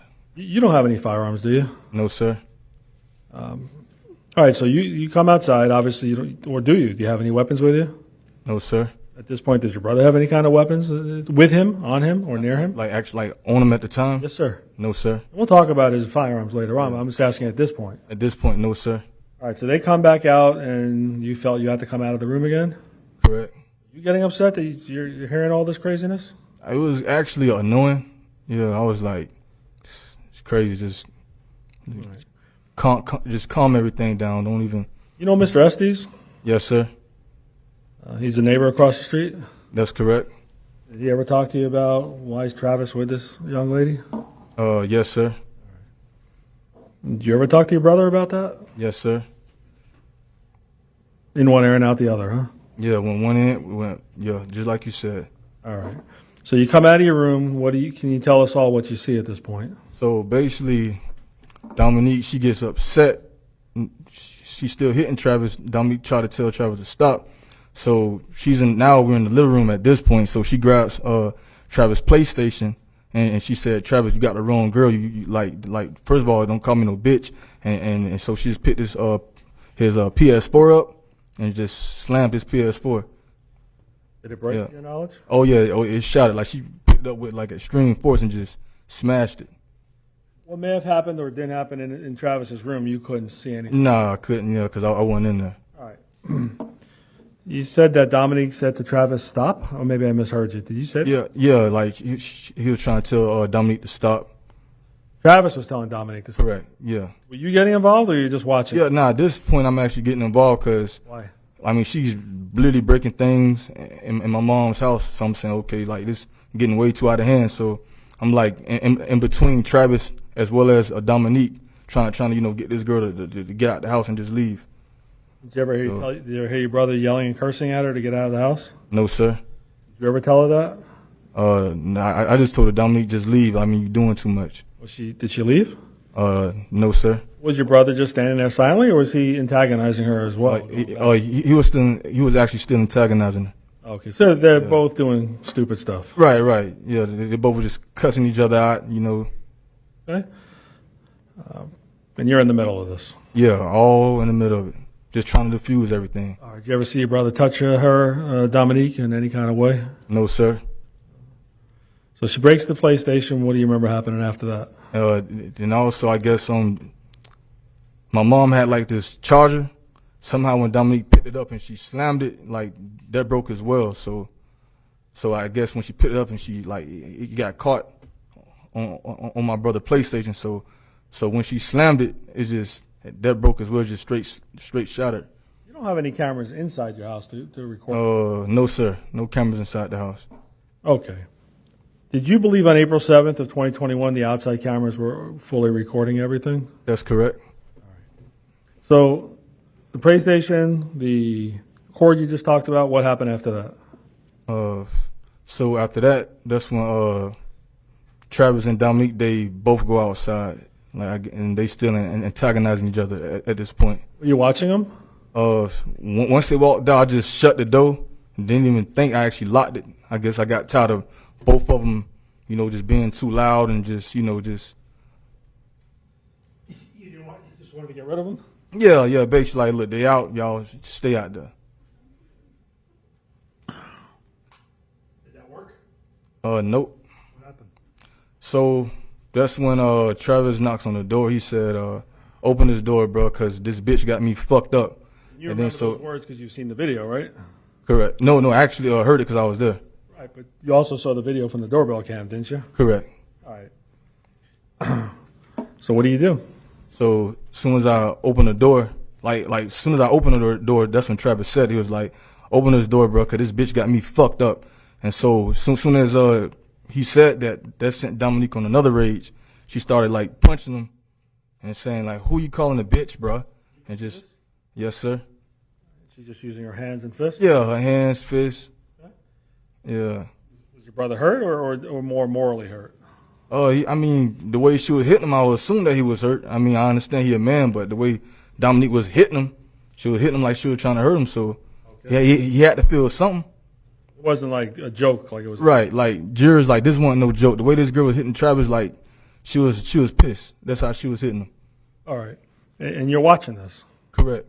Well, not just watching, trying to diffuse it. Now this time at the point, I'm actually trying to make both Travis and Dominique, go their separate ways and trying to just diffuse the situation. You had enough at this point. Enough. Did you see Dominique fall to the ground? Yeah, I saw her fall to the ground. If your brother put his foot out so she would get away from him and she'd fall down? Nah, I ain't seen him put his foot out. It seemed like she slipped because the grass had to be wet or something. But either way, you saw her go to the ground. Yeah, she did fall. She stay on the ground, she get back up? She gets back up. Then what happens? Then after that, as far as I can remember. Let me ask you this. Did you ever see your brother body slam her, so to speak? No, sir. Anytime that night? No, sir. That's a lie. Jurors, that's a lie. Yeah, my brother did not body slam her. She's making this up. All of them that came up in here. Sustained. You never body slammed her, right? Never. You ever see him punch her or slap her or knock her to the ground on purpose? No, sir. So she gets up. What do you remember happening? I know it's a lot of chaos going on, but yeah. What do you remember? So I remember basically Dominique was still beating on Travis, hitting him, calling him a broke bitch. Nigga, you broke as fuck. She's saying all those things. And so at this point, Travis, he's still antagonizing her. So I'm between the both of them trying to, Let me stop you. Let me ask you this. Yeah. Was your brother having some financial problems during this time period? Yes, sir. And he was looking forward to his Canadian contract as far as you knew? That's correct. And after that, what was he hoping to do as far as you know? After that, he was hoping to actually get back in the Canadian League. So. Oh, he got in the Canadian League. He got a contract, he said, right? Yeah. Yes, sir. Was he hoping to get in the NFL after that? Correct. Okay, so he wanted to play professional football in America again. That's right. And did he dedicate full time weeks before this, months before this, trying to get his leg back in order and his body back in shape? Yes, sir. How about eating? Does he eat pretty well also when he's home? Yes, sir. This is a full-time endeavor to get back into professional sports? That's correct. So, I'm sorry I interrupted you. I apologize. So they back in the house, both of them? Nah. At that point, wait, can you repeat the question? I shouldn't interrupt you. So Dominique falls down, however she fell. It's on video. And then what happens after that? So after that, she said something about she had to go get a liquor bottle, some Patron. You know anything about a liquor bottle? Or is the first time hearing about it? Nah, I know exactly what it is. Oh, I know you know what it is, but Yeah. did you hear about it or see a liquor bottle in the house earlier that night? Yes, sir. Okay. Did you ever see your brother and Dominique playing any card games? No, sir. Where was the liquor bottle, do you know? She had it on the kitchen table. All right, so she says she wanted to get her liquor bottle back. What happens then? Say it again, sir. She said she wants her liquor bottle. Then what happens? What do you remember? Then after that, that's when Travis, he's still antagonizing her, and then Dominique, she's still cussing him out. And then at that time, Dominique, she goes back outside. All right, and does Travis go outside? Yes, sir. That's correct. You go outside? Yes, sir. Why? Because at this point, seeing how Dominique was hitting him, I'm thinking things can get pretty serious after this. And your brother was still saying Cal has a better body or things like that? That's correct. So they're going at it cat and dog at this point. Right. That's right. All right, what happens then? What do you see as you're watching? So then, Let me ask you this. Were you trying to get Dominique to leave? that's correct. Was your brother trying to get her to leave? That's correct. Did she leave at that point? No, sir. What happens next? So what happens next is I'm like trying to get Travis to go back in the house, say, Travis, let's go. She getting ready to leave. So which I thought she was getting ready to leave, and then Travis, he told me to turn around. He said, look, bro, look what she doing. What happened? What'd you say? Oh, she was trying to grab this it's like a hard brick that we got around our palm trees, and she was getting ready to go take that brick and bust his windows out. Where is the brick located? It's in the front yard. And what'd you do in response to her picking up the brick? Well, me and Travis, we both run towards Dominique, and we grabbed the brick out. We grabbed the brick out of her hand. Anyone knock her to the ground or hit her? No, sir. And you grabbed the brick out of her hand. Where's the liquor bottle? Do you know where it is? The liquor bottle, she had it. She had it with her then. I All think right, she put it on the ground. What kind of bottle was it? Do you remember? It's like you ever saw a Patron bottle? Yes, sir. It's like acrylic, very hard. Okay. Can you show us with your hands approximately, or can you estimate the height of it approximately? It's about this big. How high would you say it is approximately? I'll say, what, about 7, 6 inches. Okay. The height of it's 6-7 inches. That's correct. And you said do you know if it's made of glass or acrylic, or you don't know? Like probably both, glass and Hard? acrylic.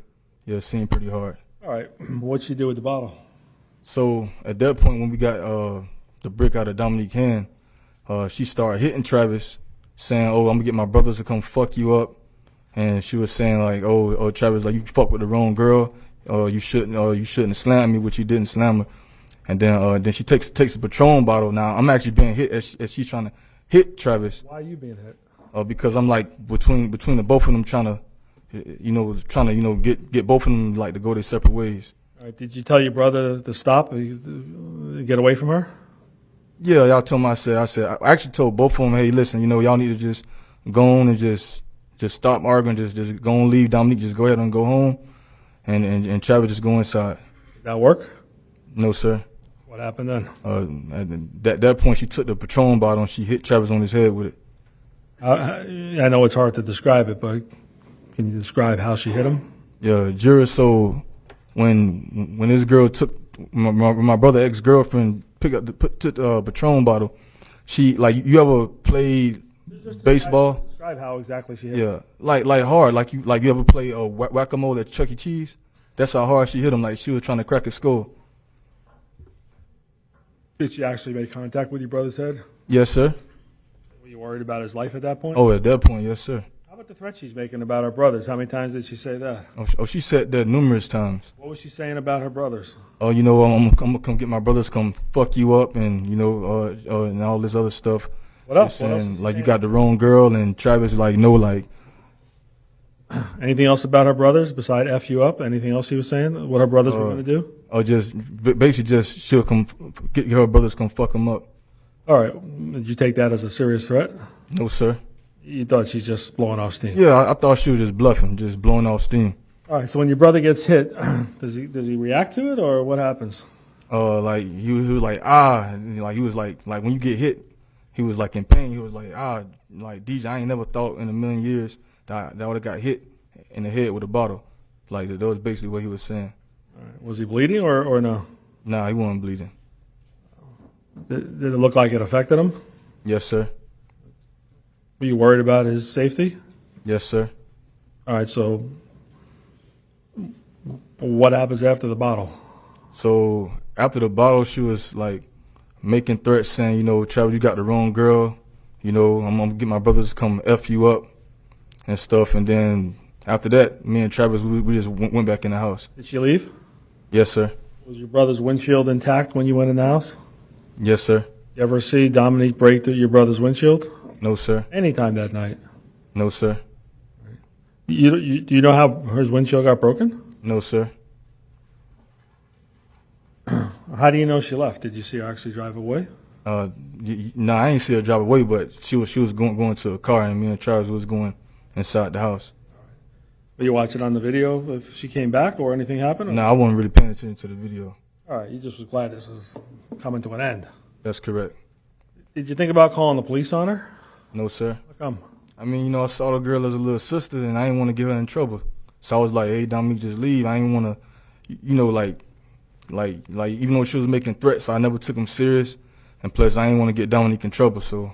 Okay. So what time do you think this occurred? This occurred, I'd say, like 11 o'clock. Is that just a guess? Yeah, like an approximate 11 o'clock. Is it possible it was a couple hours earlier, or you don't know? You know, I'll say 11, around 11. Is that a guess on your part? No, sir, not a guess. Did you watch? Nah. Okay. So what do you do then? So then I go back in my room. Did you have any discussions with your brother? Yeah, I had a discussion with him. Were you yelling at him? Yes, sir. Why? I mean, I was just a little frustrated with him because he wouldn't listen. I told him plenty of times since Valentine's Day, hey, you know, I mean, you see how this girl beating on you? She's being very destructive. You know, tearing up things in mom's house, and you ain't listen to me like you.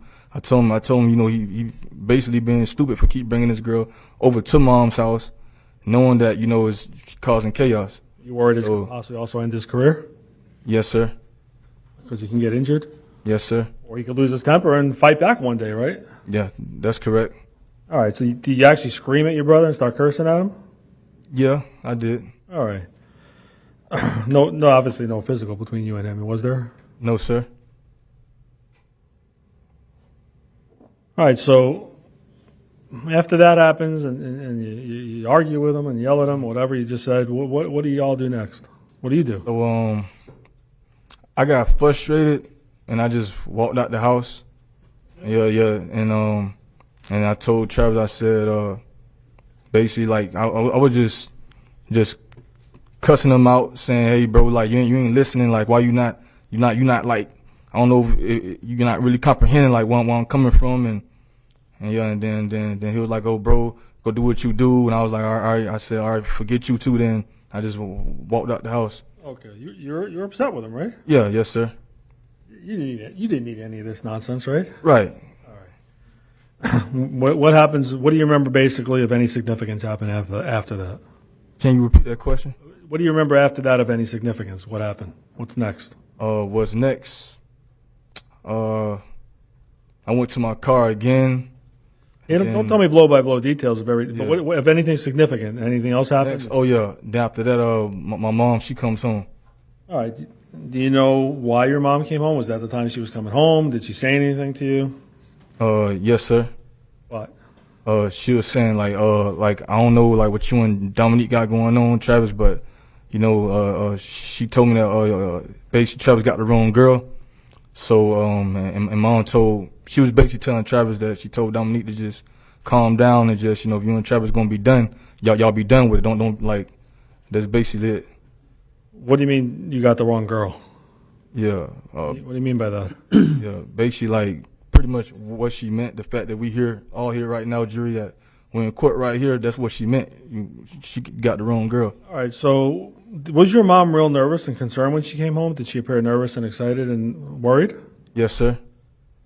Did your mom tell you anything about threats from Dominique? Objection, Your Honor. You're safe. Sustained? Well, that question is not, so overruled at this point.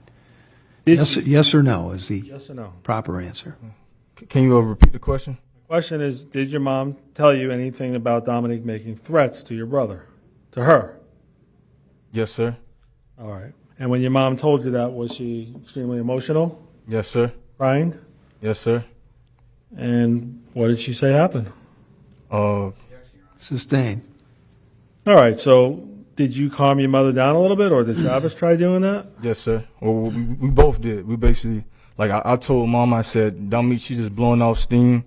She don't really mean what she's saying. She just talking because she's upset.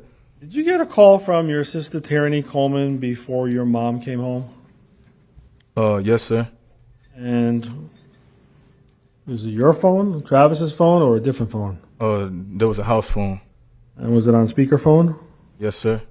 And was she also talking to you guys about the things that may have happened with Dominique? Yes, sir. You know how she knew about that? Yes, sir.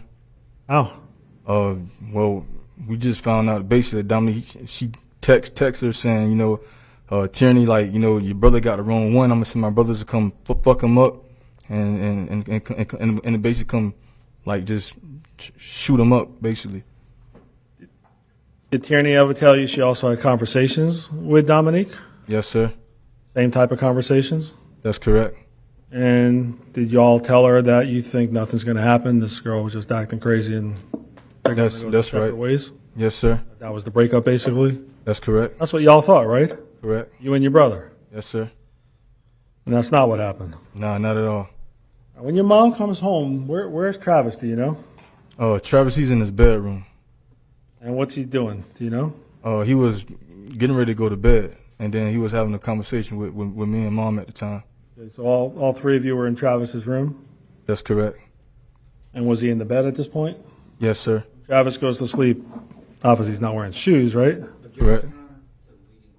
Sustained. Is he wearing shoes? No, sir. Wearing a shirt? No, sir. Does he normally sleep without a shirt? Yes, sir. All right. So are you talking with your mom and you and Travis for a long time, or is it a couple of minutes? How would you characterize it? I characterized it for about 15 minutes. All right. Did something happen to interrupt the conversation? Yes, sir. Tell us what happened, please. So, Jerry, I heard this loud bang on my door. It sounded like it was the police. So, You ever had that kind of noise at your house before? no, sir. Very unusual. What time of day would you estimate it was? Jerry, this is around midnight, like 12 o'clock. Okay, and what do you actually hear? Can I demonstrate? Just don't break anything. I got you. That's exactly how that bang was. Did that startle you? Yeah, it started something like it was a police or something. All right. Did you even think before you did anything? Nah, I wish I did. What'd you do? Not even looking at the cameras, I just ran to the door. In hindsight, that was pretty dumb, right? Yeah, that was a very dumb decision. All right. So what happened when you ran to the door? So what happened was, when I came outside, I saw strangers that I don't even know, and they kept asking for Travis. It was like, where Travis at? Where Travis at? Well, describe who you saw and what you saw. I saw, seemed like it was a bunch of strange guys that I never saw before in my life. All right. You've met Keyshawn Jones before, haven't you? Correct. How many times do you know? Once. Was that at an event? Yes, sir. What kind of event? It was my sister's reception. Okay. But other than that, you didn't know who he was? No, sir, because he had his hoodie on at the time, so You didn't recognize him? didn't recognize him. And the other people, were they boys or were they men? All of them was grown men. And how'd you feel when you were out there while they were asking for your brother? You know, I felt threatened. Why don't you just turn around and go inside? I couldn't because I felt afraid and fear for my life because they kept cussing me out, telling me, go get Travis, go get your bitch ass brother. He fucked with the wrong girl. So I felt very afraid, very, like these guys, they trying to come over and do something serious. Did you see anyone with any guns at that point? No, sir. Did you notice anybody's pockets? No, sir. And are you trained to fight? No, sir. All right, so you're outside. They're saying these things to you. You feel obviously intimidated. What happens next? So what happened next is my brother, he comes outside. How much longer would you estimate? I know you don't know the exact time, just a rough estimate. Yeah, probably maybe 8 seconds. All right. Did you see the video of them knocking on the door and asking for your brother? Yes, sir. I saw that one. How much after that video ends do you think Travis came out? About probably maybe 8 seconds. All right, it's an estimate, right? Yeah, just an estimate. Okay. So he comes out. Is he wearing a? What's he wearing? Just his pants. Okay, and what happens next? So next, so as soon as he comes out, Keyshawn cussing Travis out, saying, "Bro, like, why you touching my sister?" Hold on a second. Did you know his name at the time, or you know the name now? Because Now I know his name now because now I know who he is now. what do you remember him wearing? He had his hoodie on. You remember if it was warm or cold that night? Any It was cold. cold, like how cold, if you remember? Like Florida gets maybe the coldest, I say probably maybe 50 degrees. So I say it's probably around maybe in the 60s. Okay, and this is Yeah. April, right? That's correct. So he's got the hoodie on. Did that intimidate you at all? Yes, sir. How come? Because I mean, you see a strange person you never saw before in your life with a hoodie on, somebody you never seen, you would think, okay, like they trying to come over to kill you. They antagonize you, making threats. So I'm like, okay, like I started to put two and two together. right. So I put 2 and 2 together that this girl's threats became real, basically. You never believed that would happen. Never. Sustained. Did you believe that was going to happen? No, sir, didn't believe it. Travis comes out. Tell us all, please, what happened when he comes outside the house. So after Keyshawn was cussing Travis out basically, and Travis was trying to basically get Keyshawn to calm down. The next thing you know, Slow down. When Travis comes out of the home, mhm, come out with any weapons? no, sir. Your brother have weapons? Yes, sir. What does he have? Do you know? Yeah, he has a AR-15, and he also have a semi-automatic handgun. You know the brand of the gun that he had that you think's an AR-15? No, sir. You know anything about those kind of guns? No, sir. Did your brother, to your knowledge, did you ever see him go to the range and get trained on how to use the weapons? Yes, sir. Did he get a concealed weapons permit? Yes, sir. Did he buy these guns right after your dad passed? Yes, sir. And your mom knew about them? Yes, sir. And she was okay with that? Yes, sir. Do you know if your brother normally carries a gun if he goes out with some of his friends or maybe in the NFL? Can you repeat that question? Normally carry a handgun or any type of gun when he goes out of the house, especially if he's with his friends who are in the NFL. Oh, yes, sir. And are some of his friends like stars in the NFL? That's correct. So he comes out without a weapon, right? Right. You said he's arguing back and forth with Keyshawn? Yes, sir. What's Keyshawn doing the arguing? Basically cussing him out, saying like, bro, fuck nigga, why you put your hands on my sister? It's getting hostile. Yes, sir. You still nervous at this point? Yes, sir. You feel you could leave and go in the house? No, sir. What happens after that? So after that, like I said, when Travis was trying to calm Keyshawn down, this other guy, I know his name now, Tyler Robinson, he comes out of nowhere and he sucker punches my brother on the side of his eye. How hard did he punch him? Like very hard, like he was trying to knock his eyes out. And what happened after he sucker punches your brother? Then soon after he gets through sucker punching my brother, next thing you know, Tyler and Travis, they goes off to the side, and then next thing you know, the guys that came with Tyler and Keyshawn, all of them at the same time start jumping Travis. And was the first sign of violence or anybody using violence, was that Tyler Robinson? Yes, sir. And how many men were there? Do you remember? At that time, it seemed like a lot because I wasn't really keeping count. I mean, I was such in fear, and Jerry, I was so afraid, and I was such in fear. I couldn't really count, like how many guys was actually there. Now you I was just now I know. Okay, but at the time you weren't sure. That's correct. So all four, or whoever the amount was, all of them jumped on top of your brother? Yes, sir. What happens next? They was fiercely assaulting Travis, and then what were they doing to him? Basically punching him, trying to kill him. Basically, they were trying to kill him. Felt his life was in danger? Yes, sir. What'd you do? So I try to, jump in to try to get these guys off of my brother, then now I'm being fiercely assaulted as well. And the whole time I'm trying to diffuse the situation between, Travis and Dominique, but now I'm being fiercely assaulted. Like, they didn't care. They came over to kill. When you're physically assaulted, do you feel like you're about to possibly die? Yes, sir. What were they doing to you? There was punching, kicking, there was screaming, saying, we on demon time, and, y'all niggas gonna die today. Your brother, he fucked with the wrong girl. What's demon time? You ever hear that? Yeah, I heard it plenty of times. It's like a new generation saying, I guess, like you in a state of mind where you just don't care. All right. This was no joke. No joke at all. It wasn't a little scuffle. That's correct. Sustained. Was it a little scuffle, or was it a real serious thing? It was very, very serious. It's like it was a matter of life and death at that particular time. Was it loud as well? Yes, sir. Where was your mom during this time period? During the time we was fighting, or during the time we was at the doorstep? Anytime. When did you ever see your mom while you're outside? Yes, sir. During the time when we was fighting. You know when she came out, or no? Yeah. She came out. Yeah, she came out like when we was in like a big brawl. What was your mom doing? She was screaming, saying, stop, stop. Y'all need to go home. I got cameras. Dominique, she was the aggressor. She's trying to tell that to these men? Yes, sir. And did your mom try to show them anything? At that time, I was trying to basically get these guys off of my brother and get them off of me as well. So I couldn't really even pay attention to what she was trying to show them. Was anybody paying attention to your mom? No, sir. All right. So did the, lack of a better word, fight or attack, did that go anywhere from different places, or did it stay by the front of the house? Now we went different places.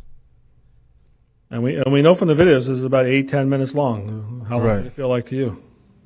To me, it felt like it felt like we was there for hours. I mean, like when you in a like a very hard situation like that, it'll feel like you there for hours. Where else did the fight or this attack what happened? It went in the front of the yard, went to the side of the yard.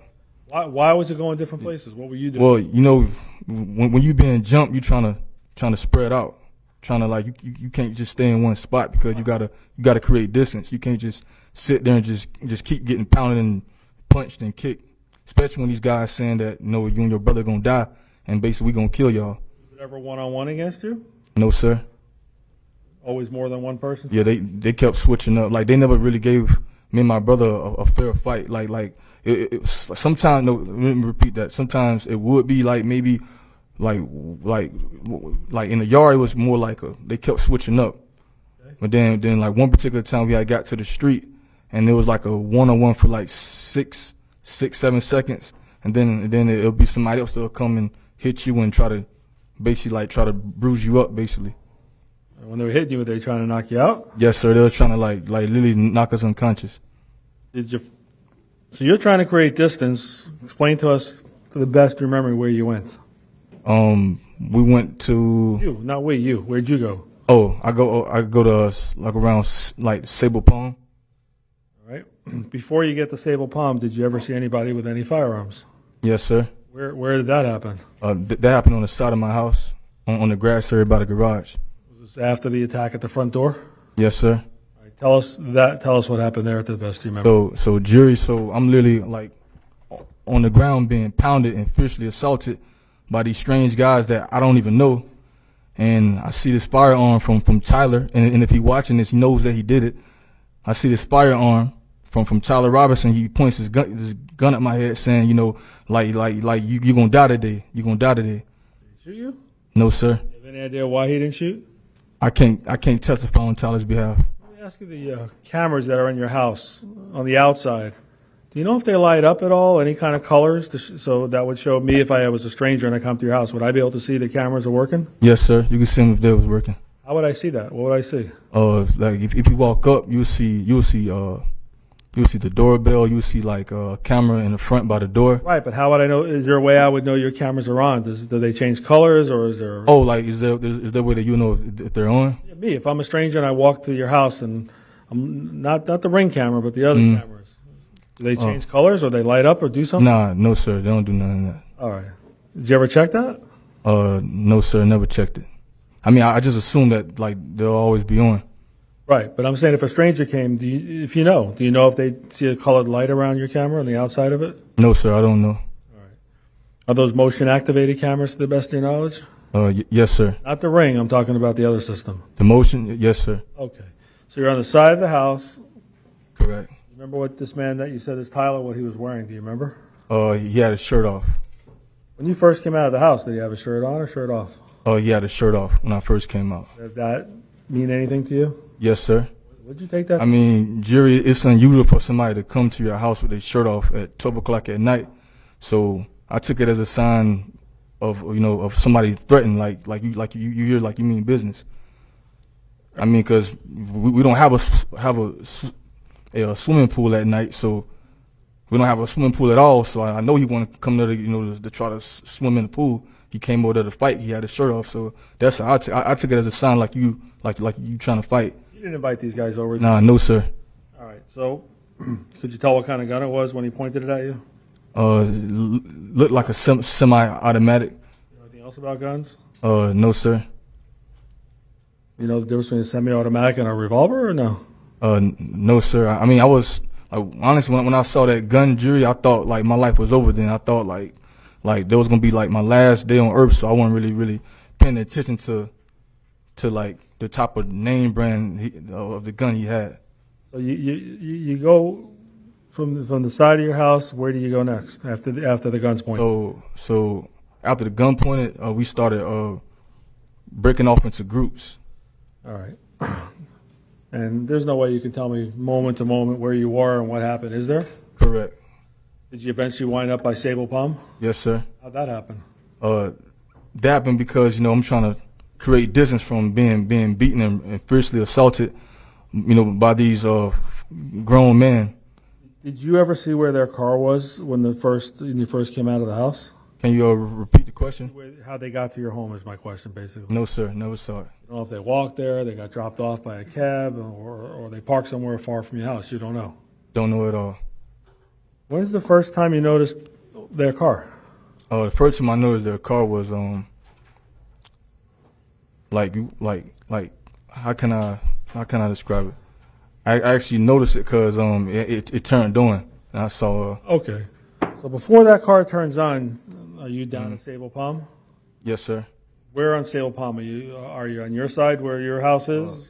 Kind of more like more towards the car. All right. That time you didn't know whose car it was. Right. Okay. And how far would you estimate you are from the car? I'll say 10 feet, about 10 feet. All right, so if I'm the car and I'm facing you, you're about 10 feet away from me if I'm the car? I'm not saying now, I'm saying your estimate's 10 feet? Yeah, 10 feet. All right. Are you directly in front of, if this is the car right here and the headlights are facing you, are you in front of the car or the side of the car? More like in front of the car. In the center or off to one side, or hard to remember? Like on the side, like front side, like. All right, well, let's say these are the headlights. Are you closer to the passenger side, driver's side, in the middle? Like closer to the driver's side.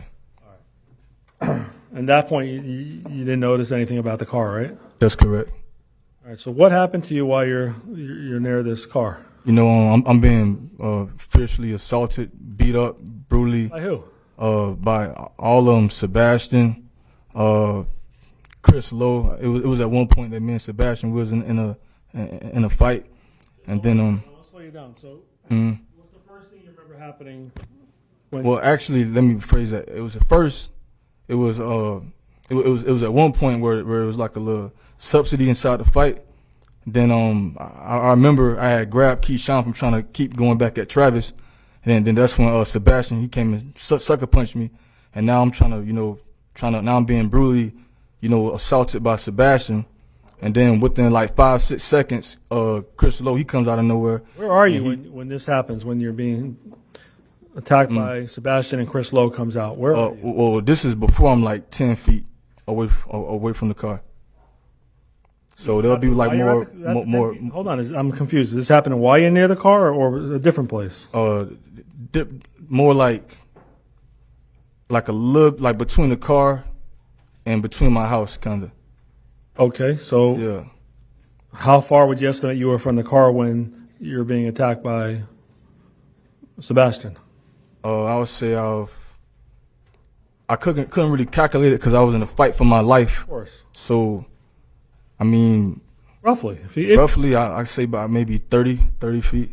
so how'd you wind up getting closer to the Cadillac? So I wound up getting closer because after I got sucker punched by Sebastien and being brutally assaulted by him, you know, I get Is it one-on-one at this point? for like 5 seconds. Okay, what happens next? Then what happens next is I get sucker punched by Chris Lowe. You say sucker punch. Yeah, like basically like where they catch you off guard. They was doing it the whole time during the fight. They catch you. But I'm asking specifically, what did Chris Lowe do to you when you say sucker punch? He basically punched Jury. He punches me on the side of my face What side? and like my left side. All right, and where did Chris Lowe sucker punch you before that? Before that, like you talking about? You said he sucker punched you. Where? Yeah, Where in your body? on side of my face. All right. So are you fighting with both men at this time? Yes, sir. Both of them. Right before the shooting, or is this way before the shooting? This was like way before the shooting took place. All right, you're down by Sable or 30 feet from the car, That's correct. and the two guys are fighting with you. Yes, sir. Where's Travis? I lost sight of him at the time. Did you notice where your mom was? No, sir. All right. Do you know how that fight between you and the two men stopped, or why it stopped? Like, why did it stop during that time? I wasn't really thinking like I was just being like fiercely assaulted, like I'm literally about to die. Right. Thinking like, you know, these guys, they trying to like brutally kill me, basically. Right, but did they get away from you and stop attacking you? I'm like, yes, sir. At one point they did. Do you know why that happened? Because I saw my brother, he ran towards me. All right. And how far would you say you were from the car at the point the two men stopped fighting with you or attacking you? About 10 feet away from the car. Did you even notice the car at that point, or not really? I actually noticed because they was going to the car. All right. So I know it's a tough question. This happened real quick, but Travis is running towards you or walking to you? Or like literally like running towards me. Did you notice he had a firearm with him? Yes, sir.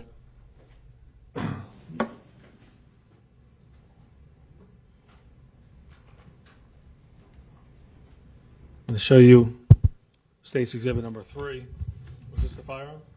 That's correct.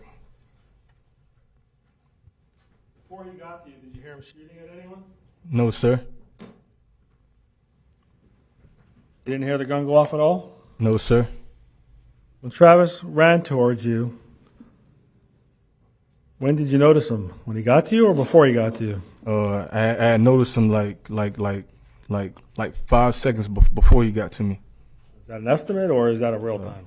That's like an estimate. When did the two guys, did they simultaneously, meaning at the same time, did they both stop fighting with you at the same time, or did one stop and then the other one stopped a few seconds later? How did that It was like one stop and then the other one stopped. And how long did you estimate that took? It happened such in a flash. I really wasn't counting. I was just happy that my brother was able to get to me in time. All right. As he was running towards you, did you see him shooting the gun? No, sir. Hear the gun go off? No, sir. You hear him saying anything? I'm going to shoot these guys. No, sir. So, when was it almost at the same time they got off you? At the same time your brother got to you? Yes, sir. All right. So, why didn't you guys just go home at that point? I was so froze to the point I was like, we couldn't go home because we literally like just had two firearms pointed at us in like a split fraction of a second. Let me slow you down a little bit. So from the time that your brother gets to you and the two guys, they go into the car, are they already in the car? Or you don't even know if they're in the car, do you? Sustained. Do you know? No, sir. All right. Can you tell the jury how many people got in the car, who didn't get in the car? So jury, it was like, I say, two of them got inside the car, just the ones I saw. The ones that was attacking me, like two of them actually got inside the car. Did your brother start shooting when he got right up to you? No, sir. Not when he got right up to me. Did something happen very quickly? Yes, sir. Brother came to you? Yes, sir. Is that why you guys didn't go home? Yes, sir. Sustained. All right, so after the two guys left you, why didn't you just immediately run home at that point? Couldn't run home, jury, because soon as my brother got to me, as soon as the other guys got to their car, I saw two firearms pointed at me and my brother. Explain that to us. Where did you see this? I saw the Sebastien. He was in the passenger seat, and then I saw Tyler Robinson. He was on he was like by the back passenger's door with the two firearms pointing at me and my brother. So each one of them had one firearm? Yes, sir. Each one. And Sebastien, he was in the front passenger seat? Yes, sir. You were able to see it was him? Yes, sir. And where was he pointing the gun? He was pointing like at the windshield. And where were you? Literally standing next to my brother. And in reference to the gun pointed at the windshield, where were you? Can you repeat the question? Sebastian's pointing the gun, you said, at the windshield, right? Correct. So if I'm Sebastian pointing the gun at you, where would you be? What's your view? Directly in front of Sebastian? You to the side? Where are you? Like to the side of Sebastien. How much? Just a rough estimate. How much to the side? So if I'm like on the driver's side, I'll say about maybe about 5 feet now. 5. All right. So let's hypothetically, I'm Sebastian, right? Right. I have a gun pointed at the windshield. Right. Would you be to my left, to my right, in front of me? All right. So if this is my right side, so I'll be My to right your side. left. I'm Sebastian pointing the gun. This is my right side. Okay. My left. What side are you on of me? So I'll be on the right side. My right side. Wait, no, I'll be on. Pointing the gun. So if All right. No. So if you're Sebastian pointing the gun, then I'll be to your left. Like no, wait, yeah, to your right side. Right side. Okay. Yeah. You're pointing this way. You're confusing me. Yeah, I got confused. Sorry about that. May he step down, Judge? Sure. Watch your step, Mr. Rudolph. All right, just hold this, please. All right. Okay. I'm sitting down. Was he sitting down in the driver's seat, Sebastian? I mean, in the passenger seat, Sebastian? Yes, sir. All right, so if I'm sitting here, right? Am I holding the gun like this? Am I holding the middle, higher? You tell me. You holding it like this, like I'll sit like in the middle. Middle of the windshield? That's correct. Show us where exactly you were. I was like Show me on amount the of right side. Your right side, like maybe like 10 feet. Your right side. Yes, sir. Okay. And you think you're about So that'll be my right side, and then there'll be your left side. Gotcha. So would you be there, or would you be more into the jury box? Like more to the jury. All right, so you tell me, if I'm Sebastian, how far do I move over? You can like stop right where you at, like go further a little back, like Right right. Yes, sir. All right, and the gun is this way? Is it pointed at you? Yes, sir. This all happened in a split second? Split second. You can sit down. Thanks. I'll just take that back. Thank you.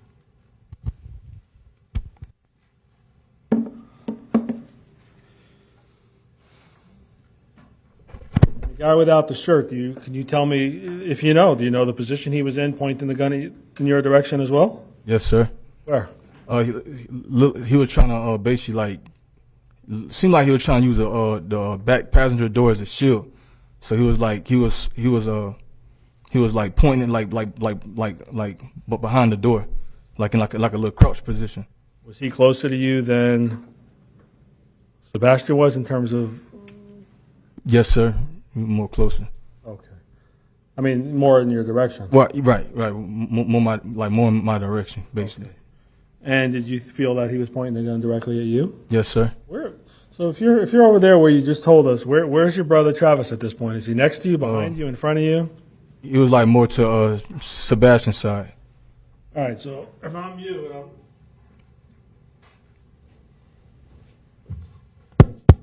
and I'm this is the way you said it happened. Right. Where would I go if I was Travis? Where would I be? So if you was like, can I get up and demonstrate? Yeah, you may step Sure, down. thanks. You give me the mic. I'm just going to stand here. And you said you'd be more a little bit into the jury? Yeah, so you're more right by the jury, and then and if I'm Travis, I'm like right here, Even with me, ahead of me, or behind? like kind of more like slightly ahead of you, but almost a little even. Okay. All right, thanks.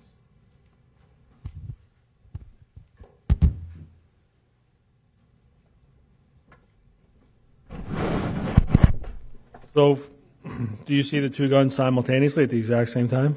Yes, sir. And how long do you believe it took Travis to start shooting?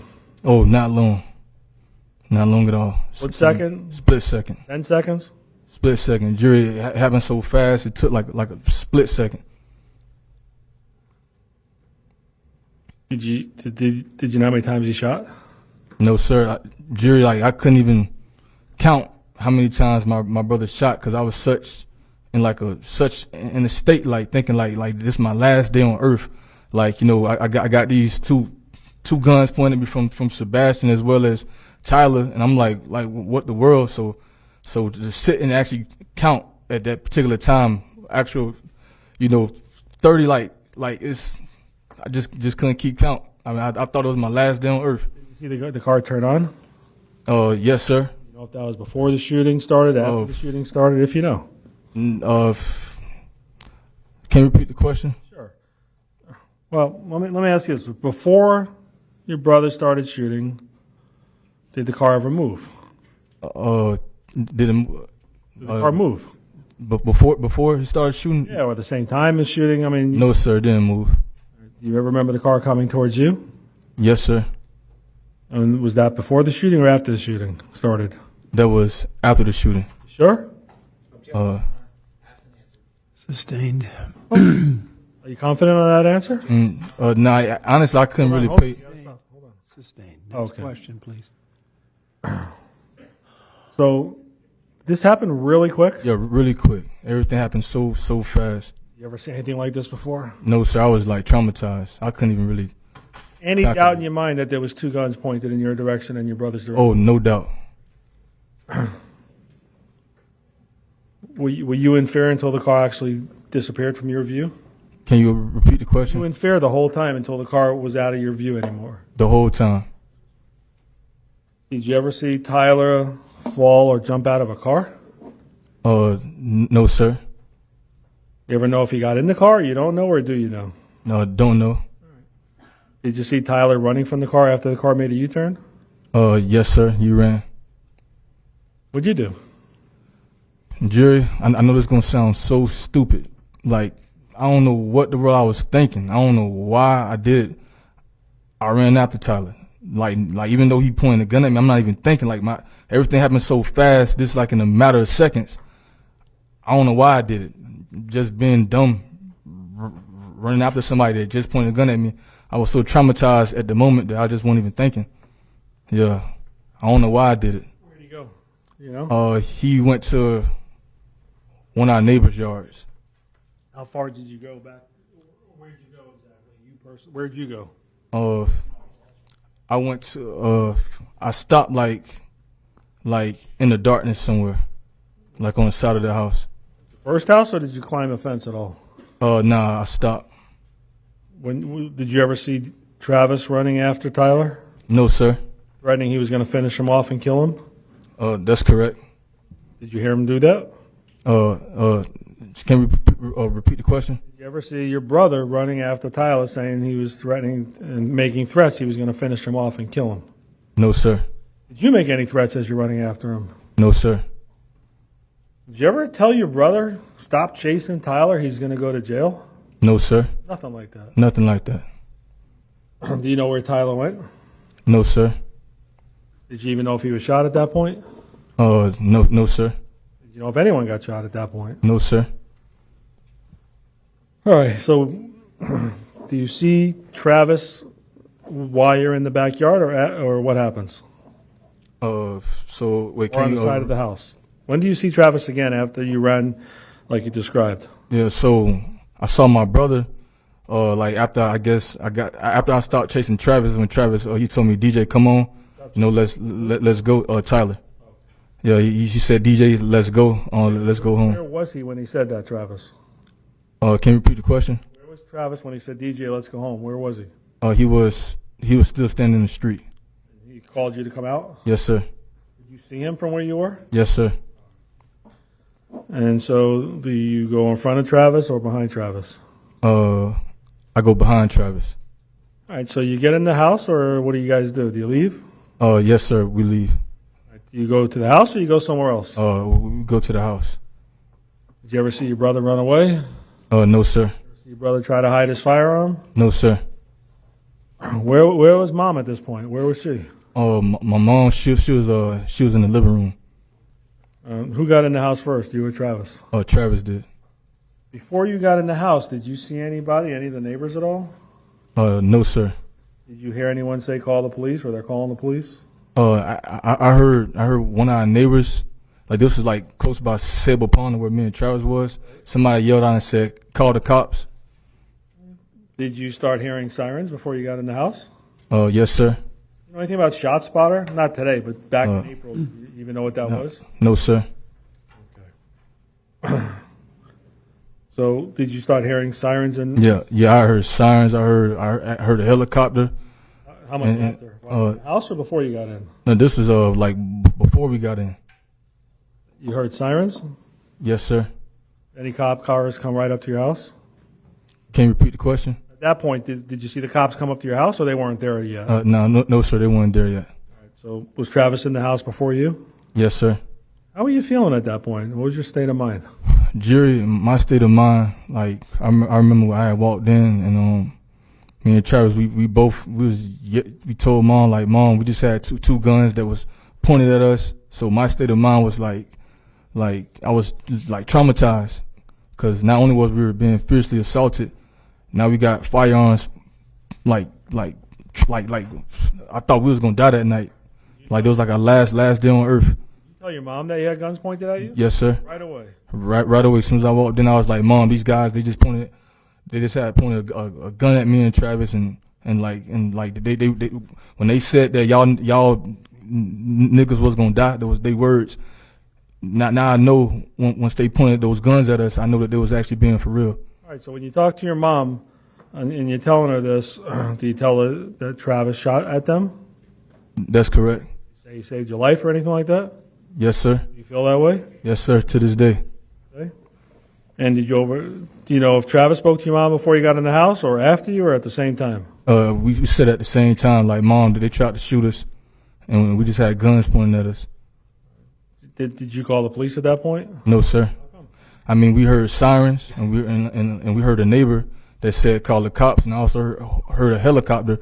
But then, before I even heard the sirens and all of that, we still got to go back to the yard when these guys was let's say before the sirens, the helicopters, and before the neighbor coming out saying call the cops. You would think. Hold on. It's a narrative question, so that. Yeah, but. Hold on. So that's improper. Next question, please.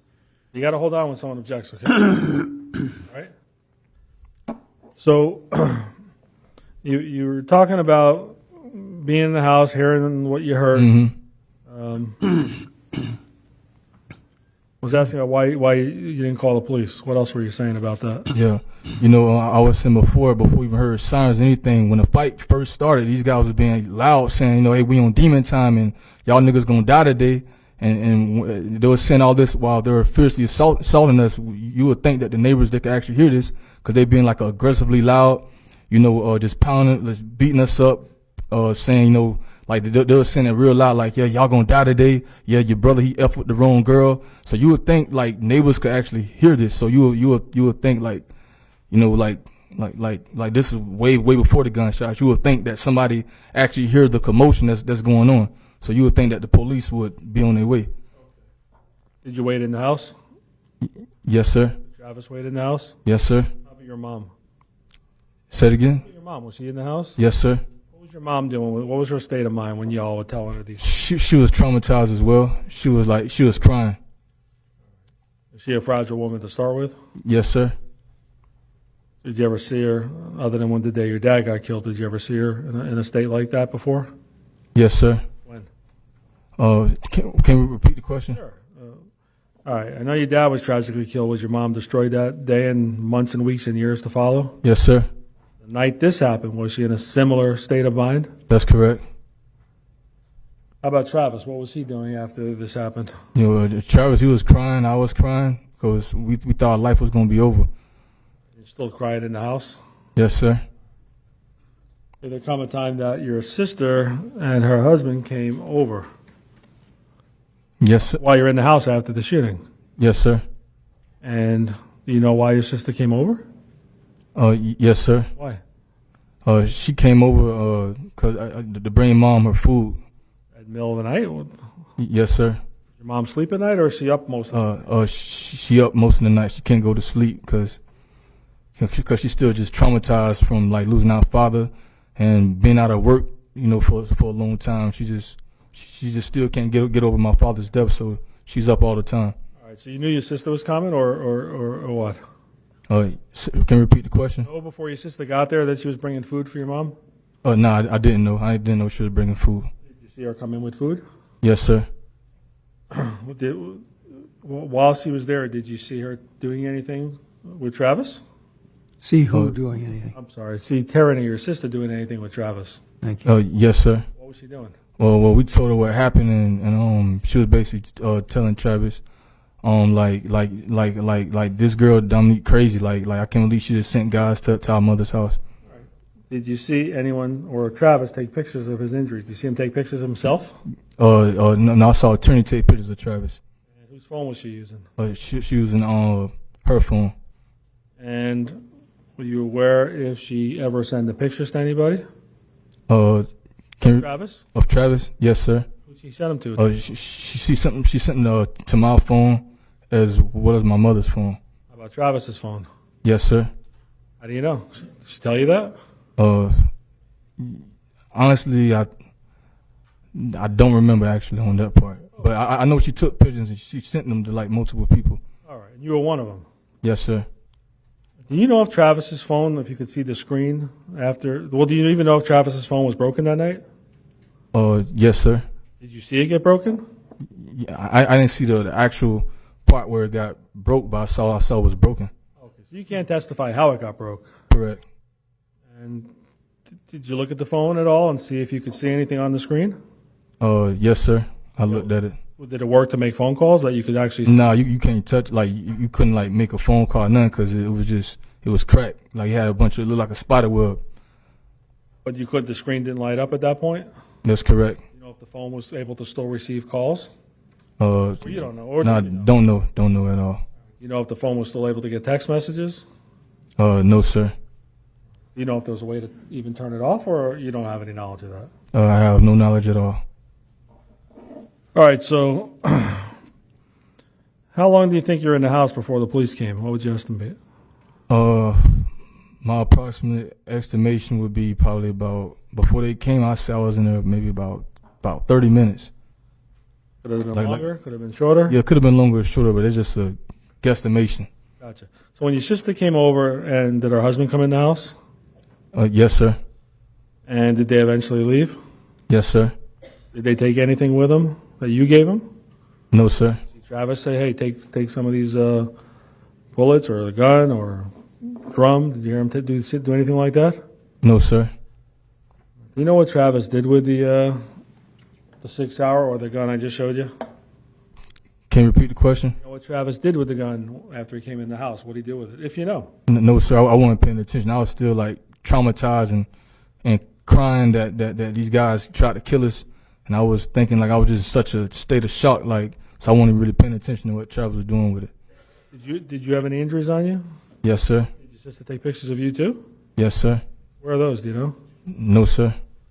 All right. So, did the police ever take pictures of you? No, sir. Not at all. Not at all. So eventually, how do you know that the police want you to come out of the house? What happened?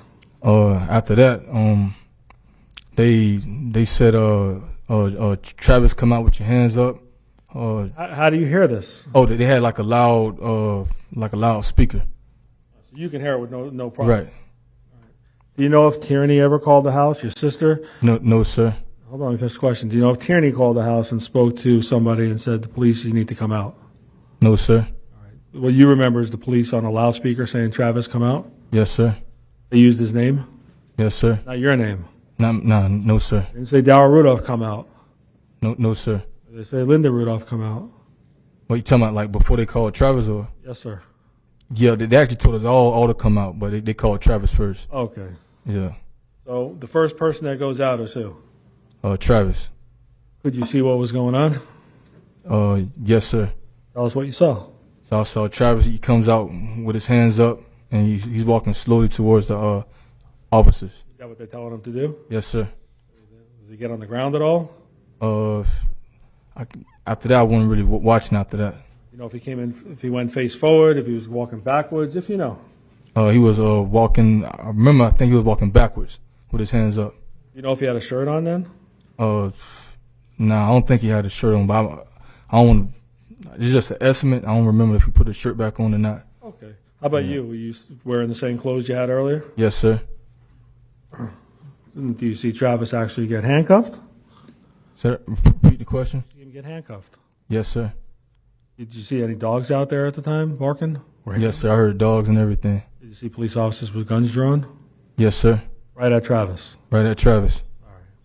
And Travis obviously didn't try to run away or do anything silly, right? That's correct. Did you see where they took Travis? Can you repeat the question? See after he was handcuffed where they took him?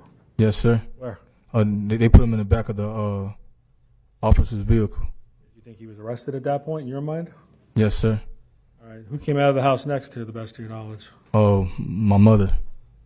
Did they call her by name or what did they say? They just told her to come out. Right, but how did you know it was your mom or one of you just went first? Honestly, I forget which one went first. Out of me and my mom, I can't really. Yeah, I actually forget. All right. But eventually both you and your mom went out? That's correct. Tell us what happened when you went out. So when I went out, you know, besides having guns pointed at us with these strange men that came over, you know, now I got to relive seeing guns being pointed at me again when the officers was pointing their guns at me. So now I'm like, I got my hands up, walking out, thinking like, what the world, like we just almost got shot. Now we got officers pointing guns at us as well. So I'm walking slowly. I had to walk backwards. You know, I actually had to come out barefooted. Barefooted? Yes, sir. The police said that before you came out? No. Actually, no. I walked out barefooted. You did? Okay. Right. Okay. What else happened? Then after that, my mom, she was crying, and we was just. I'm asking about you. Were you handcuffed? No, sir. Zip tied or anything like that? No, sir. So you weren't arrested. That's correct. Okay. How about your mom? Did you see her get handcuffed? No, sir. She was not? No, sir.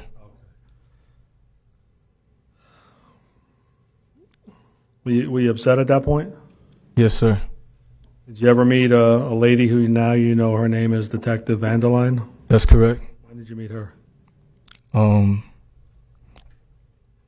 met her like she just she was like with one of the officers. Yeah, we didn't really talking nothing.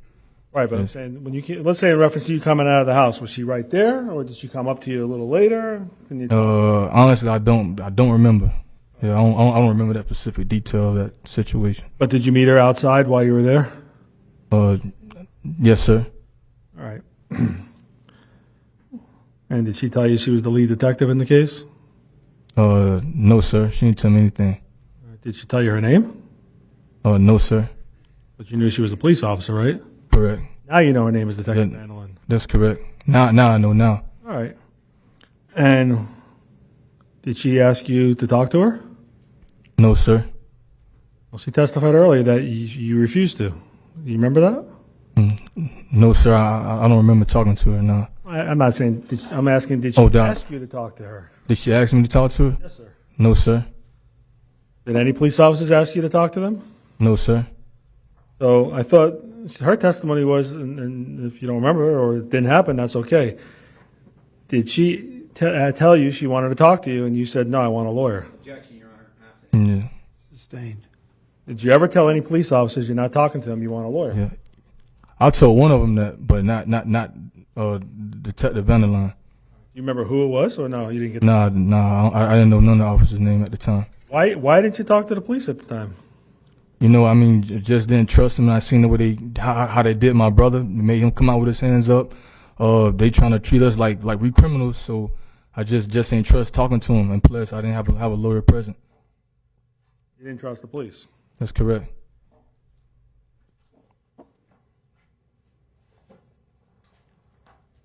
Detective Vanderline said she gave you her business card and said, "Hey, call me tomorrow, the next day, anytime you want." Did she do that? No, sir. Were you even interested in calling the police the next day or a week later? No, sir. Did anyone ever subpoena you to come in and give a statement in front of the prosecutor and bring a lawyer with you if you wanted and have a court reporter or have it all recorded? Did anyone ever give you that opportunity? No, sir. If you would have gotten a subpoena, would have you come in? Yes, sir. I would have came in. You felt more comfortable that way, that your rights would be protected? Yes, sir. And everything would have been recorded. And Were you worried about possibly incriminating yourself and one of the police officers arresting you that night? yes, sir. The same way, just like how they did my. Hold on. Sustained. Were you worried about yourself at all? Yes, sir. Why? I mean, I was worried because I thought I could be arrested. Because, I mean, they, like even though we're the victims, they took my brother to jail, locked him up, took him, they handcuffed him, put him inside the back of the car. Then they told me to come out with my hands up. So, I mean, I was worried, like, hey, they could kind of, you know, like get me too for no reason, like, with the world. There was some testimony that you may have spoken to Dominique after this happened. Do you know anything about that? Yes, sir. Explain to us what you remember about that. I was basically cussing out, and I told her, I said, "Hey, Dominique, I can't believe you tried to send guys over to try to kill me and my brother, and you sent them over here." Hold on. Was this talking, or was this text, or is there another way you can do this? This is text message. Were you using some rough language? Yes, sir. And why were you so angry at her? Because I thought she loved our family. Like jury's the reason why I text Dominique Jones and I text her explicit language, because I thought this girl really loved our family, and I didn't think that she could do something like this. So I was like in a more state of shock and disappointment. Like, you know, like regardless of how you felt about Travis, why would you like send guys over here to try to kill not just my brother, but also kill me, my mother, and everything living in the house? So I just went off on a hit, like just on a rant, and just started cussing out based on text messages. Did you ever talk to her, or like actually have an actual conversation on the telephone with Dominique after this happened? I don't really remember. Okay. When you were texting her, did you ever explicitly tell her that you had guns pointed at you and your brother shot a number of times at them? Did you ever tell her that? No, sir. How come? Because I thought it was self-explanatory. I mean, like, if you put two and two together with her saying, "Hey, my brother's gonna come fuck you up," and then you got guys coming over here with guns, yelling, screaming, and saying you and Travis gonna die today, and then when you actually see guns pointed at you, I mean, you would think that it would be common sense that Dominique, she should know this. It's common sense. If you put two and two together, you would think like she basically orchestrated this whole thing. The fact while y'all are in this seat and I'm sitting in this seat, while everybody right here in court right now, you know, you would think. You gotta stop. Hold on there. Yeah. 1 second. The narrative objection is sustained. All right. So you believe Dominique set the whole thing up? Yes, sir. She orchestrated the whole thing, so I figured she should know. Hold on. We got to everything. So you were very upset with her. Yes, sir. Still upset with her. Yes, sir. Angry with her. Yes, sir. You've never talked to her again after that night? No, sir. Never seen her again? Never seen her.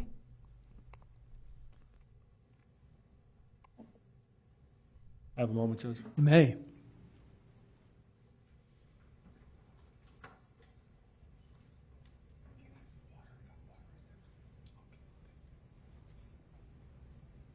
Any doubt in your mind that your brother saved your life?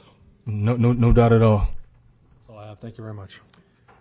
All right, ladies and gentlemen, unless you need a longer break, take a stand up and stretch for about 90 seconds before cross. I have to set up Okay, media, how long? so maybe if they want 5 minutes, just so I can get this set up. Yes, ma'am. Longer break? Yeah, all right, longer break. 15 minutes then. It's 2:40, so 5 minutes till 3. Remember to obey the 4 cardinal rules, folks.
Take your seats until the jury comes in.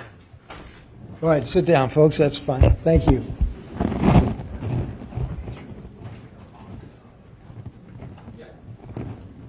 Let's bring them in, please. Thank you.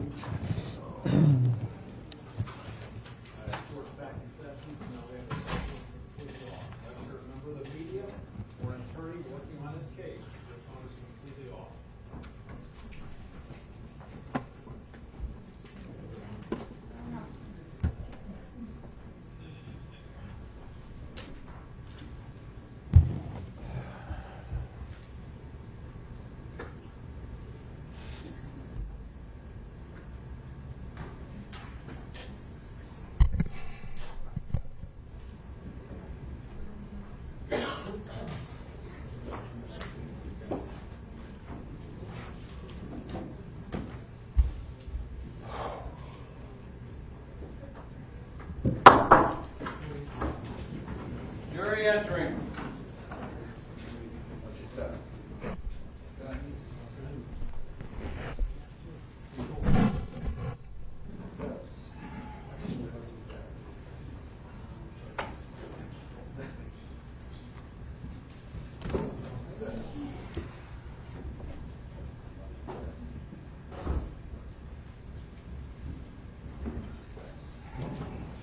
All right, everyone take your seats, please.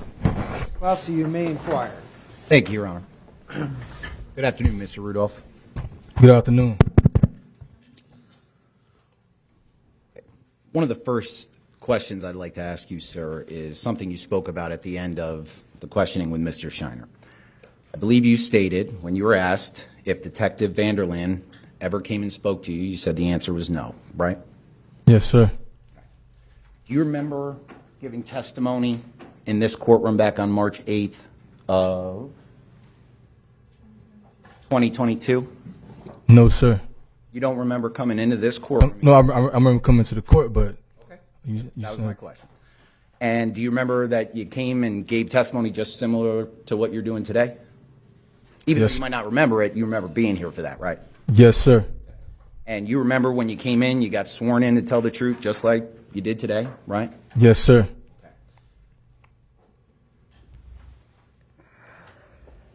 Your Honor, may I approach the witness? You may.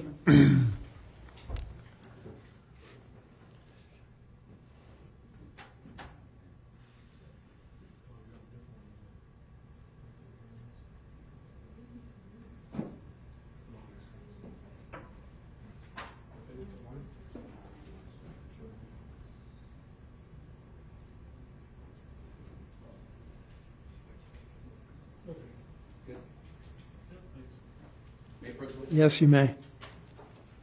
All right, so I'm showing you a transcript of that hearing.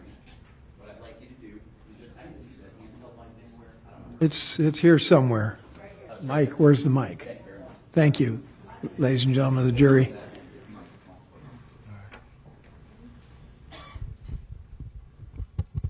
So what I'd like you to do on page 271, if you can read lines 11 to 22. Silently, please, to yourself. And let me know when you're done, okay?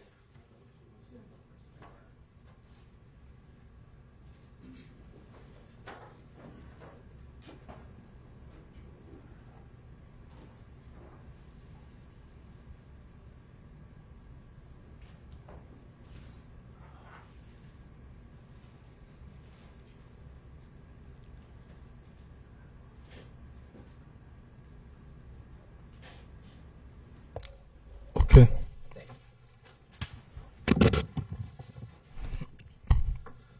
So isn't it true that on March 8th of 2022, when you were in this courtroom,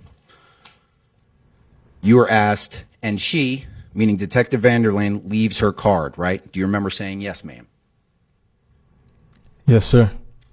Question was asked, and she, Detective Vanderland, says, well, hey, if you decide you want to talk, give me a call, right? And your answer was, yes, ma'am, right? Yes, sir. Question was asked to you, you never called her, did you? And your answer was, no, ma'am. Is that accurate? That's correct. So as you sit here today, is it still your testimony that Detective Vanderland never came up to you and gave her card for you to be able to speak with her? That's my mistake. I mean, I didn't know who she was at the time, so. Okay, but as you sit here now and after reading what you said back on March 8, 2022, is it in fact true that Detective Vanderlyn gave you her personal card for you to be able to reach out to her and tell her anything you wanted to say? I mean, I couldn't really say it was true or not because I didn't know that was her or not. I didn't really like read the card to say that there was Detective Vanderlyn's name or not. So when you answered back on March 8th, when they asked you, did Detective Vanderlyn give you a card? You answered, yes, she did. I mean, yes, because I was in court and I was nervous and under pressure. I didn't know if that was her or not, sir. Okay. So even now, you're still not sure whether Detective Vanderlyn gave you her card for you to talk to her, right? Yes, sir. In any event, you never called any police officers, did you? No, sir. And I think you said during direct examination that the reason you didn't call the police is because you heard sirens? Yes, sir. You just assumed that somebody else would call? No, sir. So I think you said on direct examination that there was a neighbor that said call 911, right? Yes, sir. So the reason you didn't call 911 is because you just figured somebody else would? Not figured, I knew somebody else would. Okay. Why don't you call? Why don't I call? Yeah. We heard sirens. We thought they was on their way. And plus, with the loud, you know, they saying, oh, they on demon time. And before the gunshots, the neighbors, they could hear the commotion. And then you would think with gunshots, you hear loud gunshots. And then, you know, I mean, it's basically, I ain't called because, like I said, I didn't trust, you know, talking to them. Plus, I heard sirens. I heard the helicopter, as well as I heard somebody come out the door and yell, call the cops. So we thought that they was going to be on their way. So that person that came outside, you don't know who that was, right? It was one of our neighbors. I didn't even pay attention. Okay. Was it a man or a woman? Do you know? It was a male's voice. Okay. And that male said, someone call the police, right? Yes, sir. Okay. That someone could have been you, right? Yes, sir. And you didn't do that, did you? No, sir. At that time, you're not sure those police officers are responding to your location, are you? Can you repeat the question? At that time, when you're walking back to your house, you don't know that those sirens are meant for what just happened, do you? Yes, sir. I actually knew that those was. How did you know that? I mean, you could tell, like, they saying, like, how did I know? It was pretty much common sense. Okay.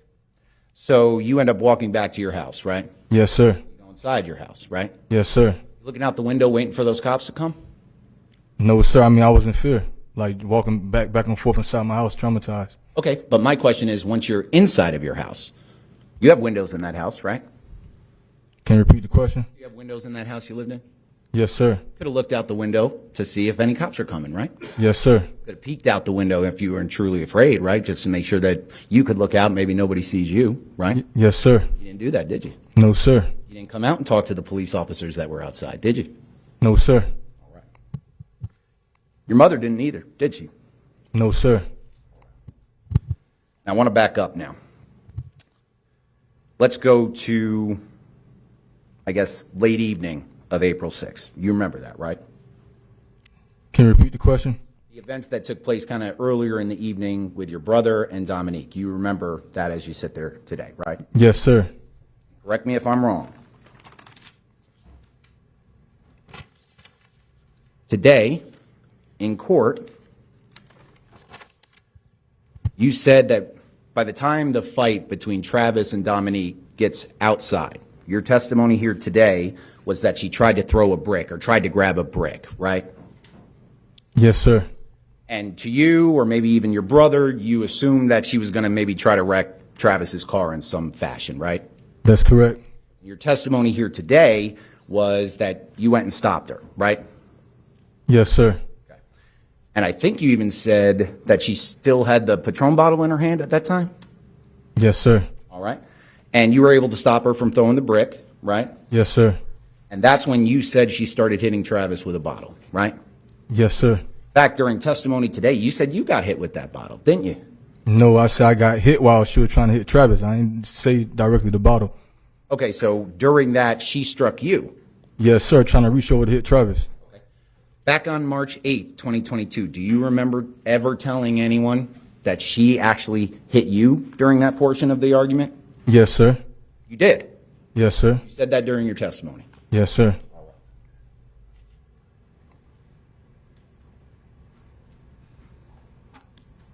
And then after the brick part, that's when the bottle part happens, right? Yes, sir. All right.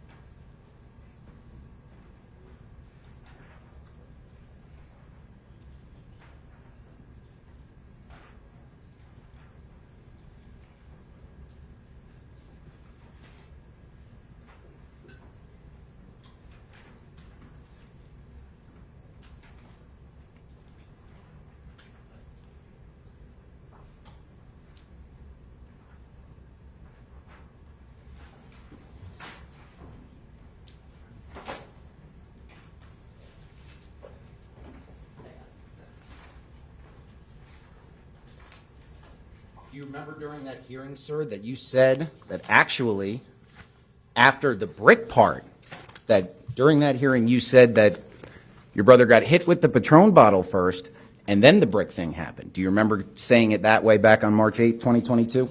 No, sir. If I showed you that section, would that help refresh your memory as to whether you said that? Yes, sir. All right. We'll come back to that one, too. But your testimony here is that she picked up a brick, and then she hit him with the bottle, and then she eventually left, right? Yes, sir. All right. Now, after she attacks him, you say that, and during this attack, you're saying that she's saying threatening things about how she's going to get her brothers to come over, and what was it exactly? Can you repeat the question? What was she saying her brothers were going to do to your brother during that argument? She was saying she's going to get her brothers to come fuck Travis up. Okay. Did you take that seriously? No, sir. Why not? Because I saw Dominique as a little sister, and I thought she loved our family, so I didn't take it seriously at all. People can say things out of anger, right? Possibly. Possibly people can say things out of anger? Sometimes. Sometimes, right? Depends on the circumstance. Depends. So sometimes people out of anger can say things they don't mean, right? Yes, sir. Isn't that why you didn't take her seriously? Because you didn't think that that's what was going to happen, right? Correct. Now, during that argument, I think you said you came back, you had just gotten your car washed, right? That's correct. You said you thought maybe something was wrong with how the guy did it, basically, right? Yes, sir. You asked your brother to come outside and confirm or not confirm whether it was a bad job on your car, correct? That's correct. All right. And then how long do you say you all were out talking about the car? Approximately. I'm not going to hold you down to an exact minute, but how long were you outside talking to him about the car wash? Probably about maybe 5 minutes. Okay. And then you said when you got back in the house, you saw Dominique Jones holding your brother's cell phone, right? Correct. Now, I think you also said that they dated for about a year around that time. Somewhere like that. I can't really. I mean, I wasn't really paying attention to their relationship, so I can't give you an approximate. But I'd say it seemed like a year. Okay. And just like you said, you weren't, every time Travis would come home, you wouldn't say, hey, how are things with Dominique? Tell me all the details, right? Correct. You just kind of let him do his thing when it came to him and Dominique. Correct. All right. So in terms of their relationship, did you know whether or not he provided her with his passcode to his phone if she wanted to look in it? No, sir. You didn't know that? No, sir. All right. So you wouldn't know whether he gave permission for her to look through that phone, right? That's correct. All right. But in any event, when you come back inside, she is upset, right? Yes, sir. Can you tell why she was upset? She was upset by some girl named Kyla. Was she upset that she thought he might have been cheating on her? I mean, that's what it seemed like. All right. And again, I think you said, do you know if he was seeing other women at that point in time? No, sir. Is it possible he was? I mean, it's possible. I mean, they both weren't in no serious relationship, to be honest with you.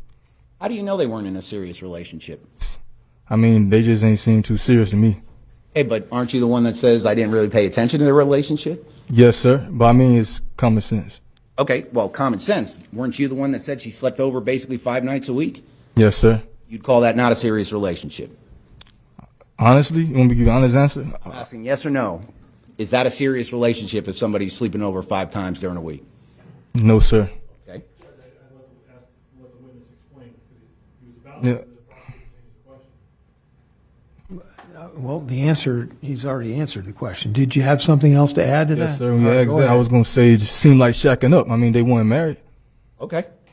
Yeah. You don't know if they had any conversations about being married, right? No, sir. So it's possible they were even talking about that. Yes, it's possible. Now, you mentioned you saw her as a little sister, right? That's correct. All right. But still not a serious relationship between the two. That's correct. Now, you said there was some incident back on Valentine's Day of 2021 then, correct? Correct. You were present for that. Yes, sir. That's where you said she physically was violent with Travis, right? Yes, sir. But isn't it true that you thought that it was just a little argument that day? Yes, sir. All right. So even her getting physical with your brother, you characterized it as just a little argument on Valentine's Day, right? If that's what I said, then yes, I'm asking sir. you. To my around that particular time. I'm asking you, did you consider that Valentine's Day argument a little one? No, sir. It's not.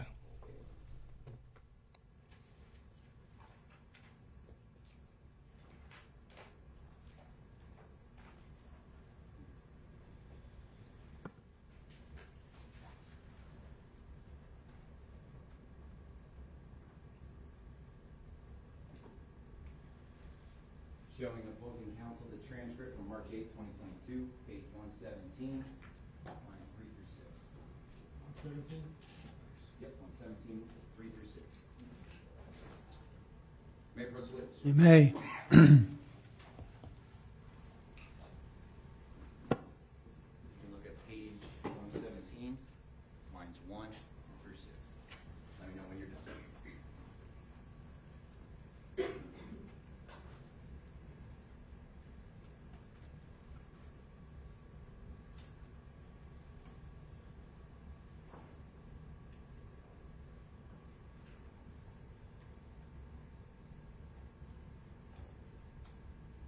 Yeah.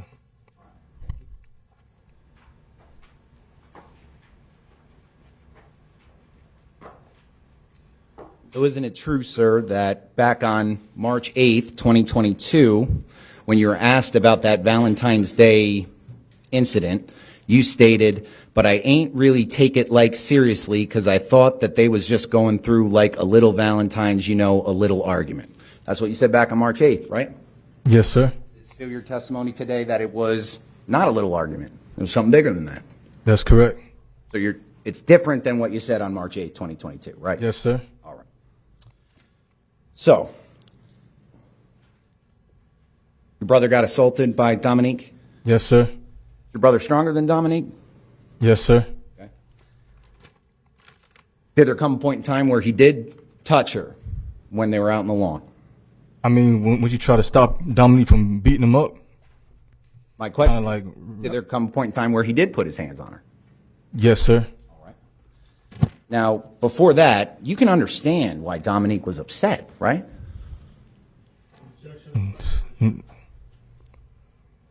Overruled. It's a reasonable question. You can understand why she was upset at your brother, right?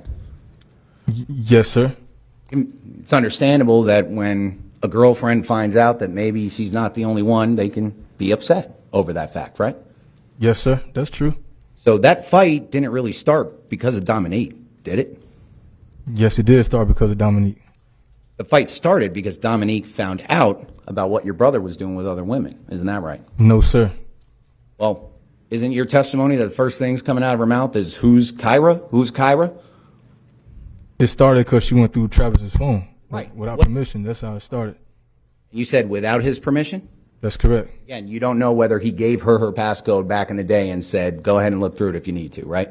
That's correct. You're saying here today she didn't have permission. Right. Yes, sir. Okay. So she was very angry about this potential other woman, right? Yes, sir. So they were fighting over the fact that maybe he was being unfaithful in that relationship, right? Yes, sir. All right.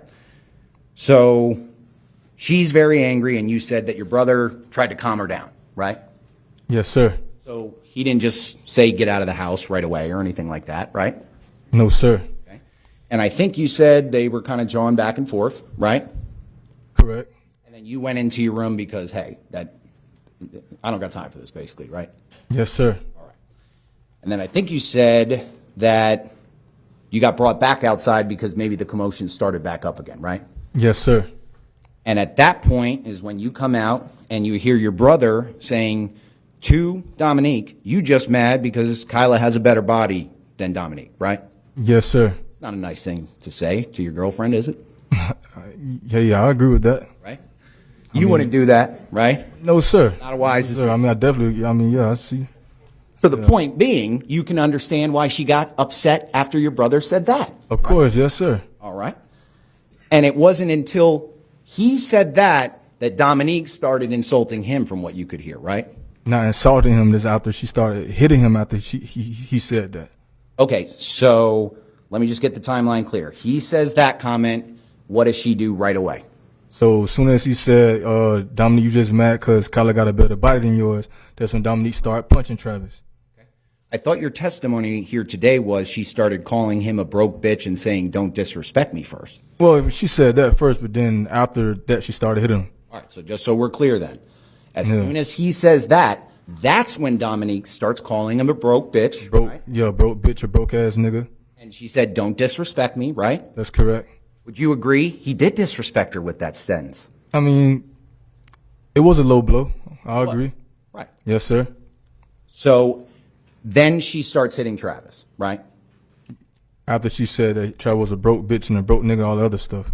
Okay. That's when she started hitting him. Yes, sir. Open fist, closed fist. You remember? Closed fist. All right. How many times did she punch him? I wasn't counting. Can't even guess? Guess probably maybe about 5-6 times. Okay. And is that when you got in between the two of them, try to break them up again? That's correct. All right. Did it work? No, sir.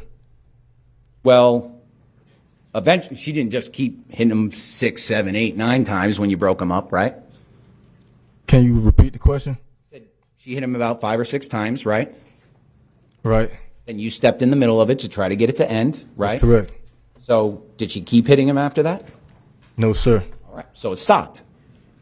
For a little bit. Right. So you were successful, right? At least at that point. Now getting it to kind of stop on your own, right? I don't think I was successful at all, to be honest with you. For that moment.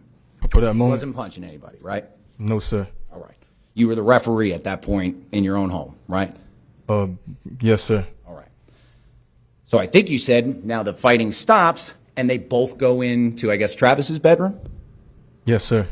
Did they shut the door when they go in there? After that, I wasn't even paying attention. I just went to my room, so I wasn't even really paying attention to if they closed the door or not. Okay, so you saw them go into the room, right? No, didn't see them go into the room. How do you know they went in their bedroom then? Wait, can you repeat the question? Yeah. You break up the fight, and I think you said after Dominique Jones was hitting him, then they went in the room. Correct. You said, right? Yes, sir. Yes, sir. How do you know they went in the room? Oh, I actually saw him go in the room. Okay, so when you saw him go in the room, they shut the door behind him? Yes, sir. They shut it. Okay, so you do remember them doing that? Yes, sir. And then after the door closes, is that when you go to your bedroom? That's correct. Do you think at that point, I think you even testified on direct, that you were hoping that was the last part of the argument and they were going to work it out in their bedroom, right? Yes, sir. This was right after Dominique had struck your brother 5 to 6 times? Can you repeat the question? They go into the bedroom, and this is after she had struck him 5 to 6 times, gotten physical with him, right? That's correct. You just thought it was a good idea to let them go in the bedroom by themselves? Yes, sir. All right. Now, after that, what do you do when you go back in your room? Can't remember what I did when I went back in my room. Okay. Can't remember. But there comes a point in time where you say you hear the commotion starting up again outside in the living room, right? Yes, sir. Okay. And you go back outside, right? That's correct. And I think you said she was in a psychotic rage, Dominique Jones, right? Yes, sir. Now, during that, I think you also said, though, that Travis is still antagonizing her. Didn't you say that today? I said they both was antagonizing each other. Okay, so Dominique Jones is yelling at him, right? Correct. Is he staying silent? No, sir. Did he just stay in his bedroom? No, sir. Did he go somewhere else? Yes, sir. I'm talking about during the argument. Did he just leave and not say anything to Dominique when she's going after him like that? No, sir. Okay. He stayed and participated in that argument, right? Yes, sir. All right.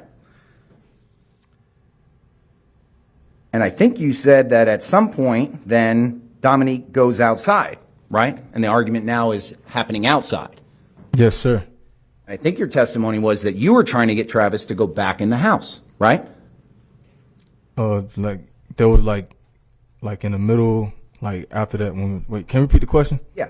So once the argument goes outside, you stated in direct examination that you were trying to get Travis to come back in the house. Again, you're being the ref trying to get this fight to end, right? Right. All right. And that's when you said that at a certain point she goes back inside the house and wants to get her Patron bottle, right? Yes, sir. All right. And then she comes back out of the house with the Patron bottle, right? Yes, sir. Yes, sir. And that's where you said that she first picks up a brick, right, to try to throw it at the car. Yes, sir. And then she hits Travis with the bottle. Yes, that's after we get the brick out of her hands. Okay. So is it at the point in time where she's going back in to get the Patron bottle where your brother says, hey, you know, come get this bitch or something to that effect on the Ring doorbell video? Yes, sir. I think you remembered exactly what it was. Can you say it again? Can you repeat the question? What did your brother say as he's coming back in the house right before he gets punched by Dominique? He says, open this door, bro, because this bitch got me fucked up. So he called his girlfriend a bitch again, right? Yes, sir. Think it's a natural reaction from Dominique to smack him in the face after that? Overruled. Can you repeat the question? How long? I'll withdraw that one. All right. How long after he said the word bitch to his girlfriend did she smack him in the face? Like, No. you mean you start punching him in his face? Yeah. Like immediately, as soon as you said that. So as soon as she heard the word bitch coming from her boyfriend's mouth, she smacked him upside his head, right? Yeah, she started punching him. And that's the point where then she ends up on the lawn on her butt, right? Like when I'm getting like trying to defuse him too, yes. Eventually she ends up on her rear end out on the lawn, like that video shows, right? Yes, sir. But according to you, your brother, it's basically like she tripped on her own, right? He had nothing to do with her falling. That's correct. All right. All of this happens, then eventually Dominique decides to leave, right? No, sir. She doesn't ever leave that house after all this takes place? Something like after it was more to that. Okay. So Patron bottle part happens. She falls down. She gets back up. At what point does she leave? What's the last thing that happens before she walks out? The last thing that happened was, I remember me and my brother, we go, like we actually get ready to go back into the house. Then Dominique, she cranks up a car and leave. Okay. Before she leaves, I think you said that she was threatening you, right? Yes, sir. Or not you, maybe more so your brother? Correct. What was she saying? What were those threats? I'm gonna come get my brothers to come fuck you up, Travis. You fucked with the wrong girl. What time was that about when she's saying that? Like 11 o'clock. So at this point, Dominique had struck your brother multiple times, right? That's correct. Hit him with a Patron bottle, right? That's correct. And threatened to have people come over and kill him, basically, to you, right? That's correct. So once she leaves, when do you call the police about what Dominique had just done at your house? Can you repeat the question? Yep. After all that was over, all the threats, all the hitting, all that stuff from Dominique Jones, and she leaves, when did you call the police to tell them everything that had just happened in that house? Never. Never did. Yes, sir. In fact, after all this happened, right, you were yelling at your brother. You were upset with the way he acted during that, right? I was upset with bringing his. Can I explain? Well, here's my question. Were you upset with the way your brother handled that situation in that house? No, sir. Thought he acted appropriately the whole time? I didn't think he acted appropriately, but I wasn't like necessarily mad with him during that particular. Okay. So on the Ring doorbell videos, when we see you storming out of the house, being all mad, your testimony here today is it wasn't you were mad at your brother for anything that he did. You were just mad over the situation. Yes, sir. All right. I think you say now you're at home, everybody's awake, right, in the house, and now you start getting even more threats, right? Yes, sir. This is coming from other people. That's not Dominique, right? Yes, sir. Those people are basically telling you, hey, they're coming over to your house to mess you up, right? Yes, sir. All right. But it's your testimony that when somebody knocks on the door, it's about an hour after all those threats came out, right?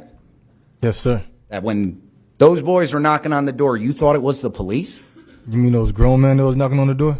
When they came to the door, you thought it was the police, right? Yes, sir. You didn't call the police, did you? No, sir. No one told you any police officers had been called. Yes, sir. And you've been told over and over and over again that these people were coming over to your house. That's correct. And I think you saw, or you know, right in your basic living room, there's a big monitor that shows all those cameras that you got installed in the house, right? Yes, sir. And one of those views is, in fact, your front door, right? Yes, sir.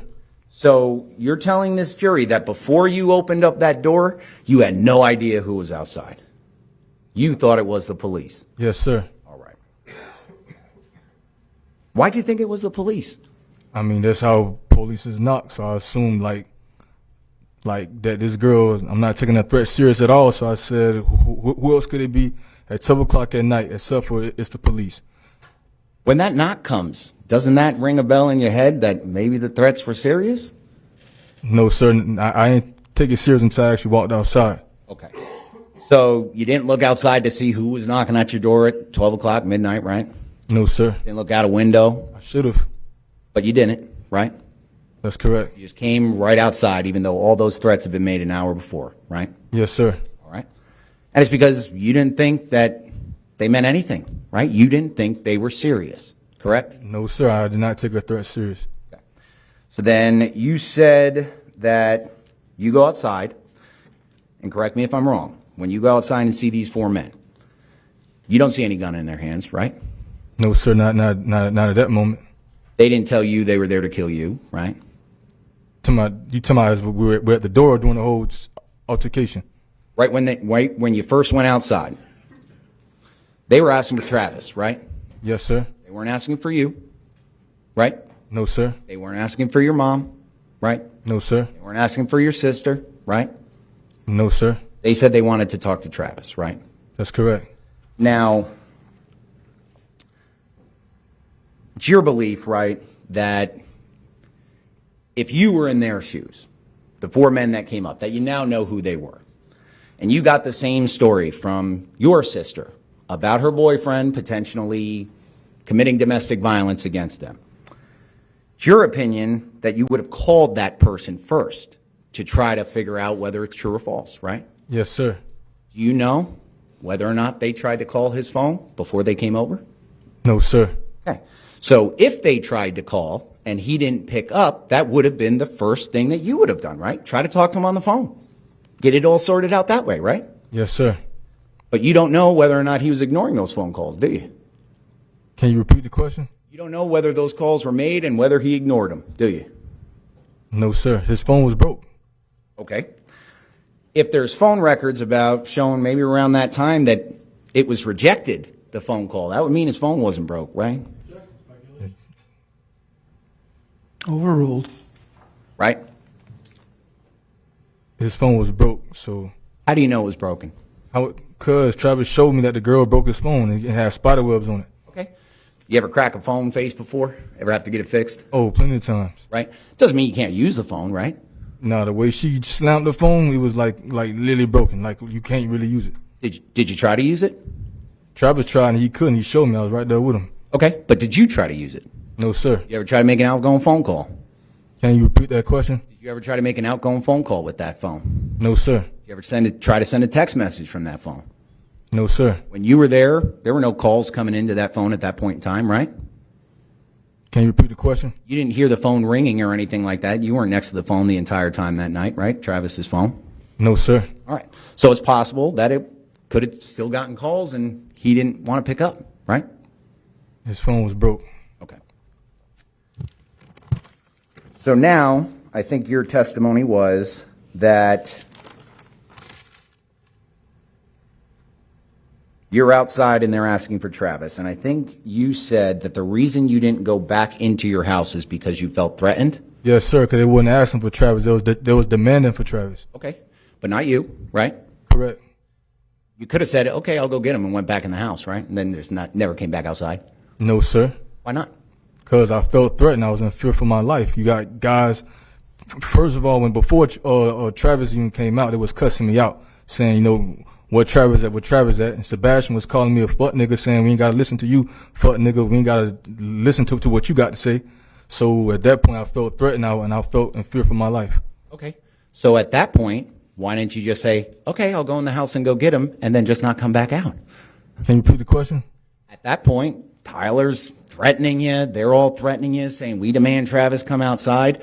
You could have just said, okay, let me go get him, and went in the house and locked the door. I couldn't because I felt cornered. You got like 4 or 5 guys in front of you making threats. I felt like if I turned my back, they was going to try to they was going to try to kill me. You wouldn't have to turn your back, right? You just I mean, backwards, right back into the house. so if you're around 4 or 5 guys, I don't care if it's your front door stuff, just in general, jurors, if you got 4 or 5 guys like you and you're cornered, you're not going to use critical thinking skills because you're in fear for your life. So I couldn't think like, oh, let me just go back inside. Like I'm cornered. Okay. What does cornered mean to you, sir? Literally, my back is by the door and you got 4 or 5 guys in front of me. Cornered would mean there's nowhere to escape, right? Yes, sir. The door was right behind you, wasn't it? Yes, sir. So you could have escaped through the door that was right behind you, right? No, sir. Okay. But in any event, they didn't pull out any guns at that point in time, right? No, sir. All right. Now, did they try to force themselves into the house? No, sir. Never tried to just barge in past you, the one guy outside, to go force themselves to talk to Travis? No, sir. All right. Travis came out on his own volition, right? He decided to come outside, Yes, sir. right? And you got them cameras inside of the house where if someone's inside the house, they could see everything going on right on the porch, right? Yes, sir. Despite that, your brother came out to this threatening situation you were in, right? Yes, sir. And according to you, as soon as he comes out, it's Keyshawn that starts threatening him, right? Yes, sir. Okay. When Keyshawn starts threatening him, does he go back inside the house? No, sir. Okay. Does he try to hide behind you? No, sir. Okay. He starts interacting with them, right? That's correct. What is your brother telling them at that point in time? He's trying to defuse the situation, like Wow. trying to tell like Keyshawn, listen, bro, let me explain to you what's going on. And Keyshawn cussing him out, saying, you know, no fuck nigga, like you put your hands on my sister, like you got the wrong girl. And that's when they all kept saying that. Okay. Did your brother apologize for what had happened to them? No, sir. He was just trying to explain like what took place because it's 2 sides to every story. Okay.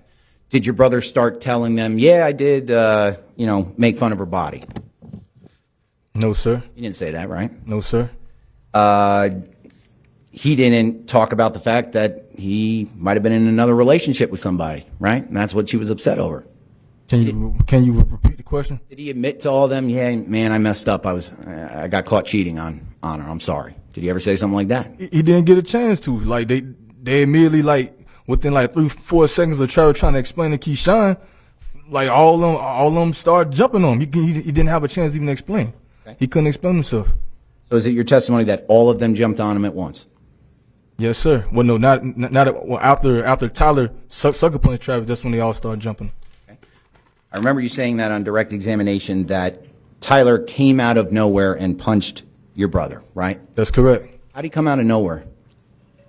He was standing right in front of you guys, right? It's a metaphor saying like he just came like real fast and sucker punched Travis. Okay. I think you were the one that said that your brother has extremely quick reflexes, right? That's correct. Wasn't able to dodge that somehow? These guys seem pretty strong and fast, and they seem very, they seem like they knew how to fight. So, I mean, just because you play football don't mean you supposed to be Superman or Bruce Lee from the movies or something. You just said they seemed like they knew how to fight. How do you know that? Because they basically they almost killed us. Basically, they basically beat us up in front of our mother. They had us sore, so they knew like they knew what they was doing. Okay. Did you go to the hospital after this? No, sir. This is after they aggressively assaulted you, all 4 of them, basically, 2-on-1 at any given time? Sometimes it'd be 2, sometimes it'd be 3, sometimes it'd be 1 for like 5 seconds, and then there'd be another 2 to 3. Like they kept switching up. Sometimes my brother would be fighting 3, or I'd be fighting 3, or he'd be fighting 2, or I'd be fighting 2. They'll just keep like they never gave us a chance to even like we were just defenses out there, basically. So despite all of that, though, you didn't have injury serious enough where you went to the hospital, right? No, I had some serious injuries. Okay, but did you go to the hospital for them? No, sir. You're still, God willing, God bless, you're still sitting here with us today, right? That's correct. So they were not life-threatening injuries since you didn't get any medical attention, right? I was sore. Okay, but they weren't life-threatening, right, sir? Yes. I don't know, sir. Okay. So you say they all start jumping Travis, and it looks like to you that they're trying to kill him, right? They was trying to kill him. Okay. When did you go inside and get one of those guns that your brother owns? I didn't have a chance to. Why not? Because, like, put yourself in my position. If you see your brother with 4 or 5 guys on him, regardless of you can't fight or not, let's be real and honest. What would you do if you see your younger brother with 4 or 5 guys on him? If I know I have a gun in the house and my brother's being beaten to death, you're asking me what I would do? It was a 5-2. It was happening so fast, sir. All I thought, listen, I already lost my father, so I'm traumatized by that. Jurors, I already lost my father. I'm traumatized by that. What was my nephew? All I could think about when these 4 or 5 guys fiercely assaulting my brother, all I thought was they trying to kill my brother. They trying to take his life away. So as me trying to be the older brother, I'm trying to pull these guys off of my brother. Now I'm being fiercely assaulted. So it's okay. So back to my question. You never decided to go in and try to grab one of those guns that you knew your brother had? no, sir. I'm trying to get these guys off of my brother. And I think it's at that point, according to you, you're saying y'all on demon time, and according to you, it was a matter of life and death, right? Yes, sir. It's very serious, right? Very, very serious. And when we talk about why you end up, I guess everybody ends up, but why you in particular end up kind of around the road from the house you lived in, I think it was because you said you needed to create distance, right? Correct. Could have created distance by going back in your house, right? Sir, I didn't have time to, sir. Well, you had time to create distance going down the road, but you had no time to try to go back into your house? Sir, I saw about 4 or 5 guys trying to kill my brother. I can't just leave my brother out there being, sir, they could have killed my brother, sir. Right. So I supposed to just go back in the house when my brother being beat up? Well, my question was, during your direct examination, you said you were trying to create distance between you and the gentlemen that were attacking you, right? Yes, sir. Okay, so one way you could have created distance between you and the attackers was to go back inside your house, right? No, sir, my brother was still out there being, fiercely assaulted, sir. Okay. Then why were you trying to create distance between you and your brother, if that's the case? Sir, you talking about on the grass or when the fights broke into 2 different sections? All right, let's start with the first part of the fight. Correct. Did you try to create distance between yourself and these men that were attacking everybody? No, sir, I'm trying to get these guys off my brother. Now I'm being fiercely assaulted. Okay.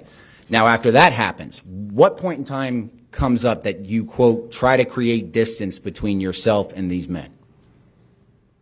What point of time? Yeah, when during this fight, you said it on direct. You said, I tried to create distance between myself and people attacking. Oh. When did you do that? When I'm being jumped by Sebastien and Chris Lowe. Okay. How did you get down the road already at that point? Sir, they basically they was basically fiercely attacking me down that way, towards that way. If you get what I'm saying, it's like you're being jumped and you trying to you can't just stand still to be an easy target. You trying to, you trying to have some type of distance. Okay. And so you chose trying to spread out. So you went further away from your home to create this distance that you were looking for, right? Trying to. Okay. Now, I think you said at a point in time that you're getting attacked by Sebastien, right? Correct. And that's now on Redwood, right? Yes, sir. Down the road? Yes, sir. I think you said it was halfway between your house and ultimately where that black Cadillac was, right? Yes, sir. Okay. And how did you get out of that situation again? How did you get Sebastien to stop punching you, kicking you, anything? That time I couldn't get him to stop, sir. Okay. But it did stop, right? No, sir. Sebastien kicking, punching you, doing anything like that, it never came to an end. It came to an end at one point, but not what timeline are you putting this at? I'm asking you, when you were in that fight with Sebastien in the middle of the road, in between your house and where the black Cadillac was, how did that fight stop? Why did Sebastien stop hitting you? It did not stop, sir. Okay. Because Chris Lowe came out of nowhere and sucker punched me. Now I'm fighting both of them. Okay. So it never stopped. Did that come to an end? During that timeline, it didn't. Okay. Did there come a point in time where Chris and Sebastien stopped hitting you or kicking you or punching you? Yes, sir. When was that? When I saw my brother running towards me, that's when it stopped. Okay. What did they do? They was cussing me out, and then they ran to I guess Keyshawn's mom's car. Okay. So they turned around and went back to the car, right? That's correct. This is before any shots were fired or anything like that, right? Yes, sir. All right. So they were going away from you at that point in time, right? Yes, sir. They weren't punching you anymore. No, sir. Weren't kicking you no more, right? No, sir. Weren't threatening you anymore, right? No, they were still making threats, shouting, saying, y'all niggas dead, y'all gonna die. As they're walking away They did that through the whole fight. As they're walking away from you, they're saying that you guys are still going to die. Yes, sir. All right. Now, before that even happened, now we're talking about out on the grass. Is it your testimony that Tyler Robinson pulled out a firearm and put it to your head? Yes, sir. Okay. He was threatening to kill you. Yes, sir. Okay. He didn't pull his trigger, did he? No, sir. Be very bad. He probably wouldn't be here if that were the case, right? Thank God I am here. Put it right to your temple, according to you, right? No, I didn't say he put it right to my temple. I said he had a gun pointed at my head. Okay. How far away was the gun from your head? How many inches? Sir, I can't really give an approximate inches of feet because, like at that point, when you already been fiercely assaulted, and then you see another man with a firearm pointed directly at your head, at that point, I'm not even thinking. The only thing I could think about is that's my last night on earth. That's all I was thinking. I wasn't even trying to use algebra or a mathematic equation to calculate, oh, Tyler got maybe this couple of inches away from my head. No, that's not how I'm thinking at that particular moment. Has there been any point in time where you were able to say how far away that gun was from your head? I gave I gave a guesstimation. Give it again. Maybe about 10 inches. 10 inches away from your head. Yes, sir. All right. So very close to your head, right? Very close. Threatening to kill you. Yes, sir. But he didn't pull the trigger, right? No, sir. In fact, from the moment they arrive to the moment they leave, never took a shot at you, did they? No, sir. Never fired a weapon at you, your mother, or your brother, did they? They wanted to. They never fired at you, your mother, or your brother, did they? No, sir. They had every chance to do it, didn't they? Sir, I can't testify on Tyler's behalf. I'm going to testify on my behalf. Well, from your perspective, you said that Tyler had the gun 10 inches away from your head, right? That's correct. But it pulled the trigger right then, you wouldn't be here, right? Yes, sir. Didn't do it, did he? No, sir. When you're fighting with Sebastien and Chris out in the middle of the road, could have shot you then, right? Yes, sir. Could have shot your brother, right? Yes, sir. You're out on the lawn fighting and having. Did you hear your neighbor say it was a ruckus outside? Did you hear him testify to that? Mr. Estes? Mr. Estes, no, sir. All right. But during that fight, they could have shot you then, right? Yes, sir. Didn't do it, did they? No, sir. All right. So then I think your testimony was that Sebastien and Chris head back to the car, right? Yes, sir. Brother comes up behind you with his weapon, right? Yes, sir. Okay. And at the time,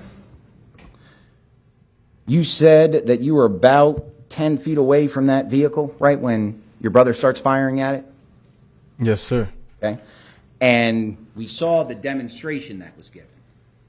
Pretend this was the car, the black Cadillac, right? That's correct. I believe you said. Microphone. Thank you. This is where Travis was. So you would have been to his right, right? Right. Like, he'd be a little bit further than me. I'll be like to the right. He'll be like a couple inches like off to the side. Okay. So as you sit here today, your testimony is that you were on Travis's right-hand side, right? Yes, sir. All right. Your testimony here today is that you could see inside through the windshield, right? Yes, sir. Your testimony here today is that Sebastien pointed a gun at you, right? Yes, sir. Your testimony is also that Tyler Robinson pointed a gun at you, right? Yes, sir. Had it right at, like aiming right at you? Yes, sir. Never pulled the trigger, did they? Sir, I can't testify on their behalf. I'm asking you, you were there, right? Yes, sir. Did they ever pull the trigger, either one of them? No, sir. And then your brother starts shooting at him, right? Yes, sir. After they pointed guns at you, he started about shooting the at car. Yeah, after they pointed guns, then when shots was immediately fired. Yeah. Okay. When your brother starts firing at them, tell me the time that Tyler Robinson shot back at him. Sir, he didn't have a chance to. My brother got quick reflexes and eye coordination. And like I said, jury, if it weren't for my brother, I wouldn't be here testifying. If my brother haven't shot those 39 shots, the times that I know now, Tyler and Sebastien, they would have I wouldn't be here talking to y'all right now, basically. Your testimony was they were pointing guns directly at you through the windshield. Yes, sir. They was pointing guns at me and my brother. Right. So they were pointing guns at you first, according to you, right? That's correct. Your testimony is they had no time to shoot back at you? They were aiming first. Is that your testimony? They had no time. I can't testify on their behalf, sir. Say again? I didn't hear that. I cannot testify if they had time to or not. I'm not Tyler or Sebastien. Well, I think you just did. You just said they had no time to because I think you said your brother has quick reflexes, right? That's correct. So, your testimony here today is they had absolutely no time to shoot back at your brother despite the fact that they were pointing guns directly at you, right? If they had absolutely no time? Is that your testimony or is it your testimony? They did have enough time to shoot back at him. Basically, they did have no time, basically. They didn't, though, did they? Sir, I'm confused with your question, sir. You made it. Can you rephrase the question Wait, another? Whoa. Mr. Rudolph, that was a confusing question. They didn't what? I'll rephrase. Tyler Robinson did not fire that gun back at either you or your brother, did he? No, sir. Is it your testimony he had no time to do so? No, sir. Okay. So he did have time to fire back at either you or your brother who was shooting at him, right? Yes, sir. He didn't do it, did he? No, sir. Sebastien, is it your testimony here today that he had no time to shoot back at your brother as he was pointing the gun directly at him? Can you repeat the question? Is it your testimony here today that Sebastien had no time to shoot back at your brother when he was pointing the gun directly at him? Yeah, if he had no time, no, sir. Maybe it's a confusing question, so I'll put it this way. Did Sebastien have time to shoot back at your brother? Yes, sir. Okay, but he didn't, right? That's correct. All right. Now, once your brother starts shooting, you know that Tyler Robinson starts to run away, right? Yes, sir. All right. And you chased after him, right? Sir, like I said, that was a dumb decision. I don't know what I was thinking. I know. Honestly, I don't know why I did it. Okay, but my question is, you did, in fact, run after him, right? Yes, sir. I ran after him. This was the man that came to your house at midnight, right? That's correct. This was the man that basically, since you started interacting with him, was either threatening you or your brother, right? That's correct, sir. This is the man that when you were in the grass, he put a gun, pulled it out, right, and threatened you with it? That's correct, sir. And then, in fact, I think you said that during the middle part, when you're in between the house and the car, he threatened you again with a gun, right? Yes, sir. That's the man you chose to run after once the car was leaving, right? Yes, sir. You didn't have a gun at that point in time, right? No, sir. That doesn't make sense. You know that, right? I know it don't. Sir, I don't know why I did it. Everything happened so, sir, you gotta understand, jury, things happen, like this, all this took place within a matter of seconds. Everything happened so fast, I was traumatized from being brutally beat up. Maybe I wasn't thinking because my head was being pounded so much. I don't know, I just wasn't thinking. Just traumatized, and it just happened so fast. I didn't have time to process, what's going on. In any event, you end up seeing that Tyler Robinson disappears into the neighborhood, right? That's correct. And according to you, you knew he had a firearm, right? Yes, sir. Why don't you call the police to say, hey, there's this guy with a gun on the loose in our neighborhood? Tell me at the moment when I'm by the car? When you get back to the house. Sir, we heard sirens. We heard helicopters. We even heard a neighbor that came outside that said, call the cops. And before we heard those, you got to remember, they yelling, we on Demon Town, y'all niggas gonna die really loud. And there's a lot of commotion going on during the fight. So it was common sense thinking that neighbors heard it. They woke our neighbors up, so it's like. How would the police know where Tyler Robinson ran if you didn't tell them? Who else saw that? Sir, I can't testify on the police half. I can only testify on my behalf. Right. So you said the reason you didn't call 911 is because you just heard sirens and figured the cops were coming, right? That's correct. How would they have learned about the gunman that just ran into somebody's yard if you don't tell them that? Sir, I can't testify on their behalf. No, I'm asking you, sir. All right, I'll phrase it this way. You didn't tell the police that Tyler Robinson ran off into someone else's yard with a gun, ever, did you? No, sir. You didn't call 911 to tell them, hey, there's a man on the loose in our neighborhood and he just threatened us with guns. You never did that either, right? Never. You never called the police to say, hey, there's this black Cadillac that just sped off and I don't know where it went and they just tried to kill us. You never called the police to tell them that, did you? No, sir. I was traumatized. Okay. Well, in terms of your neighborhood, that Cadillac kind of went around a curve, that Sable curve, right? Yes, sir. Went out of sight. Yes, sir. It's possible, given how your neighborhood's set up, that a person could just go around that curve and end up coming right past your house again, right? You can just do a big circle and come right back around, right? Yes, sir. At that point in time, you don't know whether anybody's been shot inside that car, right? That's correct. You don't know if anybody's been killed inside that car. That's correct. You don't know what they're thinking inside of that car, right? I mean, I knew what they was thinking, to be honest. Okay. They was thinking the words that they were saying went through the whole fight, that we gonna die. Exactly. So at that time, you're thinking, they might still want to kill me, right? Yes, sir. They might come right back around and try to do it again, right? Because I don't know where they're going. At that point, I thought the threat was over. Why?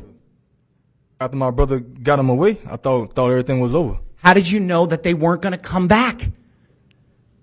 Sir, you want an explanation? Please. Why did you think they weren't just going to come right back and start shooting you up with those guns? I wouldn't come back after no 39 shots. I mean, that sounds stupid if they did. Right. Your brother made sure honest they with you. weren't going to come back, right? Yes, sir. He got the threat away. Okay. So you just walk back to your house, right? Yes, sir. You don't run back to your house, do you? So, wait, can you repeat the question? After all this happens, the car drives away, Tyler runs away. You just walk right back to your house, right? I walked back. I can't remember what I did. I can't remember if I ran or walked. Okay. If it's on video, you don't doubt that the video is what the video is, right? I mean, yes, sir. All right. Don't doubt So it. if that video shows you just walking back to your house, you have no reason to doubt that, right? No reason at all. If that's what I did and that's what the videos say, then that's what I did, sir. So you just decided to walk back to your house after all this happened? You weren't afraid that maybe Tyler's just waiting in a bush, ready to Sir, shoot you? Sir, I was afraid the whole time. My heart was beating, sir. Like, you know, and when we went in the house, we was, sir, look, me and my brother sitting here crying like we got guns pointing at us. So did you run back to your house to get to safety? Sir, we went back to our house. We were afraid, sir. Like, I don't get what you... My question is, sir, did you run back to the safety? No, sir. Sir, I can't remember if I ran or not. You got to show me the video. All right. Now, when you get back in the house, you said you talk with Travis about what had just happened, right? Yes, sir. Talk to your mom about what had just happened, right? Yes, sir. Everybody was very upset, right? Yes, sir. Now, at that time, when police officers are outside, you do not voluntarily come out and say anything to them, do you? No, sir. Okay.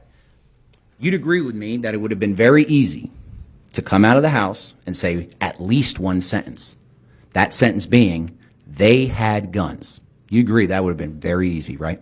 Can you repeat the question? You could have came outside that house to any one of those law enforcement officers that were outside, and all you would have had to say, or one of the things you at least could have said, was they had guns.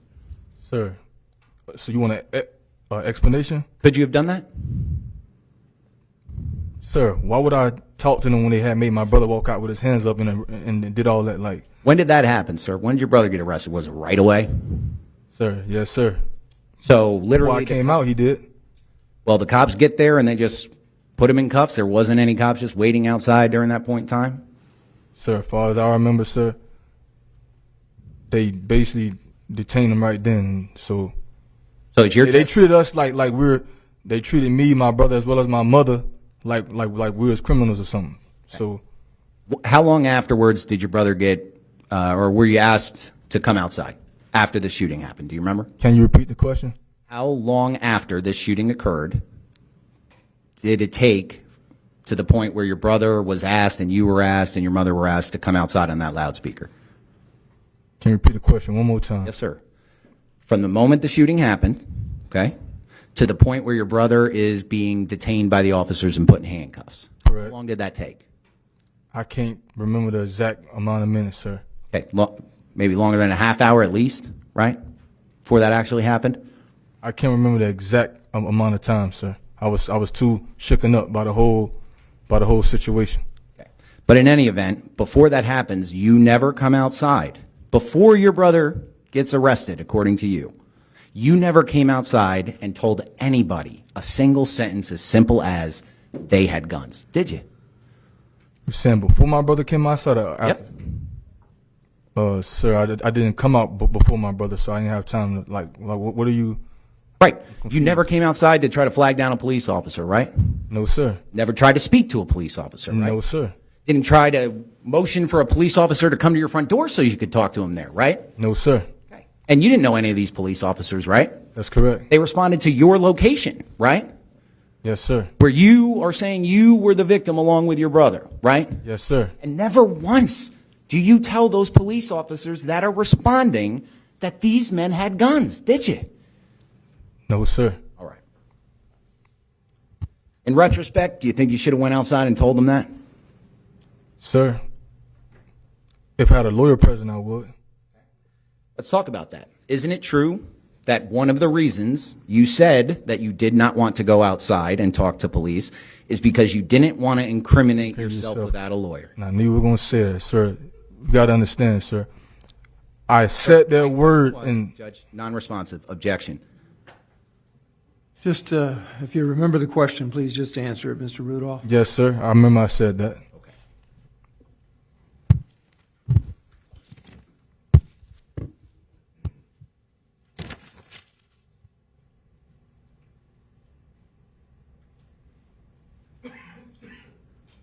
So during your testimony, now we're talking about when we're down by the car, almost when those shots start to be fired, all right? I just want to be clear. You said you saw two firearms pointed at you and your brother, right? That's correct. One of those was Sebastien pointing through the windshield, right? Yes, sir. Tyler, how was he pointing the gun at you? He was pointing like straight, like kind of demonstrate? Yeah. Like directly at me like that? Right. So you were standing where, well, we talked about, right, and he was pointing it at you. Exactly. And Tyler doing the same thing? Yes, sir. All right. And at that point, you said that you were to your brother's right side, right? Yes, sir. Judge, may I reference?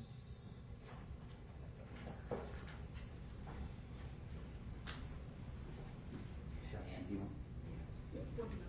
It's going to be states 49, Judge, already in evidence? All right.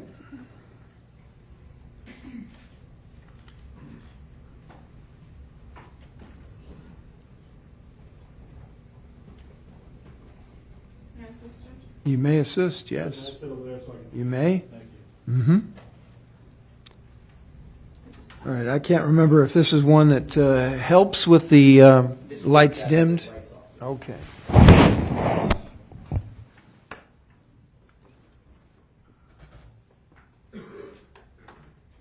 Mr. Rudolph, you can step down too, if you like. It's up to you. If you can see better down there, that's fine.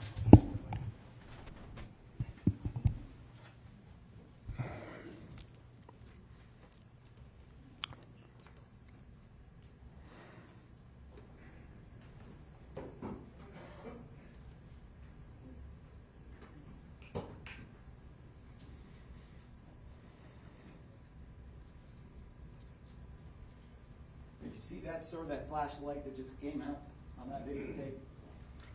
Yeah, I can see it. Okay.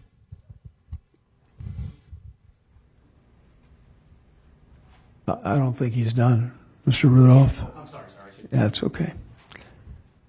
Make sure you use the pointer, however, because you're going to block the view of the jurors. Yes, sir. All right. So this is stopped at 12:11:13 a.m. on this timestamp. You'd agree with me, right? Okay. That's your brother right there, right? Use the pointer. It's right behind you. There you go. And Mr. Gentleman shooting a firearm. Is that your brother? Yes, sir. All right. Now stay right there. Well, actually, Mr. Rudolph, you can use a pointer as well if you need it. It's right there on the table in front of Mr. Shiner. Okay? Right, there you go. Okay. Possibly, yeah. I want you to keep watching here, okay?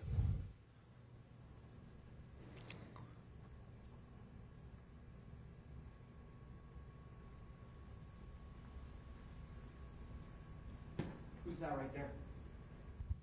Who's that, Mr. Rudolph? Walking right there. Yeah. So when you ask a question, pause for a moment, hand the microphone to Mr. Rudolph so we don't miss his answer. All right, so now we got to worry about wires. Be careful.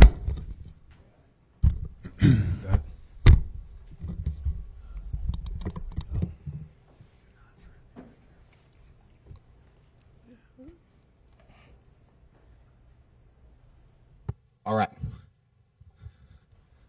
So on this side, you see your brother shooting the gun, right? Not right now. Let me play it. Just tell me as it's playing, you can see your brother shooting that gun. Yeah, I see it now. Yes, sir. All right. Now, what I'd like you to do, I'm going to pull it back. I want you to watch right in this section right here. All right? Watch right here.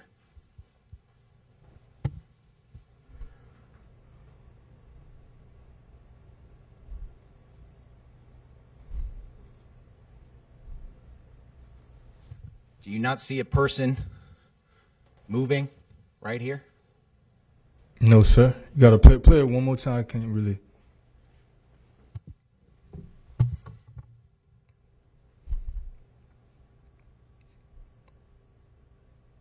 See that person moving right to the right coming on screen?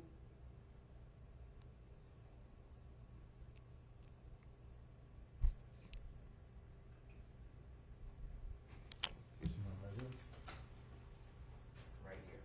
Who is that? Well, let's do a process of elimination. It's not your mother, right? No, sir.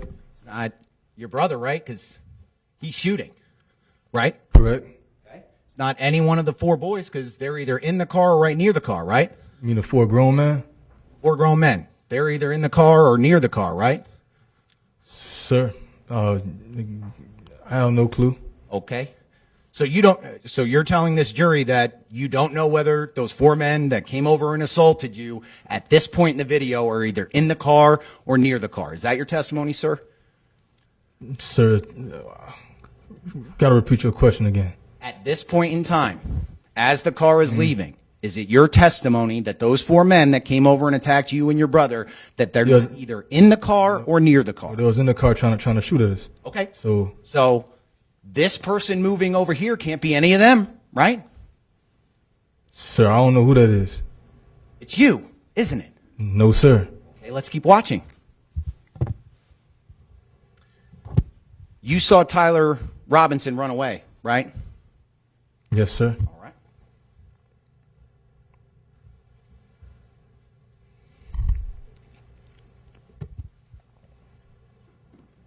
This person moving now is at this position. Are you still saying that's not you, Mr. Rudolph? Sir, sir, if I ran out to Tyler, how could it be me? It don't make sense. Is this you right here, sir? No, sir. Okay.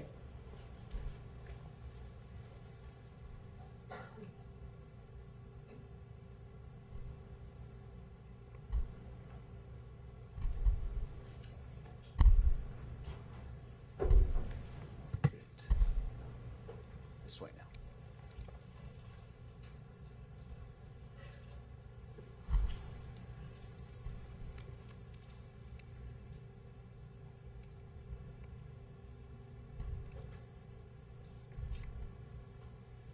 Did you see the individual run this way?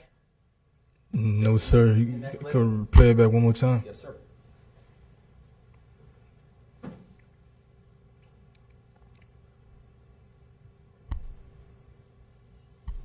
Can you see somebody running there? Play it back one more time, because I ain't see anybody.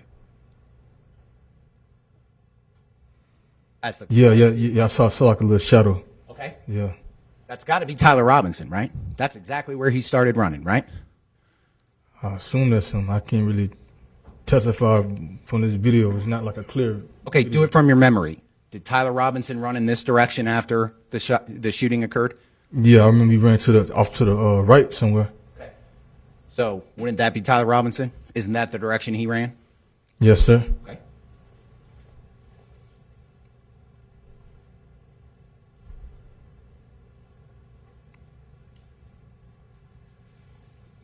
See another person running now in the same direction? I can play it back if you need to. You play it back.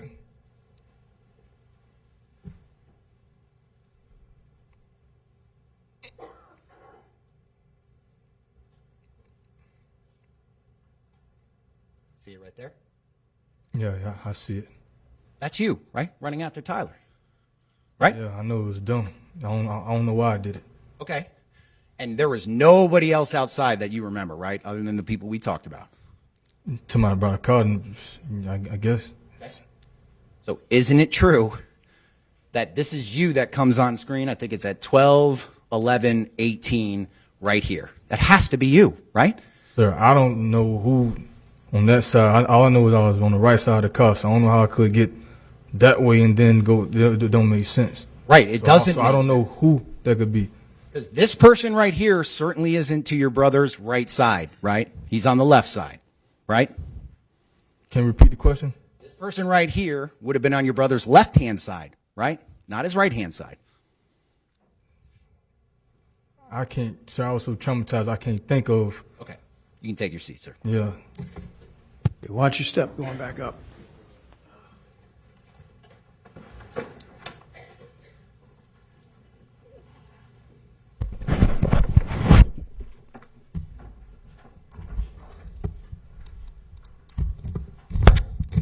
texted with Dominique after all this happened, right? Yes, sir. Okay. Tell us one time during any of those text messages you had with Dominique that you wrote the word gun. Did I wrote the word gun? Mm-hmm. I don't think not one time. Okay. So you don't think or you know that you never wrote the word gun when you were talking about what had just happened, right? That's correct. I know I ain't mentioned that. Okay. The only things that you said was, why didn't you tell them the truth? Them N-word dead ass wrong for pulling up at my mama crib trying to jump my little brother. You remember texting that, right? Yes, sir. Nowhere in there do you mention that you had a gun 10 inches away from your head, right? No, sir. Sustained. I'm referring to his text messages, Judge, at this point. All right, overruled. So at no point did you say that in the text message, right? That's correct. Okay. You said, I don't know who them N-words is and what the fuck you and Travis got going on, but I don't like how you got them N-words to disrespect my mama's crib. You texted that, right? Yes, sir. Nowhere in there do you say that you or your brother's life was threatened with any type of firearm, right? That's correct. Next text message, you said, Dominique, on some real N-word shit, forget what the fuck you and Travis got going on. I understand, but them N-words, I swear on my life, they disrespected my mama crib, fuck this shit. That text message, never mention a gun, do you? No, sir. Okay. Next text message, nah, fuck that shit, bruh. I saw you as a sister. Them N-words came to my mama crib, where I lay my head trying to jump my little brother in front of my mama. Fuck that shit. Do you remember sending that? Yes, sir. That text message doesn't talk about any threats or guns or nothing, does it? Yes, sir. Okay. Next text message you send to Dominique. Now, this text message that we're going to talk about, this is after, according to you, Dominique physically assaulted your brother, right? Correct. This is after she broke his PlayStation, Yes, sir. after he broke the charger, according to you, right? Yes, sir. Now, you guys have a house phone at your residence, right? That's correct. Could have used that phone to call the police, right? Yes, sir. Didn't do it, did you? No, sir. All right. So even after all that stuff that you say Dominique did, your next text message at 12:59 in the morning is, I would have done the same for my sister, but the way that situation was handled was wrong as fuck, and know it. Them N-words about my mama, and to it, it's a wrap. That's what you said, right? Yes, sir. So you even say, after all of this happened, that you would have done what they did, just in a different fashion, right? Same text, it says, like you said, I would have felt the same off the false allegations that Dominique made, but I would not have handled it the way that they handled it. Your later text message says, didn't I just say, Dominique, I understand why your brothers pulled up, because they sister. Yeah, You texted that, right? Yes, sir. So you understand why they pulled up to the house at 12 at midnight, right? That don't mean I agree with what they did. Like the way they did the situation, I don't agree with it at all. Okay. But you understand why they did it, right? I understand why Keyshawn wanted to do it. He just handled it the wrong way. Right. But according to you, the way he handled it is 2 of those people ended up pulling out guns and threatening you guys. Right? Exactly. The other guys that won Dominique real brother. Okay. Last text message you send to Dominique is, get the fuck off my phone. You sent them N-words over here to jump me at my house when my mother was here, and I was trying to defuse the situation. You remember saying that? Yes, sir. Whatever y'all got going on, don't bring that shit to my house. I didn't ever do a fuck thing to you, Dominique, or anybody. I'll be in my room minding my business. You remember saying that? Yes, sir. Nowhere. Jury takes a look at this exhibit. Not once. You text back and forth with Dominique, right? That's correct. You are giving details about what had happened at the house, aren't you? Not all of them. Yeah, but you're giving some, right? Some of it. Right? That's correct. The detail you left out in all of these text messages, never once do you say to Dominique that you got threatened with a gun, did you? That's correct. Never once did you say Travis got threatened with a gun, did you? That's correct. You had every opportunity to text Dominique and tell her what, according to you, really happened, right? That's correct. Just like the police, right? That's correct. And you never did it, did you? No, sir. Just for clarification, in terms of that video that we saw, is it your testimony to this jury that you have no idea who that person is that comes into Travis's right, or excuse me, Travis's left when he's shooting that gun, right? Left. That's correct. Neighbor outside that you didn't see? That's correct. Sustain. Just one moment, Your Honor. All right.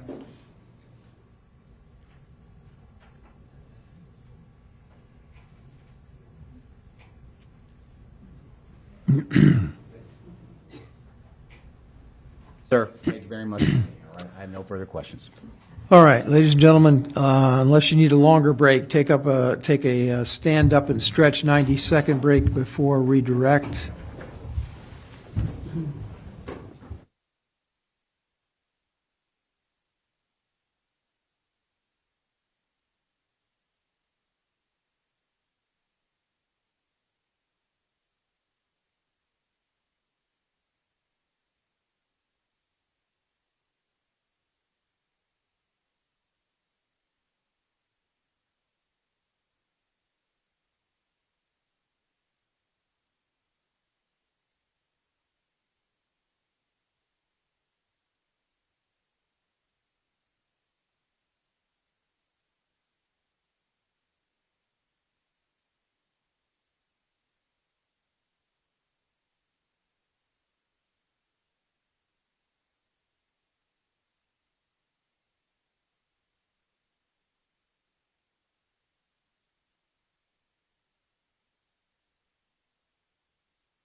Be a little longer than 90 seconds, I think.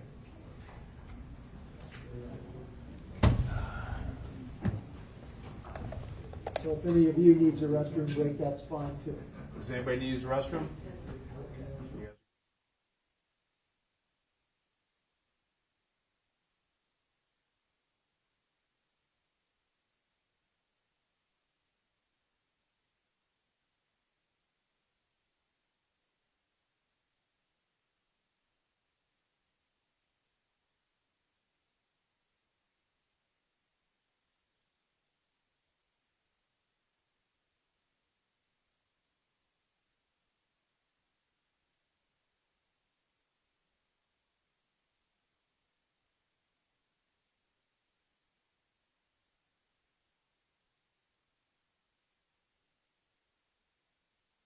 This is as good a time as any to discuss that. So I've looked at my docket for Monday morning. I think I can handle it and be done by 10.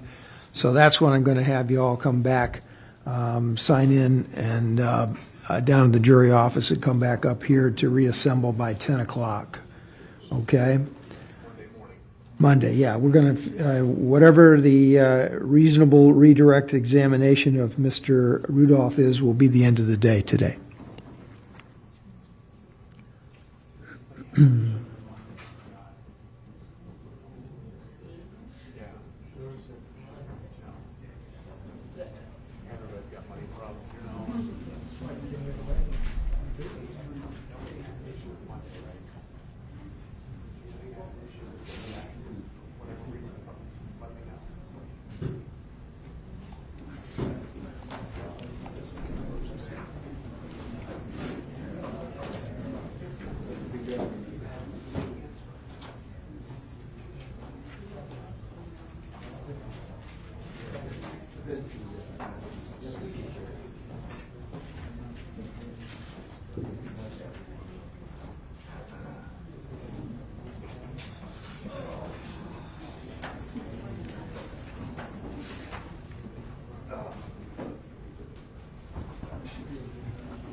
All right, Mr. Shiner, you may inquire.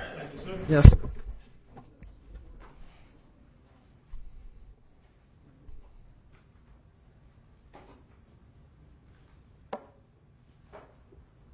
All right, let me ask you this. You were asked about page 117 of your statement on March 8th of 2022. Remember those questions? Yes, sir. Okay. And I guess you read something that, and the prosecutor read, I can't remember, that it was just a little argument, right? Yes, sir. All right, may I approach the witness? Yes, you may. I'll put this in the proper context on page 116, lines 19 to 25.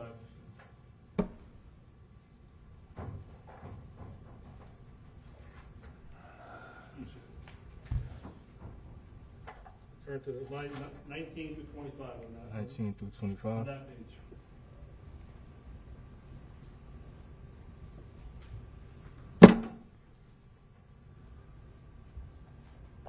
What was the rest of the statement you made about this argument, or little argument? What else did you say about it? Basically, I said was she was basically beating up on Travis. All right, so it was more than just a little argument, right? Exactly. You can close that, thank you.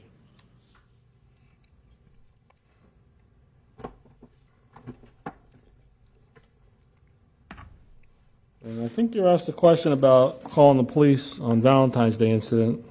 Explain to us why you didn't call the police on Dominique.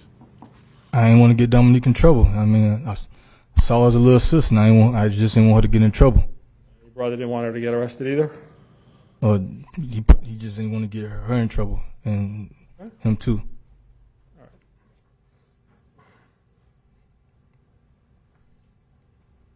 You asked about more threats from other people, not Dominique, that you heard from other people that she was sending her brothers over to kill your brother, right? Yes, sir.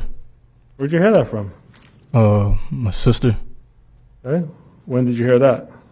I heard that when she called Travis' phone.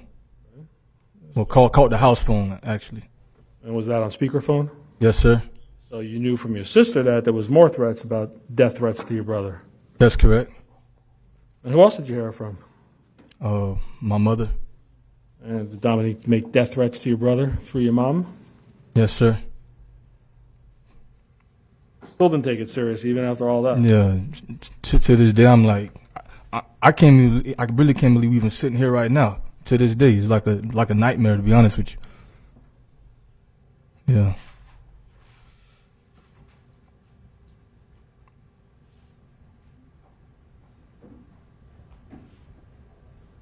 You mentioned something about Travis showing you his phone. Tell us the context. What happened about that? He was showing me that the girl broke his phone, he couldn't use it. Was this later on before your mom came home? Yes, sir. And you mentioned that he tried to use it in front of you? Yes, sir. What happened when he tried to use it? It didn't work. He couldn't use it. The touch screen was messed up. All right, there was Mr. Colosi mentioned to you there was a text message that, or a call rather, that was rejected according to the phone records. Do you have any? Did you see your brother rejecting any calls? No, sir. You ever hear that phone ring again after Dominique broke it? No, sir. Well, you don't really know Dominique broke it. You didn't see that, right? That's correct. You were told that. That's correct. Okay. Did you ever hear it ring or see the screen ever light up again? No, sir. You know if the internal phone was working, that it could still receive calls, but you just couldn't hear them or see them? That's correct. You know that? No, sir.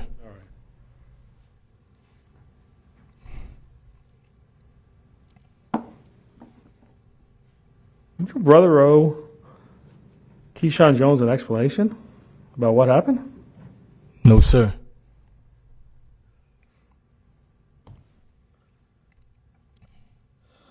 You said you had some serious injuries, but didn't require hospitalization. That's correct.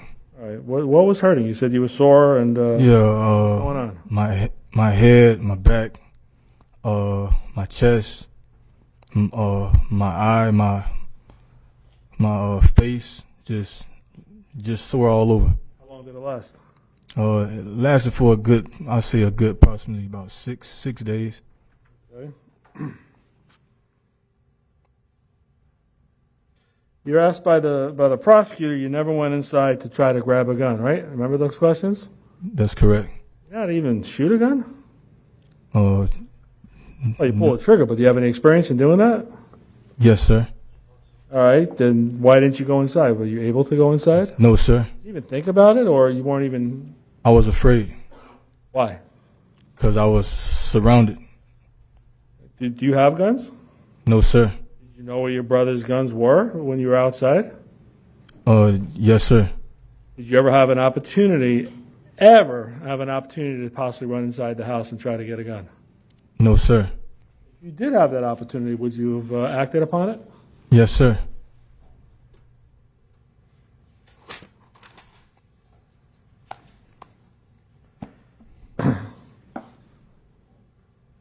And just so we're clear, when Sebastien and Chris were beating you up, those are your words, That's correct.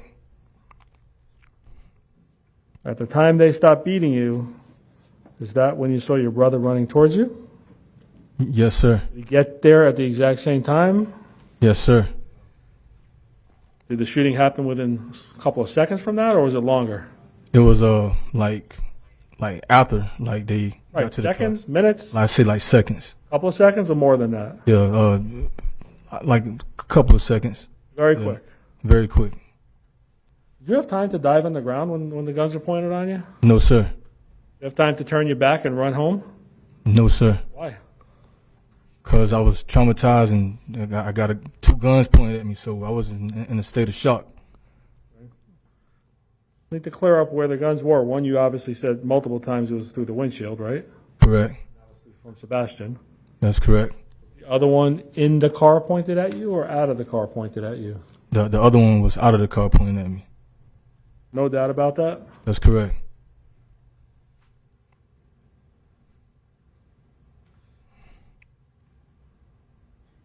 You asked all these questions about Sebastien and Tyler having time to shoot back at your brother.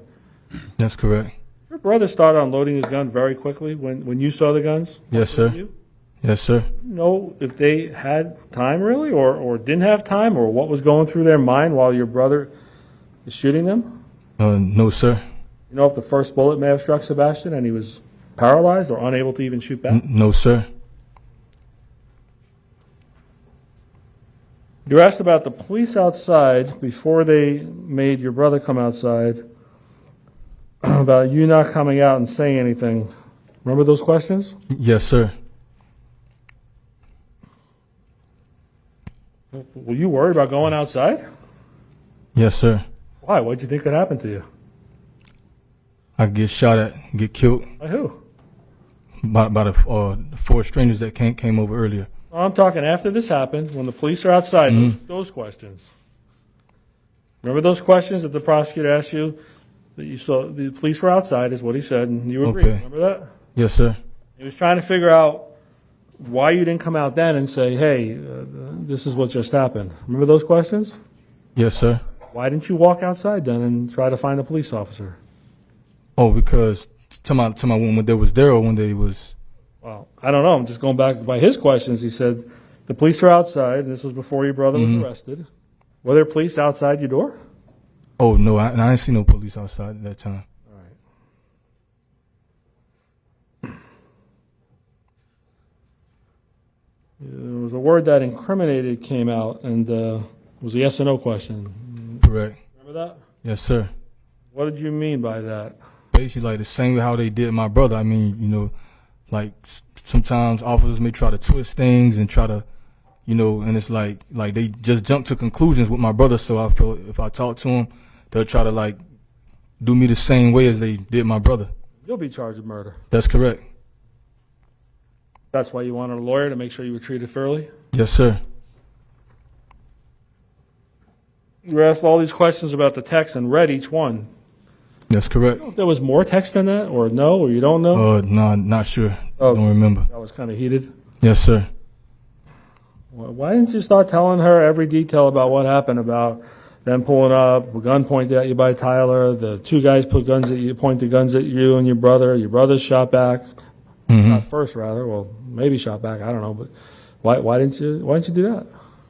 I just entrust talking to him because I didn't have a lawyer present. Dominique. Oh, to Dominique? Why didn't you try to explain all the details to her? I mean, she orchestrated the whole thing, so I thought it was self-explanatory that she knew what happened. I mean, she the reason why we all sitting here in this courtroom. She's the reason why the jury there. She's the reason why Sebastian's side of the family there. She's the reason why my side of the family here. She's the reason why my brother here. So she orchestrated the whole thing. So you would think that the person that orchestrated the whole thing, it would be some things just self-explanatory. So I thought it was self-explanatory that she would understand like what happened. Any doubt in your mind, sir, that two guns were pointed at you? That's correct. No, any doubt in your mind? No doubt at all. Any doubt in your mind that Travis Rudolph is your hero? That's correct. That's all I have. Thank you. All right, thank you very much, folks. I promise you we'll be done by 5. We're just about done for the day. Your Honor. Yes, sir. You can't talk to me right now, all right? Go ahead and step down, go on to the council's table. If there's something that Mr. Shiner wants to bring to my attention, he knows how to do it, okay? All right, so ladies and gentlemen, I did have a chance to go through my docket for Monday. Like I said before, I'm pretty confident I'll be able to finish my 8:30 docket by 10 o'clock so we can get going with this trial. I'm anticipating that Monday will be the last day of trial. You've been through 11 days of trial so far. You've heard from 23 witnesses, 2 of whom were defense witnesses, and you've heard a whole lot of information. But you've still not heard it all. So I still would like you, please, please, please, to keep an open mind. Do not do any research. If you are inadvertently exposed to any press coverage of this or any coverage of this trial through social media, try your best to duck it. Do not take any information from anyone or any source about this trial or the people and places involved in the trial. All right? And like I said, keep an open mind. And finally, penultimately, do not discuss this case with anyone. Keep an open mind. Let's see, I guess I covered those 3. The last one is, if you happen to see one of us out and about over the weekend, you duck us, we'll duck you, and everything will be fine. So if I buy donuts for you all and have them for you Monday morning, is that a good thing or a bad thing? I mean, some people love donuts, other people will pass them. All right, looks like, all right, I'll buy donuts for you. All right, see you at 10 o'clock then, please, on Monday. And stay safe, folks. See you then.